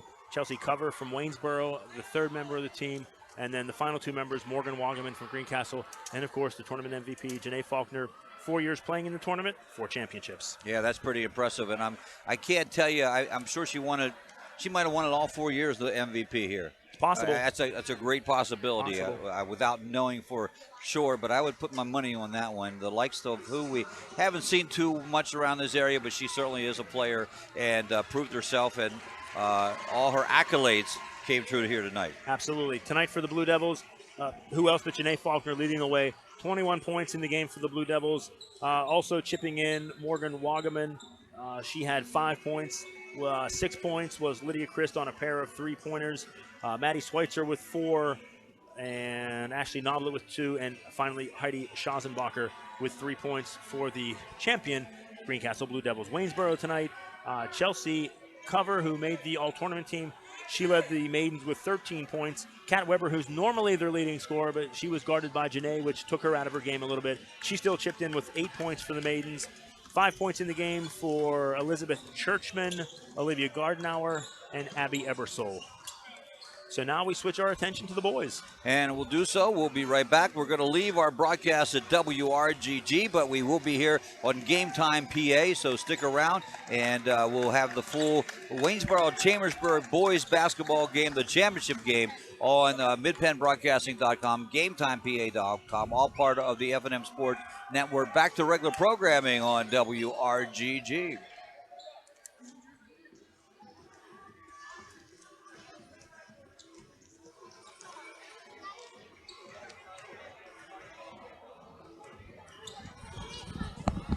Shoulda, coulda, woulda. Had an auto accident? It's common to wonder how things could have turned out differently, if only. No regrets. If only you had Erie Insurance. With Erie, instead of regrets, you can focus on putting your mishap behind you. With an Erie Rate Lock auto policy, your rate won't take a hit, no matter what. It stays put until you change a car, driver, or address. People who treat you fairly, legendary service, great rates. That's what it means to have seriously good insurance for your auto, home, or business. Erie Insurance. See for yourself why Erie received the J.D. Power Award for highest in customer satisfaction with the auto insurance purchase experience 3 years in a row. Your Erie agent in Greencastle and Waynesboro is Antrim Insurance Agency. Get a quote at AntrimInsPA.com. Erie Rate Lock is not available in all states. Limited to 3 years in Virginia. Other conditions and limitations at ErieInsurance.com. For J.D. Power Award information, go to JDPower.com. Insurance. When you need extra funds, keep things super simple with the F&M Trust Home Equity Loan. Unlike other banks, our home equity loan has no checking account or automatic payment requirement, and there's no introductory teaser rate. You simply get a low fixed rate with savings you can count on. F&M Trust is a local community bank, ready to serve all your financial needs. Apply for your super simple home equity loan now at fmtrustonline.com or at any F&M Trust community office. Equal housing lender. Del Martin Incorporated, a full-service advertising agency, has been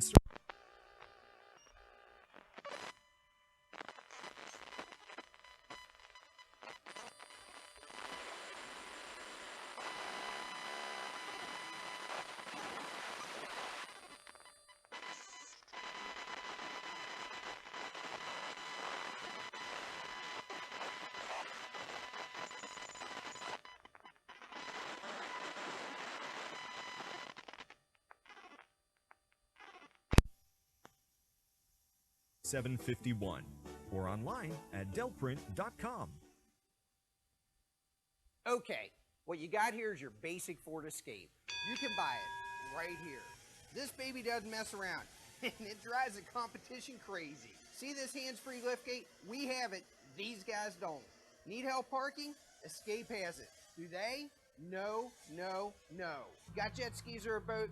Not the Titanic. Something smaller? If it weighs more than this, these guys can't do it. That's the Ford Escape. Check one, check one. And friendly. Season's greetings from the Franklin County Visitors Bureau.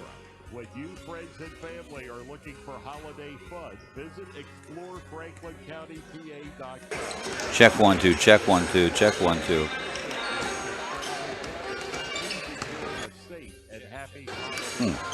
There we go. Check, check, check, check, check.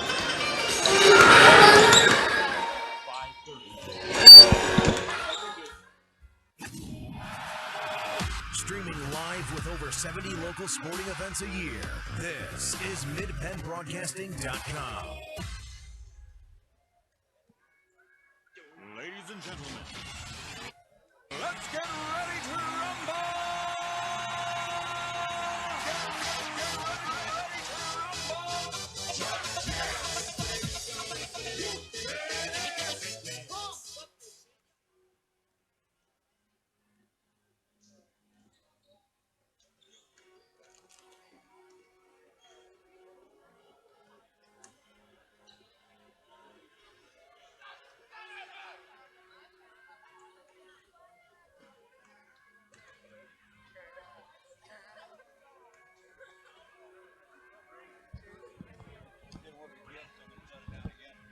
That's all you can do.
his quiet thing is for me, like, I just want space. I want to, like, be able to open my door and just let kids go. Franklin County crew.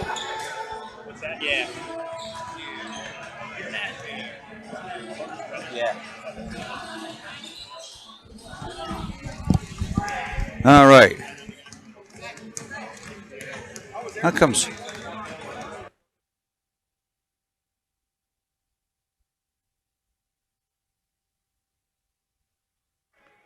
Check 1, 2. What in the world is going wrong?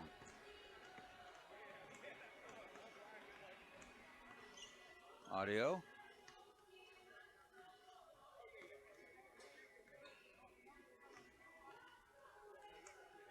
Check 1, 2. Check 1. That's not working. That's Mike. All right. I don't know why.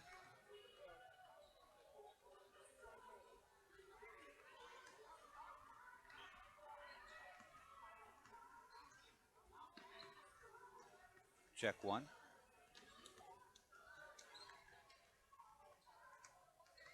How's that happening?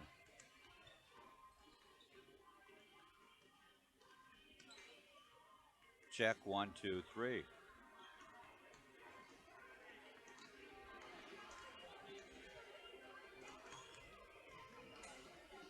Wow.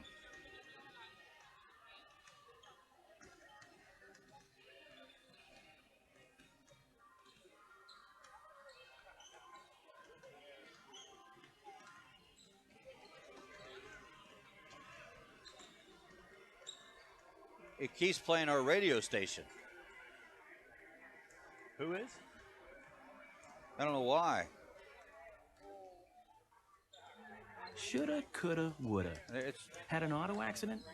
It's common to wonder how things could have turned out differently, if only. No regrets. If only you had Erie what's Insurance. plugged With in to make Erie, it do instead that. of regrets, you can focus on putting That's your that. mishap behind you. There's that. With an Erie Rate Lock That's auto policy, your rate won't to take a there. hit no matter what. It stays And put until there's you change your nothing- car, driver, nothing or to do address. with it. People who treat you fairly, legendary service, great rates. That's what it means to have seriously good insurance for your auto, home, or business. Erie Insurance. See for yourself why Erie received the J.D. Power Award for highest in customer satisfaction with the auto insurance purchase experience 3 years in a row.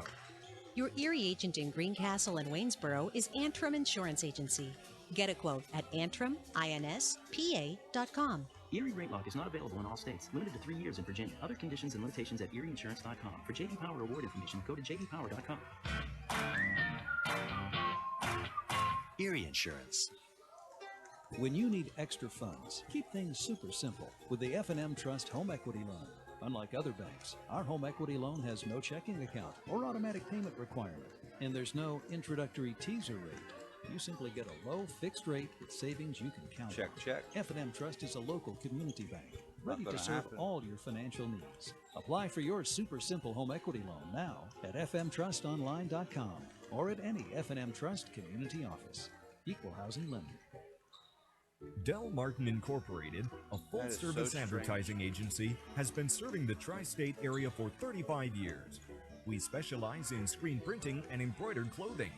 Del Martin Incorporated supplies a full range of brand-name uniforms for athletic, work, and medical applications, and a full line of advertising essentials. We have an in-house artist ready to put your ideas to work for you. T-shirts for schools, We have no clubs, sound. churches, and My events. fault. Not- Del I Martin mean, Incorporated. I don't know if we have 21 sound or Sarah not. Susan Lane, Greencastle. You mean on the Phone internet? 717 Could be that 597 we just can't hear each other. 5751 or online Take at it down. delprint.com. And back up. Okay, what you got here is your basic Ford Escape. You can buy it right here. This baby doesn't mess around. Check. These guys don't. Need help parking? Escape has it. Do they? No. Check. Got jet skis or a boat? Not the Titanic. Something smaller? If it weighs more than this, these guys can't do it. That's the Ford Escape. I Or don't Keystone know. Ford. Fast.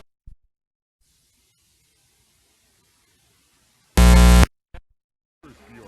When you, friends, and family are looking for holiday fun, visit ExploreFranklinCountyPA.com. Be sure to check out the 12 days of Christmas gifts in Franklin County. Please enjoy a safe and happy holiday season. Remember Heritage Christmas in downtown Greencastle, December 9th and 16th, 5:30 to 8:30 p.m. Streaming live with over 70 local sporting events a year, this is MidPennBroadcasting.com. Ladies and gentlemen, let's get ready to rumble!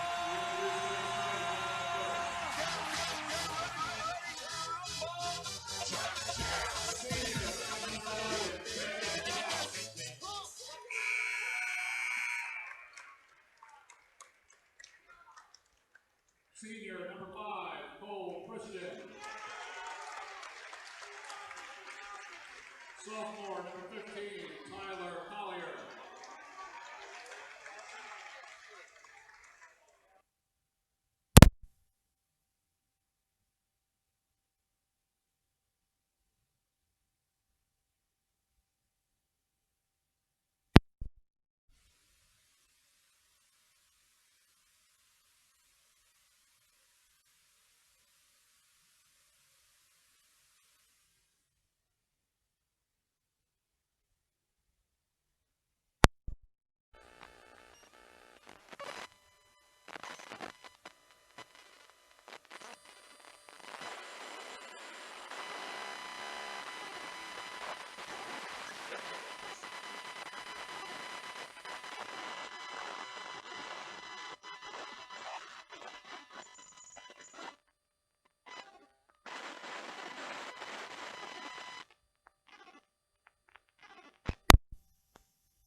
Indians head coach Carl Hoffman, along with assistants Rich Davis, Rick Gooseberg, Marty Ogle, and Kagan. The Browns told me to be ready in the first quarter Friday.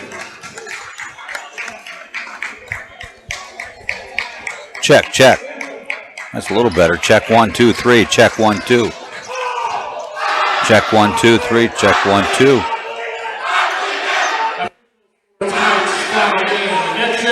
Can you hear anything? You hear fine. I hear you fine. All right. It must be me. Go here, go here, go here, go here.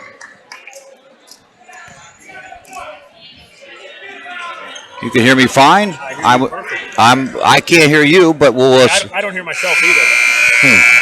Well, we're going to try it anyway. I wonder if it's coming up here.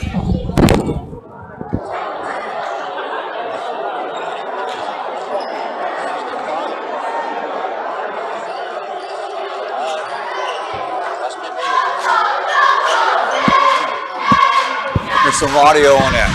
Well, we've been having some technical difficulties, but we're going to try to do what we can do here. I don't know if you can hear us or not, but we'd like nothing more than talking to ourselves. So here we go. Chambersburg controls the tip-off here as they started the big guy, Collier, who is listed at about 6'8". Waynesboro comes out man-to-man. No surprise here. And see what they can do against a Kay Whitfield open down underneath. He had a bundle last night on that one. He misses the first shot, but Chambersburg gets the rebound. Over here to the right side, three-point attempt falls short for Mincy.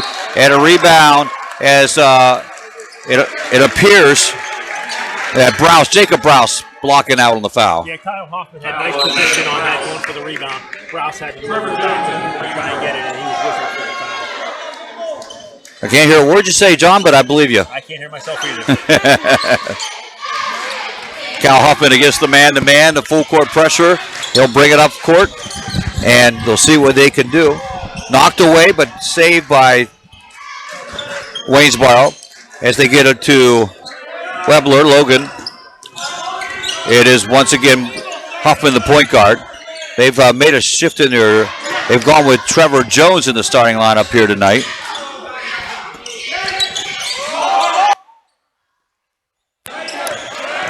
Down to the floor, nice dish by Huffman, back to Jones. Jones tries a three, and Jones gets a three. And the three on the other end from Christian And Christian hits home on the 3, too. An exchange of 3. This one's going to be a wild one, John. Yeah, it could be. Start off that way. Turnover. Whitfield comes up with it. Waynesboro loses it. Mincy out front to Collier. Collier way out top of the key. Christian about 30 feet away on this side. And Mincy left alone. 3 doesn't go. Rebound down to Browse. That is Jacob Browse. Another shot doesn't go. Evan Hines rebound. Huffman with the basketball quickly down court. Jones down to Keck. Keck off the mark on the three-pointer tip.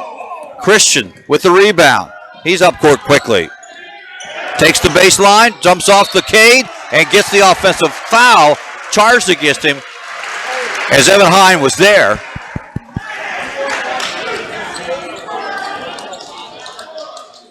Foul on Cole Christian. Mitch Gator back into the game. So Waynesboro will bring it up after the offensive foul going against Christian. Be his first, team 1. Huffman drives, stops, back to Hine. Hine with a nice 10-foot jumper, good for 2.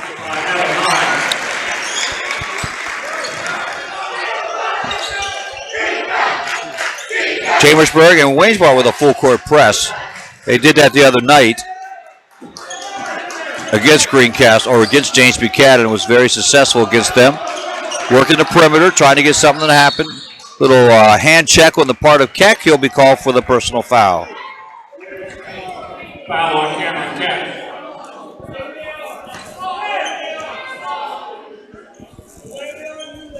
Check 1.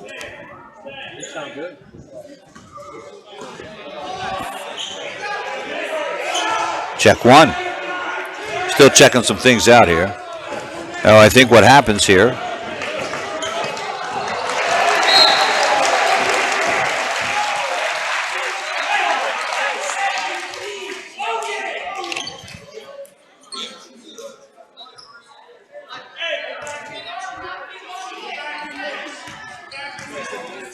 Well, we'll see what happens from this point on. There we go. Can you hear me? I hear you well. Let me see if I can do the same for you. Can you hear now? I think I hear myself a little bit. Yeah, I can barely hear you. I don't know what it is. Hard. Ooh, that's loud there. Now you're back? I'm back. Now you know. I hear myself. There you go. We're going to leave it at that. We'll try that. See what happens. We'll go from there. 5-3. Really missed some things there. I'm not sure what happened, but we do know that Waynesboro's leading this one 5-3. Lob inside to Collier. Throws it up. Cade with the Whitfield with the rebound and one bucket. Whitfield with 4. Cole Christian with a 3 for the Trojans so far. Down court. Huffman tries to go in. Gets it knocked away. Going to say it's Chambersburg's basketball. Yeah, off the side of the backboard and out of bounds. Kyle Hoffman on the drive. They're unable to get that to fall. Chambersburg with the basketball in a 5-5 game. Chambersburg against the Waynesboro press. They have no trouble getting it up court. And this is Christian. No, it doesn't go from way downtown. It is a rebound by Chambersburg on that one. And Chambersburg resets the offense now. Cole Christian, the kind of kid that'll shoot the ball from anywhere on the floor, and a lot of times he'll make it. Yes, he will. Shot taken, missed. Coming in, Browse coming in hard. And he is fouled on that play. Missed shot. It's going to go against Kyle Huffman. Jacob Browse with a nice hustle play there. Crashing the boards, able to get that offensive rebound and draw the foul. Chambersburg with the first substitution. They're going to bring in Schreffler. Evan Schreffler in for Chambersburg. A 5'11 junior. Schreffler usually runs the point while he's out there. Chambersburg a little trouble getting it in. They go way back court to Collier. And that seems to do the trick.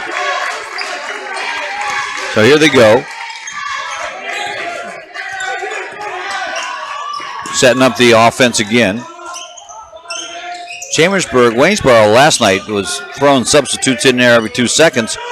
This is Mincy, short on the three-point attempt. It is rebound by Dieter.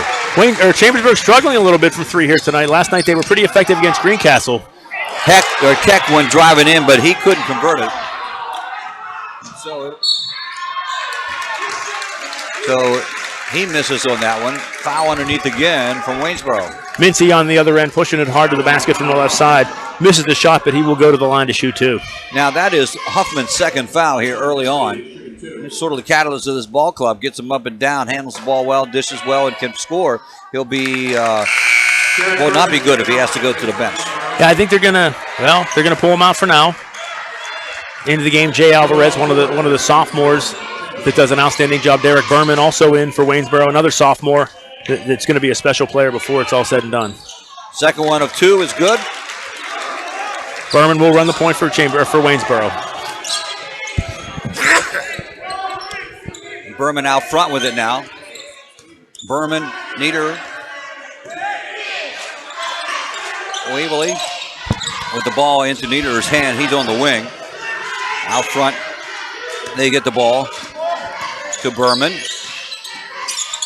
Also into the ball game is Alvarez. With Joel Torres and Tyler Collier in there for Chambersburg, a big lineup, 6'6" and 6'8" in the back line. I tell you what, Torres is a big guy. He's tall. He's what you call tall and big. Yeah. All around. I'm not sure how to say that any nicer. He's thick. He's just thick. Hopefully he's a nice guy. Yes. And hopefully he won't go back and listen to the broadcast. As we do take these and archive them. You can listen to them anytime you want. Nice job breaking the press. Yeah, they've done a great job with that. Really, Christian faked the three, drives, takes it off the glass. Good for two. Nice move down the baseline. Little pump fake, went around a Waynesboro defender. Tough shot, but he made it. 9-5. Chambersburg. Keck drives hard, can't get it to go. Off the glass that time. Weebly for two. Logan Wybley playing with a broken finger on his right hand, getting that rebound, putting it back in. What a tough kid. Broke it during football season. Wasn't going to miss the season. Has him taped together, and off he goes. Christian with the ball. Goes to Torres. Torres looks inside. Nothing there. Back out front. They're working around the perimeter. Schreffler with the basketball. Puts it on the floor. He's being guarded this time by Berman. Torres way out. And nice skip pass down, but a little too low off the hands of Christian, and it will be a turnover for Chambersburg. Yeah, if you're Evan Schreffler, when you're going to bounce pass it to a 6'6" guy, you want to make sure you get it up a little bit. It's a long way to bend down for those guys. Yes, all the way to the floor. 9-7 score here, 1:43 in the first quarter. Chambersburg with a 2-point lead here in the championship game. Just joining us, the girls won their 4th consecutive championship with a big win over Waynesboro. 42-35 was the final in that one. Nieder with the ball, dribbles it with the left hand, stops, goes to Keck. Keck, 3-point, no, can't get it to go. Keck is one of those streak shooters. Yeah, they're having the same problems Greencastle did last night. Getting open looks, getting good looks, just can't get him to go down. Out front, that was a walk. Took a step before he goes. That's going to be charged against Jacob Rouse. Second turnover for Chambersburg and second for each team. Got to put the ball on the floor before you move. It's one of those rules they put in a long time ago. Cardinal rule of basketball. I think Nesmith might have put that in. Mike? Yeah, when he was playing for the Monkeys. Keck tries again, 3-pointer. In and out. Good rebound. Good rebound by Nick Sims. Smart play there by Sims. He was trapped on the baseline by two Chambersburg defenders, able to keep his wits about him, and he threw the ball off the Chambersburg player's foot, out of bounds. Waynesboro keeps possession. Mincy comes back into the ball game. He will replace Christian.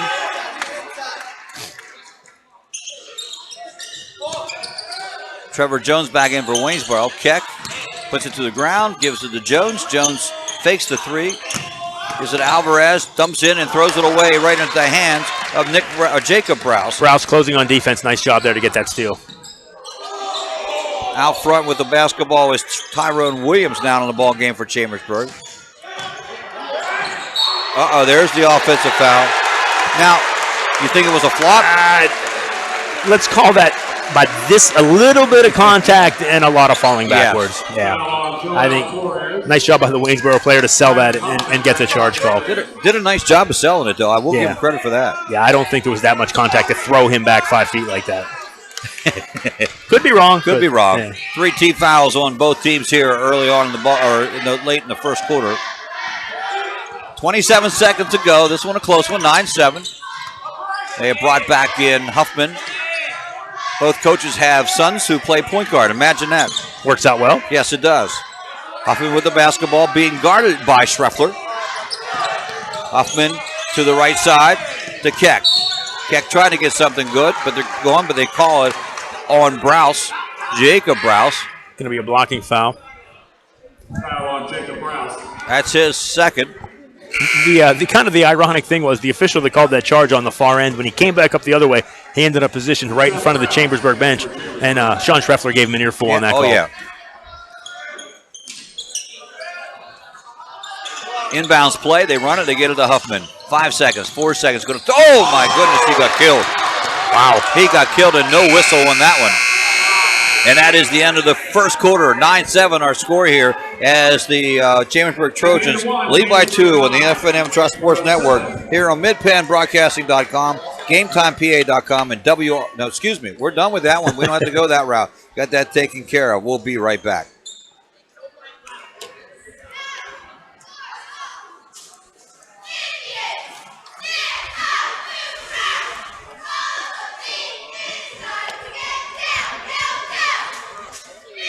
When you need extra funds, keep things super simple. With the FNM Trust Home Equity Loan has a great low rate with no checking account or automatic payment requirement. It's super simple. Apply now at fmtrustonline.com. Equal housing lender. When it comes to buying tires, Keystone Ford has a very simple, easy to understand, crystal clear guarantee. We will beat any competitor's advertised price on the brand name tires we sell. That's our Keystone Ford low price tire guarantee. Season's greetings from the Franklin County Visitors Bureau. When you, friends, and family are looking for holiday fun, visit ExploreFranklinCountyPA.com. Be sure to check out the 12 Days of Christmas gifts in Franklin County. Please enjoy a safe and happy holiday season. Remember Heritage Christmas in downtown Greencastle, December 9th and 16th, 5:30 to 8:30 p.m. Welcome back. Second quarter underway here. Chambersburg, Waynesboro. They lead by 2. The Trojans do over the Indians. Waynesboro has the ball to start the second quarter. They're coming our way here, wearing the white home uniforms, blue and gold trim. They will go with Huffman along with Jones, Keck, Evan Hine, and in the lineup is Nick Sims. Chambersburg in the away Blues playing man-to-man defense, very aggressive man-to-man defense. Schreffler in the ball game for them. They'll go with Seth Browse, missed three-point attempt in and out, and Chambersburg to Mincy down court. He's in the ball game. Mincy, nice move. Gets it to Cade. Cade with a sky hook, and they said he walked, and they'll bring it up this way. Yeah, one too many steps there for Cade Whitfield. Taking the ball strong to the basket, just needs to get rid of it one step before, and a good call by the official. Tyrone Williams, the starting 5 for Chambersburg, and Schreffler will come out. They will bring in Cole Christian. And Collier checking back in as well. They're bringing the big guy Collier in for replace Williams. And Chambersburg has substituted also as Mitch Nieder back into the game. Nieder come back in. He's in for Trevor Jones.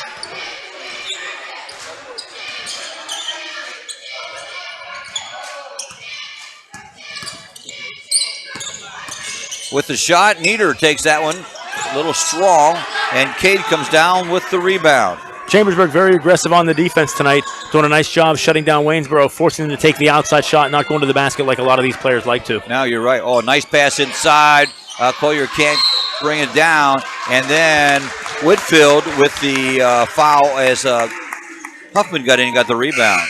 Yeah, Kyle Hoffman going up big there to pull down that rebound. And he was bumped off his position, and I think that's where we got the foul for Chambersburg. Logan Weibly back into the game for Waynesboro. Nick Sims goes to the bench. Full court man-to-man, Mincy on Huffman. Huffman gets it across the timeline. Left-hander dribbles underneath to Weibly on the little 10-footer. Misses. Christian comes in and slams the board, brings down the rebound. Mincy back to Christian. Christian left alone. That's dangerous. Off to the left. And rebound, Evan Hines. Nice job there by Waynesboro. 3 guys going to the boards to pull that rebound down against Chambersburg. That's what they have to do. Huffman against a bigger team like this. Keck to Hines. Hines to Huffman. Huffman to Nieder. Drives back to Huffman. Fakes the three in the paint. Dumps out to Keck with the left wing. Keck puts it on the ground. Loses it on the way up, but is going to be charged with a foul. Cameron Keck going strong to the basket there. Lost the ball. Hit on the arm as it flew out of bounds. I believe that's a shooting foul. Yeah, he will shoot too. That will go against Seth Browse, his first. That is team foul number 6 for the Trojans here. Still a low-scoring game here, 2 minutes into the second quarter. 9-7. Sure is. Chambersburg with the lead. Keck misses the first one. First free throw of the night for either team, isn't it? I believe so. Yeah. Waynesboro takes a timeout. I'd probably be in the 30-second nature. I didn't see the call. Nope. Full timeout. Just as I said, a full timeout. So 9-7, Chambersburg leading. They seem to me, John, to be dominating the game, but yet they're not. Yeah, they seem to be controlling possession. I mean, they're being strong on defense, keeping Waynesboro out of their offense. A little surprised here tonight. Chambersburg, usually a good three-point shooting team. By Sean Mincy, really not a factor tonight so far in the offense. He had a couple of threes in the third quarter yesterday to put that game out of reach against Greencastle. Cole Christian, he's hit 1 3 tonight, but other than that, he's been kind of quiet.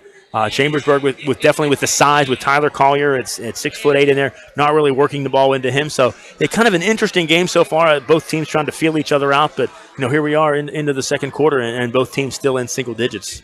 Cole Christian has 5 points for Chambersburg, and 2 points, or that would be Whitfield with 4 points, and I have by Sean Mincy with 2 free throws. Would that be right? 2, I believe so, 6, yeah. 6 and 5 is 11. Yep. Wait, I got 11 points. So maybe I gave Cade too many. I gave him 4 points. I'm not sure that he has 4 points. Could be. I think the team that can get into its offensive rhythm first will have a definite advantage in this game. I think so, too. Team fouls. First one up and in. It's good. He's hit 2 in a row. He has 8 points again. Does he have a 3? He's usually known for his 3-pointer. No, he doesn't. Yeah. Mincy, an outstanding 3-point shooter, getting it done tonight on the 2-point shots and the free throws as well. He has 4 free throws. I can say it. And make that 5. Got another one. 9 points for him out of the 27. Davis with the ball. Collier on him. Probably wise not to shoot over Collier. Probably not. He can block him from 10 feet away. Inside, outside game with Hine. Now back to Keck. Keck takes one from 3. Nope, doesn't go. Rebound, and that foul's going to be on Hine as he comes over the back of Coda Heckman. I tell you what, you just got to be impressed with this Chambersburg defense. I mean, you look at the Waynesboro offense trying to get something going, passing the ball around, can't get an open shot, can't get the ball inside, and a lot of times it just ends up with somebody taking a 3 just because they can't do anything else. Heckman in and out. Heckman comes from a long line of basketball pedigree. Family from James Buchanan area. Granddad coached there for many years, Dick Heckman. That one goes in for the second one. Waynesboro trying to figure out this 2-3 defense, just having a lot of trouble with it.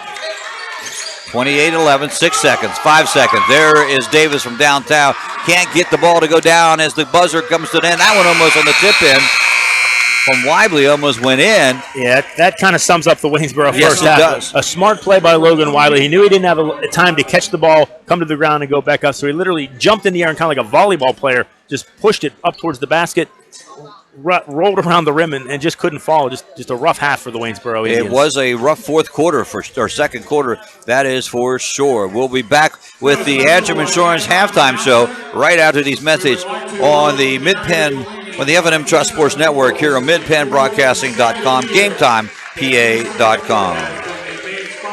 When you need extra funds, keep things super simple with the F&M Trust Home Equity Loan. Unlike other banks, our home equity loan has no checking account or automatic payment requirement, and there's no introductory teaser rate. You simply get a low fixed rate with savings you can count on. F&M Trust is a local community bank, ready to serve all your financial needs. Apply for your super simple home equity loan now at fmtrustonline.com. or at any F&M Trust community office. Equal housing lender. Shippensburg Physical Therapy and Sports Medicine, with offices in Shippensburg, Greencastle, Waynesboro, and Newville, specializes in orthopedic and sports-related injuries. Our therapists are experts in utilizing the most current therapy techniques, from hands-on manipulation to therapeutic exercise and aquatic therapy. We are a locally owned and operated practice and have a vested interest in the individual patient and community. Shippensburg Physical Therapy and Sports Medicine, online at shippt.com. Phone 717-477-8030. If you got a car to sell but don't want to buy a new one, what are you going to do? A newspaper ad, Craigslist, or the old sign in the windshield? You will get to talk to some really interesting people, but the odds of you selling your car aren't really good. But you can bring it to Keystone Ford, and here's my promise to you. We'll appraise your car with no obligation and make you an offer. If you accept the offer, you'll get your check that day. Now, how easy was that? We're Keystone Ford, fast, fair, and friendly. Greencastle Eye Care Center has been the area's premier eye care provider since 1984. Dr. Sandra Fink-Freeman and Dr. Charlie Parsons provide comprehensive eye exams, including medical eye exams and contact lens fittings for patients from age 1 to over 100. The office has a complete optical department with a wide variety of frames for adults and children. Conveniently located in the John Grove Medical Center off Exit 5 along I-81, Greencastle Eye Care Center is your family eye care provider, always accepting new patients. Call us at 717-597-7708. At Horace Mann, we believe educators are taking care of our children's future and deserve to have someone help take care of theirs. That's why we're here, to help educators protect what they have today with quality, affordable insurance and prepare for tomorrow with a variety of financial solutions. Visit your Greencastle representative, Jeff Coons, at 116 South Antrim Way, Greencastle, or call 717-597-4532. Horace Mann, founded by educators for educators. Chalk Talk. We talk high school basketball every Thursday night at 7:30 on MidPennBroadcasting.com.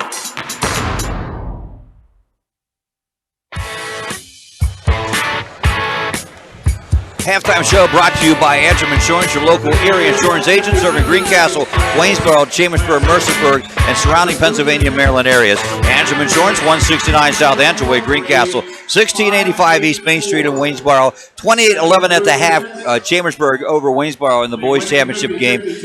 Okay, John, I'm going to say it. I wasn't going to say it, but I'm going to say it. Go ahead. I feel better about last night's game. Yeah, absolutely. You know, you kind of wonder, and you talk about the comparisons and, you know, the way Greencastle looked last night, and you just wondered, was it Greencastle, was it Chambersburg? You know, I think we say with all certainty right now that Chambersburg was the cause last night. You know, Waynesboro, the exact same issues we saw with Chambersburg last night. Difficult to get an offensive flow going, difficult to get the ball inside, three-point shots aren't falling. You know, the Waynesboro defensive, or the Chambersburg defensive pressure just wears on you over the course of a half. And, you know, you just see what happens. You know, Waynesboro with 4 points in that half, I believe. Yes, that was in the second quarter. They had 4 points in there, while 19 points for Chambersburg in the quarter. Yeah, it was 9-7 after one. Here it is 28-11 at the half. And, yeah, hats off to that Chambersburg defense. You know, they got a lot of size. So you would expect them to be good, and they're everything is advertised. Yeah, they are. And, you know, I'm not a big fan of. I'm not a big.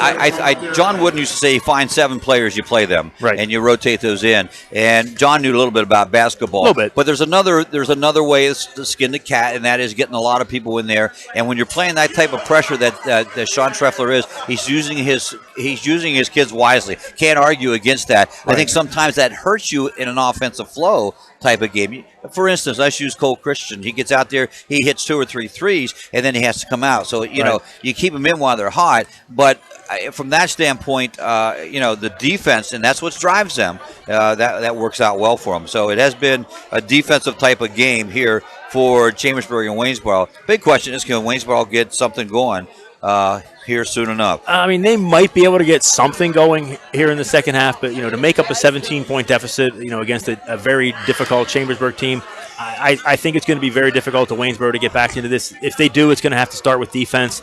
You know, you're going to have to make stops. You're going to have to keep Chambersburg off the board. we'll see. Waynesboro has the ability. They have a lot of kids that can shoot threes. Cameron Keck's the kind of kid, if he hits 1 or 2 in a row, he could really take the game over in the second half. So we'll see. It'll be very difficult for Waynesboro. Let's just put it that way. All right, we'll be back with more of the Antrim Insurance halftime show right after these words. Shoulda, coulda, woulda. Had an auto accident?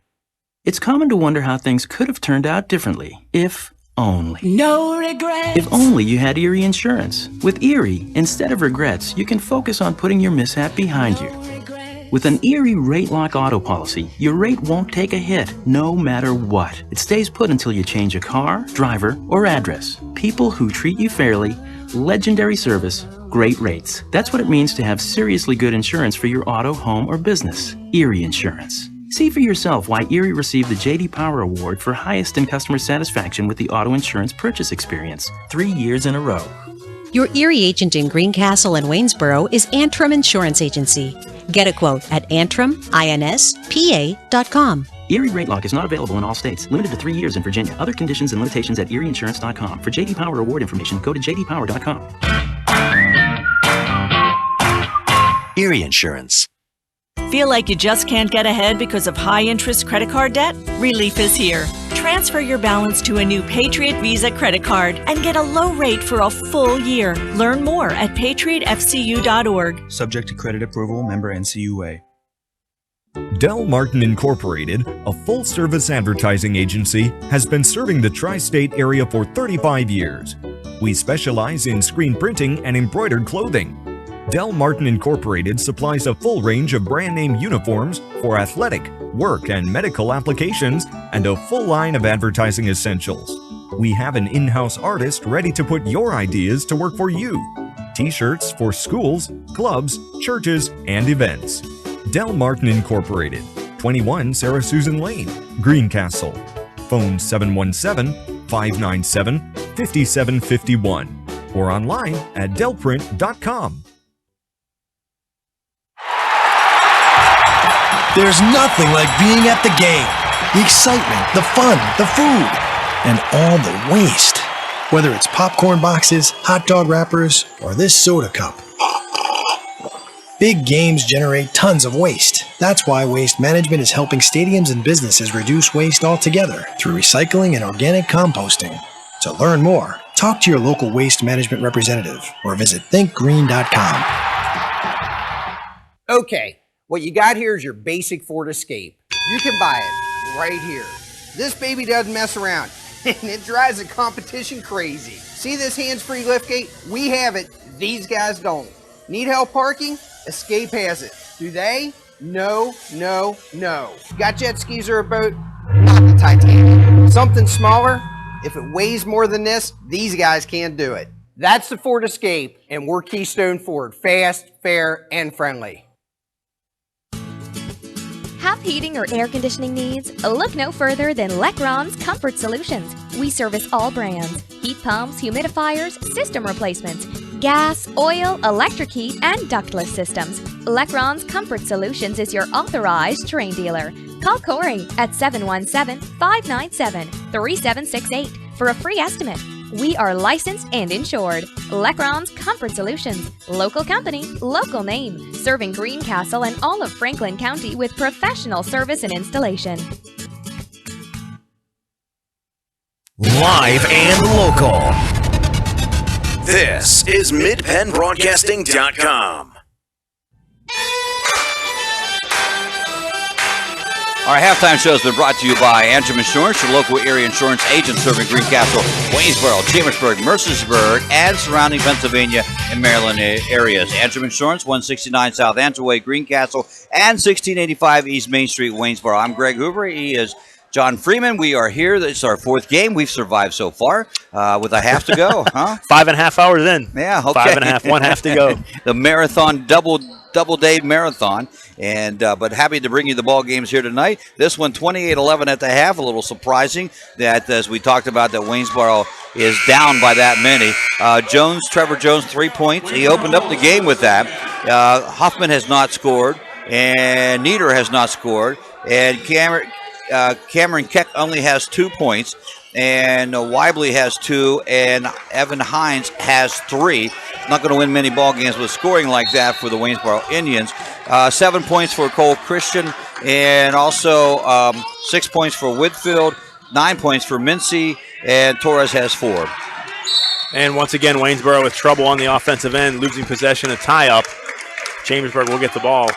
And they had the ball to start the second half. Waynesboro will move away from us and Chambersburg will take it to our side of the court, the north end. Chambersburg against the Waynesboro man-to-man. Christian with Keck guarding him. Inside to Collier. Collier out to Whitfield. Whitfield around the horn. They get it to Browse. Browse. And that will be the older of the Browse, Jacob. Inside shot, Mincy, hard shot, doesn't go. Rebound goes down to Evan Hine. Nice job by Hine getting in between the ball and Cade Whitfield, able to pull that rebound down. Nieder pulls the trigger on the 3. Christian comes down with a rebound. Here comes Mincy.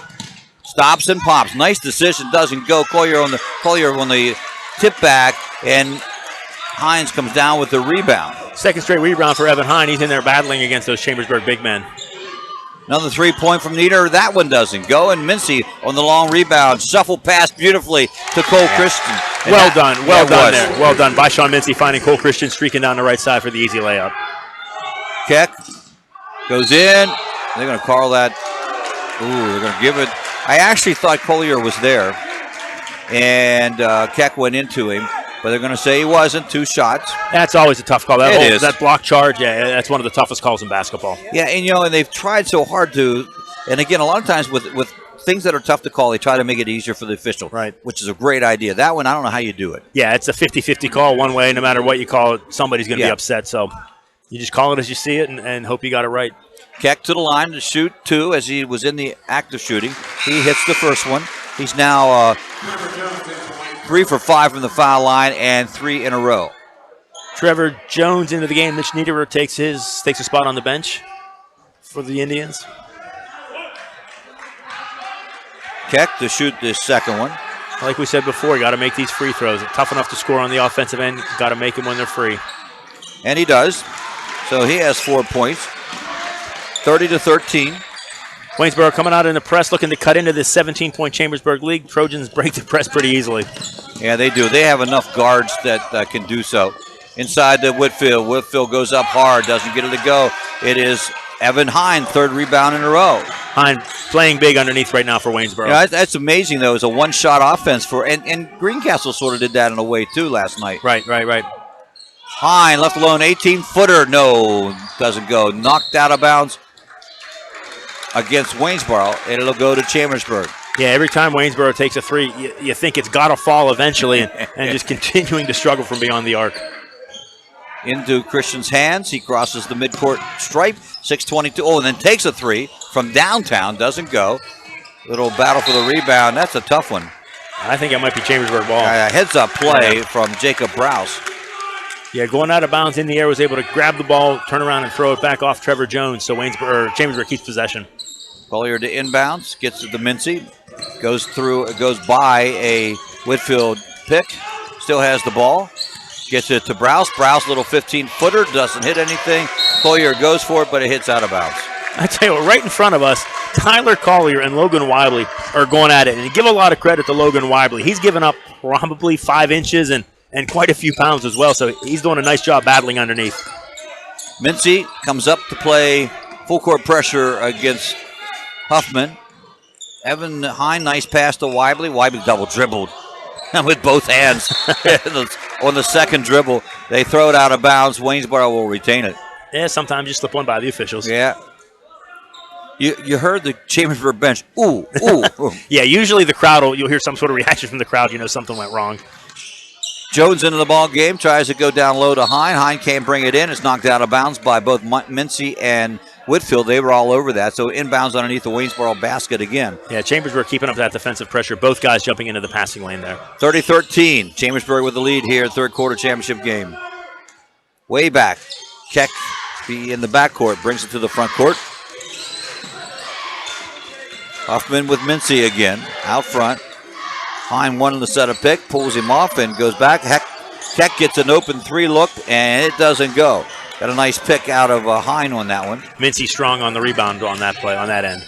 And Huffman knocks it out of Mincy's hands right before he's ready to go up, and that's one of Kyle's specialties. So it'll be underneath Chambersburg's bench here at the 5:23 mark, 30-13.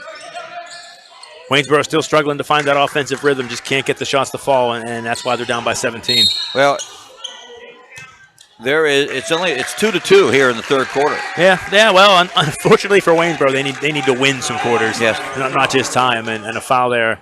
I believe they're going to get Tyler Collier with the push. He got a push, and his second foul to Heckman, or to Keck, rather. Keck brings it up. Better watch behind him. Yeah, everybody else look out. They get it to Huffman. I tell you, Mincy's all over the court. He's guarding 3 guys at once, it seems like. And that's out of bounds. Once again, Trevor Jones with Christian on him. Chambersburg pressure, forcing yet another Waynesboro turnover. A lot of credit to the Trojans here. Very strong on the defensive end. And they get it into Mincy. He'll run the point.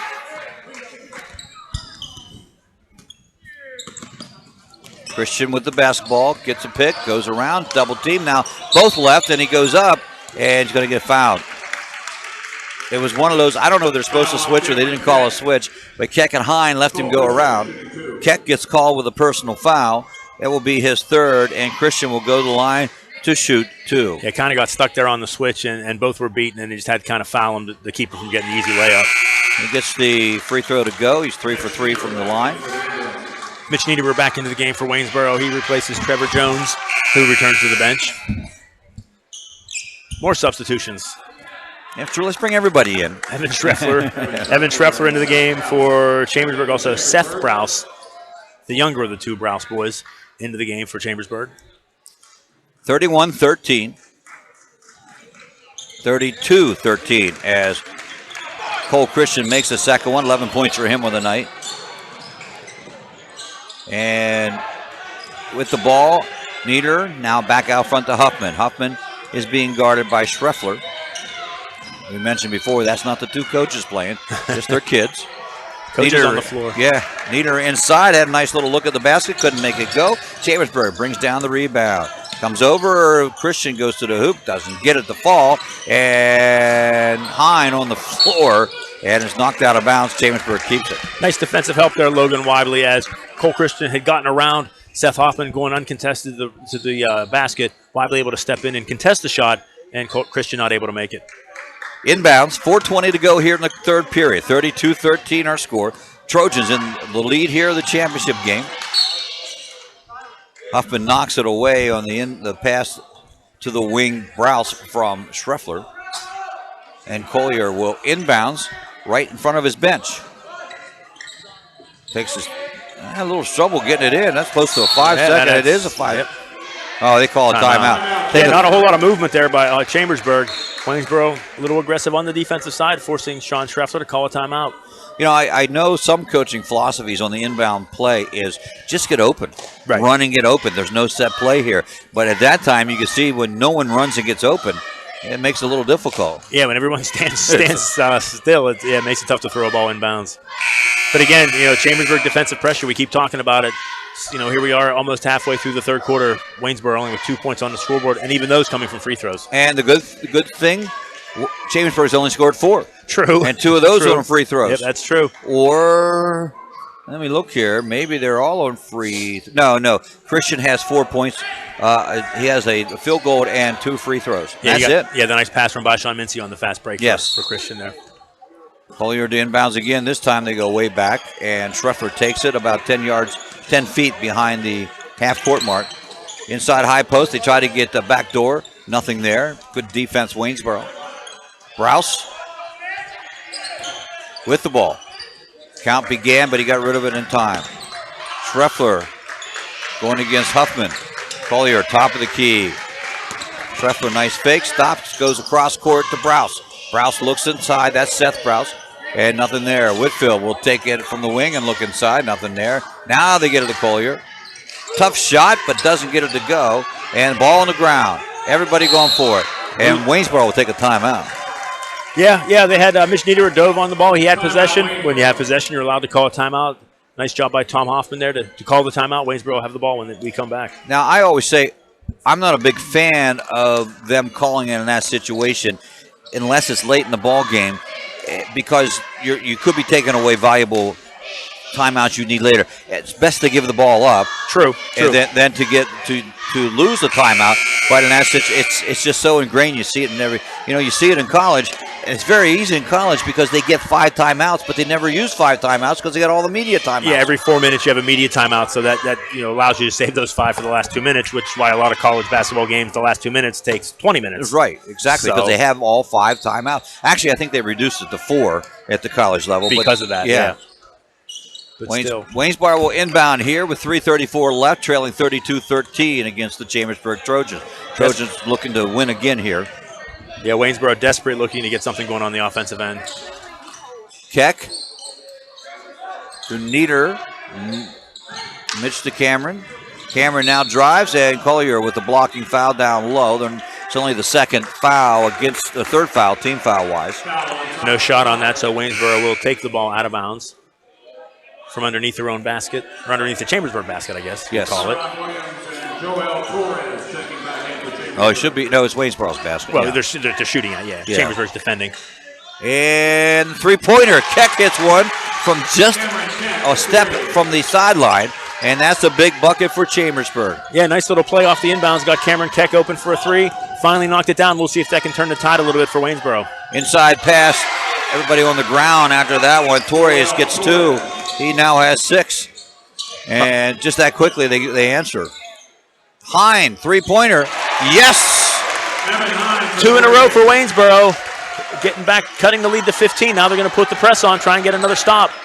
And they get the ball wisely in the hands of Cole Christian, who brings it across that timeline, sets up the offense here. Looking inside again. Going the other way. I think you're going to get Torres for a push. Yeah, he was battling underneath with Evan Hine. Both had hands on each other trying to get position, and I think Torres was the one that got caught. Now a chance to cut it again with a three-pointer would be a 12-point lead. That would be interesting. Yeah, I mean, the thing is here, you want to try and get that deficit down under 10 points when we get into the fourth quarter, and then it becomes a little bit more reasonable to cut it even further. So, we'll see. Waynesboro with a hot hand hitting their last 2 3-pointers. We'll see what they do on this offensive possession. Keck had the ball. Going to go to Nieder, out to Huffman to reset.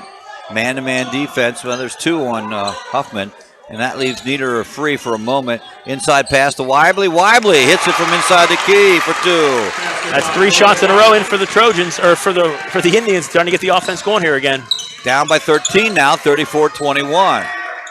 Christian left alone momentarily, and you can't do that. Yeah, that'll turn the momentum back the other way in a heartbeat. Cole Christian with a huge 3. Buries the 3 from away top the key. Weibly, and Christian knocks it away, but Keck gets it back, and Huffman says, settle down, guys. We need a good shot here. We don't need to panic. Keck, long 3. Yeah, long 3 doesn't go. Rebound to Chambersburg, and here they come again with 1:30 to go with a 16-point lead. Once again, Hine and Torres working hard on the block down on the far side. Another 3-point attempt from Chambersburg, and Browse hits it. Seth Browse. Yeah, Waynesboro with a little run, and Chambersburg comes right back. 6 minutes of hardly any scoring, and here they go crazy. Nieder with the bucket. And I think we're going to have a foul on Chambersburg. They will get the basket and get possession again. Foul's going to go against Torres. It's going to be his second. Davis, Sims, and Berman for Waynesboro. Now the little dancing going on over there in front of the bench. Schreffler not happy with that call. He says he's got the arms entangled, then he's lifting up the official's arms, and it's like, nice play. Wow. Waynesboro gets it to Evan Hines, who hits it and gets fouled. Browse had the patience to wait on that inbounds pass for that. Second straight time, Waynesboro ran a little play off the inbounds. Last time, Cameron Keck hit a 3. That time, Evan Hine inside makes the layup, and now he has a chance to hit a free throw and complete his own 3-point play. Foul goes against Schreffler, his first. Things definitely heating up here towards the end of the third quarter. It sure is. Hine has a chance here to cut it to 14.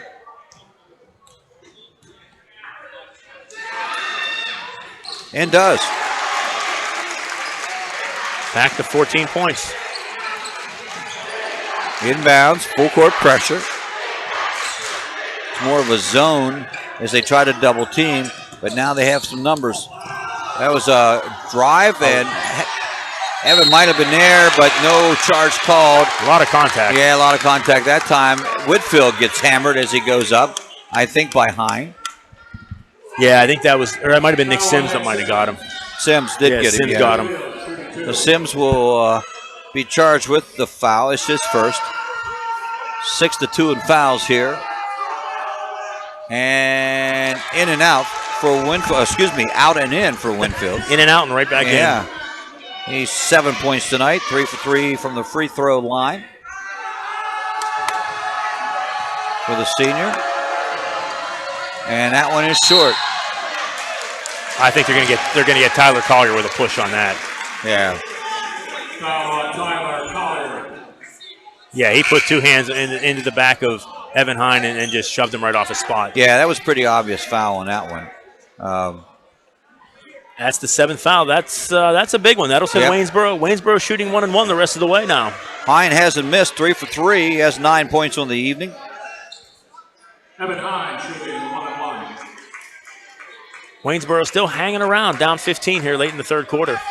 It looked like it was over at halftime, to be real honest with you, 28-11. Mm-hmm. But again, they're only, if you think about it, they were down 17, now they're down 15, but they feel much better. Right, they got the offense working. They had 3 straight possessions with made shots, 2 threes and a 2.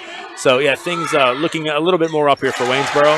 A couple of free throws to get back in this thing. Yeah, 10 points for Hine as he hits the first one. 14-point deficit. They've cut it to 13. And that one's off the mark. It goes in, it rolls back out. Tough miss. Yep. Oh, Hine blocks a Cole Christian shot, but he gets his own rebound and tries to go in. There's Mincy back into the ball game. Where's he been? And Cole Christian misses it.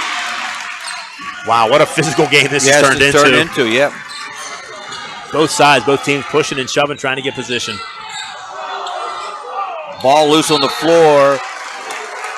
Good hustle by Schreffler, and Berman lost control of it a little bit, went to the floor. Yeah, both players lost their grip on the floor. Both players went down to the knee on that situation there. Inbounds for Waynesboro, side out of bounds in front of their bench. Davis is in the ball game right now at point guard.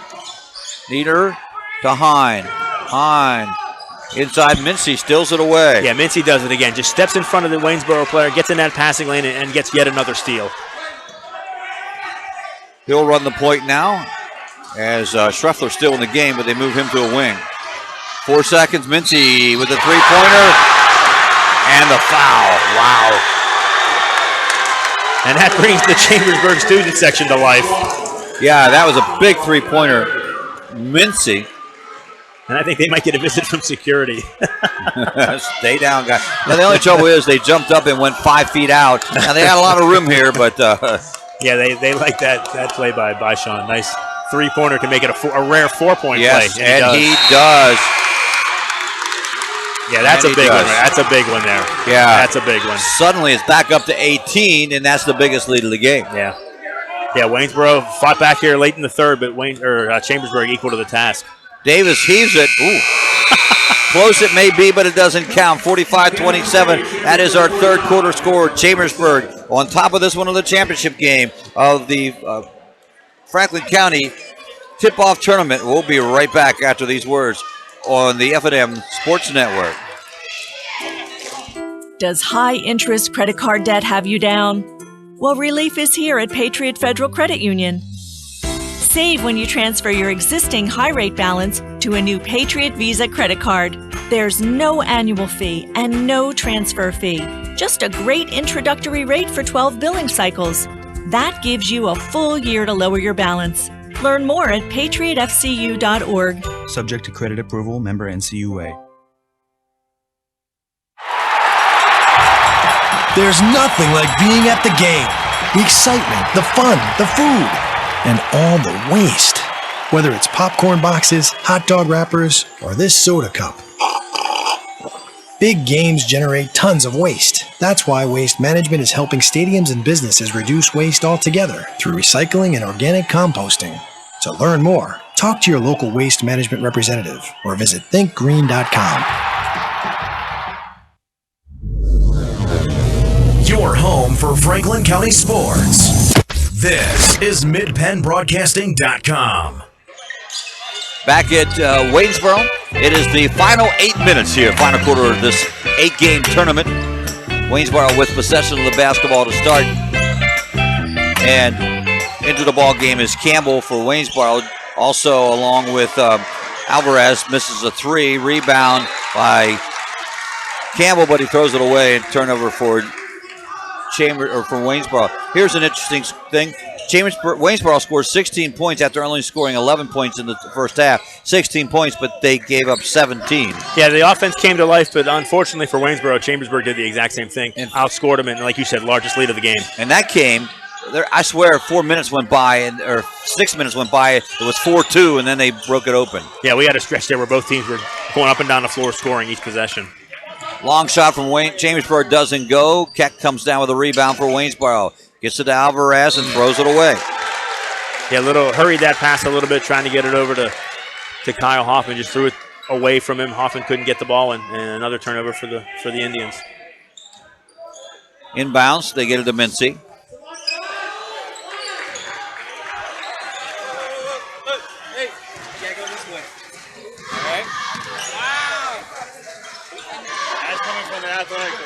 Inside pass to Cade Whitfield. Whitfield tries to fake, then goes up and around and puts it in. Nice move by Whitfield. It is. Surrounded by a couple of Indians, he was able to find an open lane and get the shot off the glass and in. He has 9 points on the night, 47-27, 20-point lead.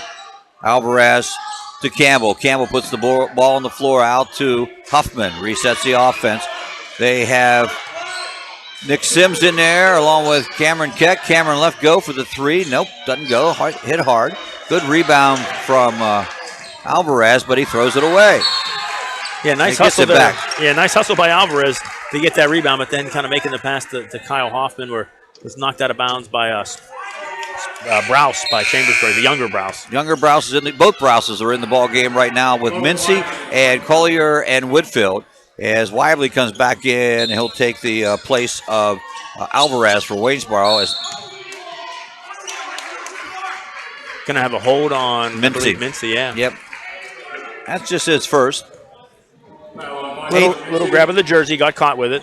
8-3, but as you said, John, they're in the bonus, and you send them to the line. It's the best way to catch up with the clock stopped. Yeah, if Waynesboro is going to have any hope in this game, that's where they're going to have to make their comeback, and Hoffman misses the first. Rebound to Browse and Chambersburg. Up court, they come toward us. Center of the court to Jacob Browse. Jacob inside to Whitfield. Whitfield, little move off the glass, doesn't go. Big rebound from Sims, almost stolen away, but he holds on to it, gets it to Huffman. Yeah, Sims doing a nice job there being strong. The one Browse kid tried to take it from him, but Sims very strong under there. Lively on a block shot by Collier of Campbell. He takes that rebound and puts it in. Yeah, alert play there by Logan Lively, grabbing that ball out of the air and knocking it off the glass for the Waynesboro bucket. Thrown away, turnover Chambersburg. They did not have any of those in the third quarter after having 4 in the first half. Yeah, outstanding job controlling the ball by Chambersburg. So few turnovers tonight. Now they get a turnover back from Waynesboro. Waynesboro has committed unofficially 9, 10, 11, and that seems low to me, but... Yeah, it's that Chambersburg defensive pressure just causing all those turnovers tonight. Collier takes the ball top of the key, goes to Mincy. Keck comes out to guard him. Looks for Whitfield underneath. Lively on him down low. Out to to Seth Browse. To his brother, who dribbles out front and gives it back to him on a dribble exchange. That's nice to see the brothers working together. Yes, it is. Mincy with the ball now. Waiting for a pick from Collier, gets it. And they switch on him. Now they switch back. Whitfield drives to Browse. Browse to Whitfield. Nice move and a nice block that time by Nick Sims. Yeah, nice job there by Chambersburg. Very patient on the offense, running some time. Ended up getting a nice look for Whitfield. He just couldn't get it to fall. They scored 45 points in the win over Greencastle last night. They held the Devils to 31. So both teams outscoring that. Well, Waynesboro hasn't, but I'm going to give them the benefit of the doubt. Yeah, they'll need 3 points here over the next 4.5 minutes. Campbell down low, back out. Weibly, and this is Huffman with a drive. No good. Rebound down to Browse, Jacob Browse. Cross course to Mincy. Mincy says, okay, guys, it's a great recognition of time and situation. Yeah, it's a very smart move, slowing it down like that. 4 minutes, 12 seconds. You got a 22 or an 18-point lead. Let's just get the good shot here. Browse to Browse. To Whitfield. Cross course to Browse. Out front to Browse to Mincy. Inside of Whitfield, knocked away by Weibly. Good job. Weibly getting that big right hand in there, knocking it away from Whitfield. Nice defense. Weibly on the dribble, down low to Sims. Fakes, goes up, misses the shot as he got Collier up in the air. And once again, Jacob Browse comes down with the rebound. Yeah, he did everything right. He had the pump fake. Collier went flying by. He just couldn't get the shot to fall afterwards. Now another dribble exchange from Mincy to Seth Browse. Now back to Mincy, back to Seth Browse. Once again, Chambersburg going very patient here on the offensive side. Clock down to 3 minutes and 10 seconds here left in the ball game. Nice pass inside to Collier from Mincy. Collier misses the easy one.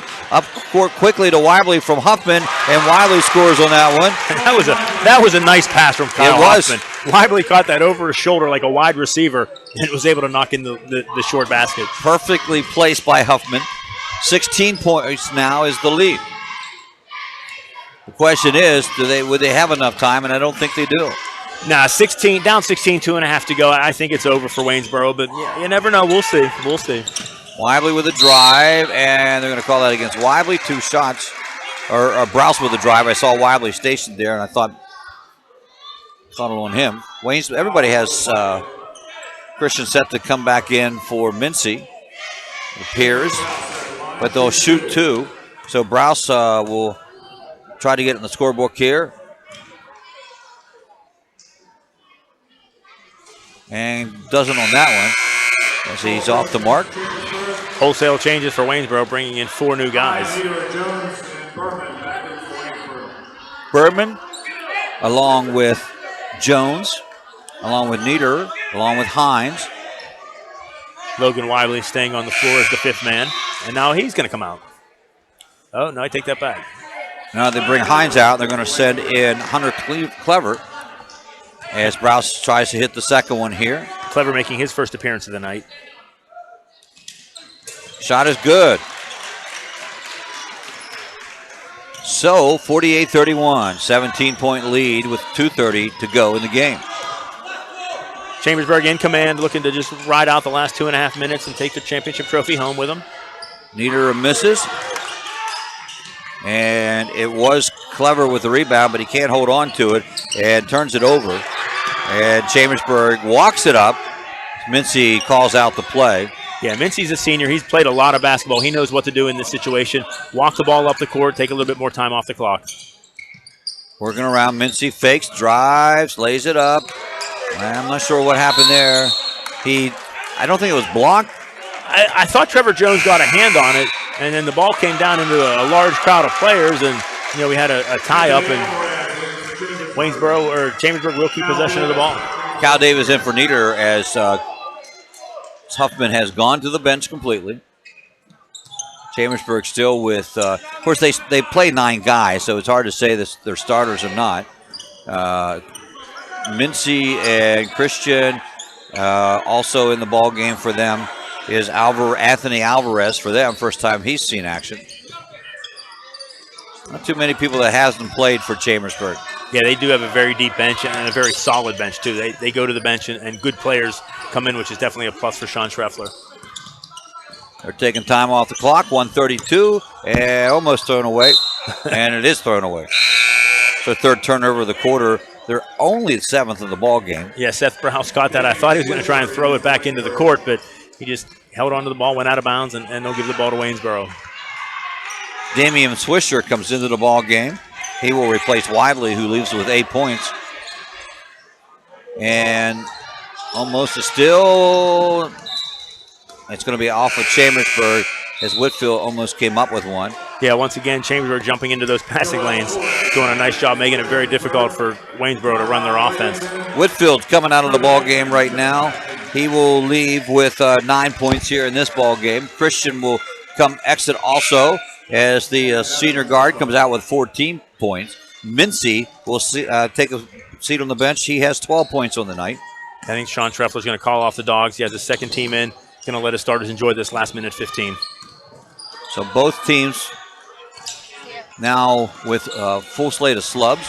Oh, to the ground. Both Berman goes and Tyron Williams going to the floor hard Williams, there. yep. Williams, one of those he and along with Torres, wide bodies. Yeah, take up a lot of space. They do. 3-point attempt. Waynesboro right side falls short. Might have got blocked for Clever. And then a steal, and they lose it, and it goes out of bounds. It'll be blue ball. Alvarez double teamed as he brought the ball down the floor for Chambersburg. Ball knocked out of bounds. I think it went off Trevor Jones's arm. Chambersburg will keep possession. Waynesboro will bring Cole Ryan into the ball game. The freshman saw action last night, got a bucket and a steal. Yeah, played well against JB. Treffler brings it across, puts it in the hands of Heckman. Heckman dribble exchange once again to Treffler. Clock down to 40 seconds on this one, as Chambersburg's content not to have to take a shot, but at the same time, Waynesboro playing some pressure defense, close to a 5-second count there. There it is. There it is. Yeah. Good timing on your part. I knew it. I don't know. You knew it was coming. That internal clock working. That's what it was. Good defense on the part of Cole Ryan. So Waynesboro down by 17 with 25 seconds. They'll get a 3-point attempt from the right side, and it goes down for Trevor Jones, who hit the first 3 of the ball game, and now hits this one for 6 points. Adds a little symmetry to the night. Yes, it does. 9-8-7, and this ball game is over. 48-34 is going to be the final score. You know, it was a 45-31 game for Greencastle, so this is a 14-point victory for Chambersburg. Shall be interesting to see when the Blue Devils play Waynesboro. What you take away from that, you can't take anything away from that. Exactly. We'll start the regular season next Friday. We'll see where it goes. I think Waynesboro and Shippensburg are late in the rotation through the Colonial Division, so Greencastle will get a number of games against other teams in the Colonial before they face Shippensburg and Waynesboro. Yes. And like you said, we'll see how it ends up. We will. We'll be back with the Antrim Insurance post-game show right after these messages. When you need extra funds, keep things super simple with the F&M Trust Home Equity Loan. Unlike other banks, our home equity loan has no checking account or automatic payment requirement, and there's no introductory teaser rate. You simply get a low fixed rate with savings you can count on. F&M Trust is a local community bank, ready to serve all your financial needs. Apply for your super simple home equity loan now at fmtrustonline.com or at any F&M Trust community office. Equal housing lender. Season's greetings from the Franklin County Visitors Bureau. When you, friends, and family are looking for holiday fun, visit ExploreFranklinCountyPA.com. Be sure to check out the 12 Days of Christmas Gifts in Franklin County. Please enjoy a safe and happy holiday season. Remember Heritage Christmas in downtown Greencastle, December 9th and 16th, 5:30 to 8:30 p.m. There's nothing like being at the game. The excitement, the fun, the food, and all the waste. Whether it's popcorn boxes, hot dog wrappers, or this soda cup. Big games generate tons of waste. That's why Waste Management is helping stadiums and businesses reduce waste altogether through recycling and organic composting. To learn more, talk to your local Waste Management representative or visit thinkgreen.com. Have heating or air conditioning needs? Look no further than Lecron's Comfort Solutions. We service all brands: heat pumps, humidifiers, system replacements, gas, oil, electric heat, and ductless systems. Lecron's Comfort Solutions is your authorized Trane dealer. Call Corey at 717-597-3768 for a free estimate. We are licensed and insured. Lecron's Comfort Solutions. Local company, local name. Serving Greencastle and all of Franklin County with professional service and installation.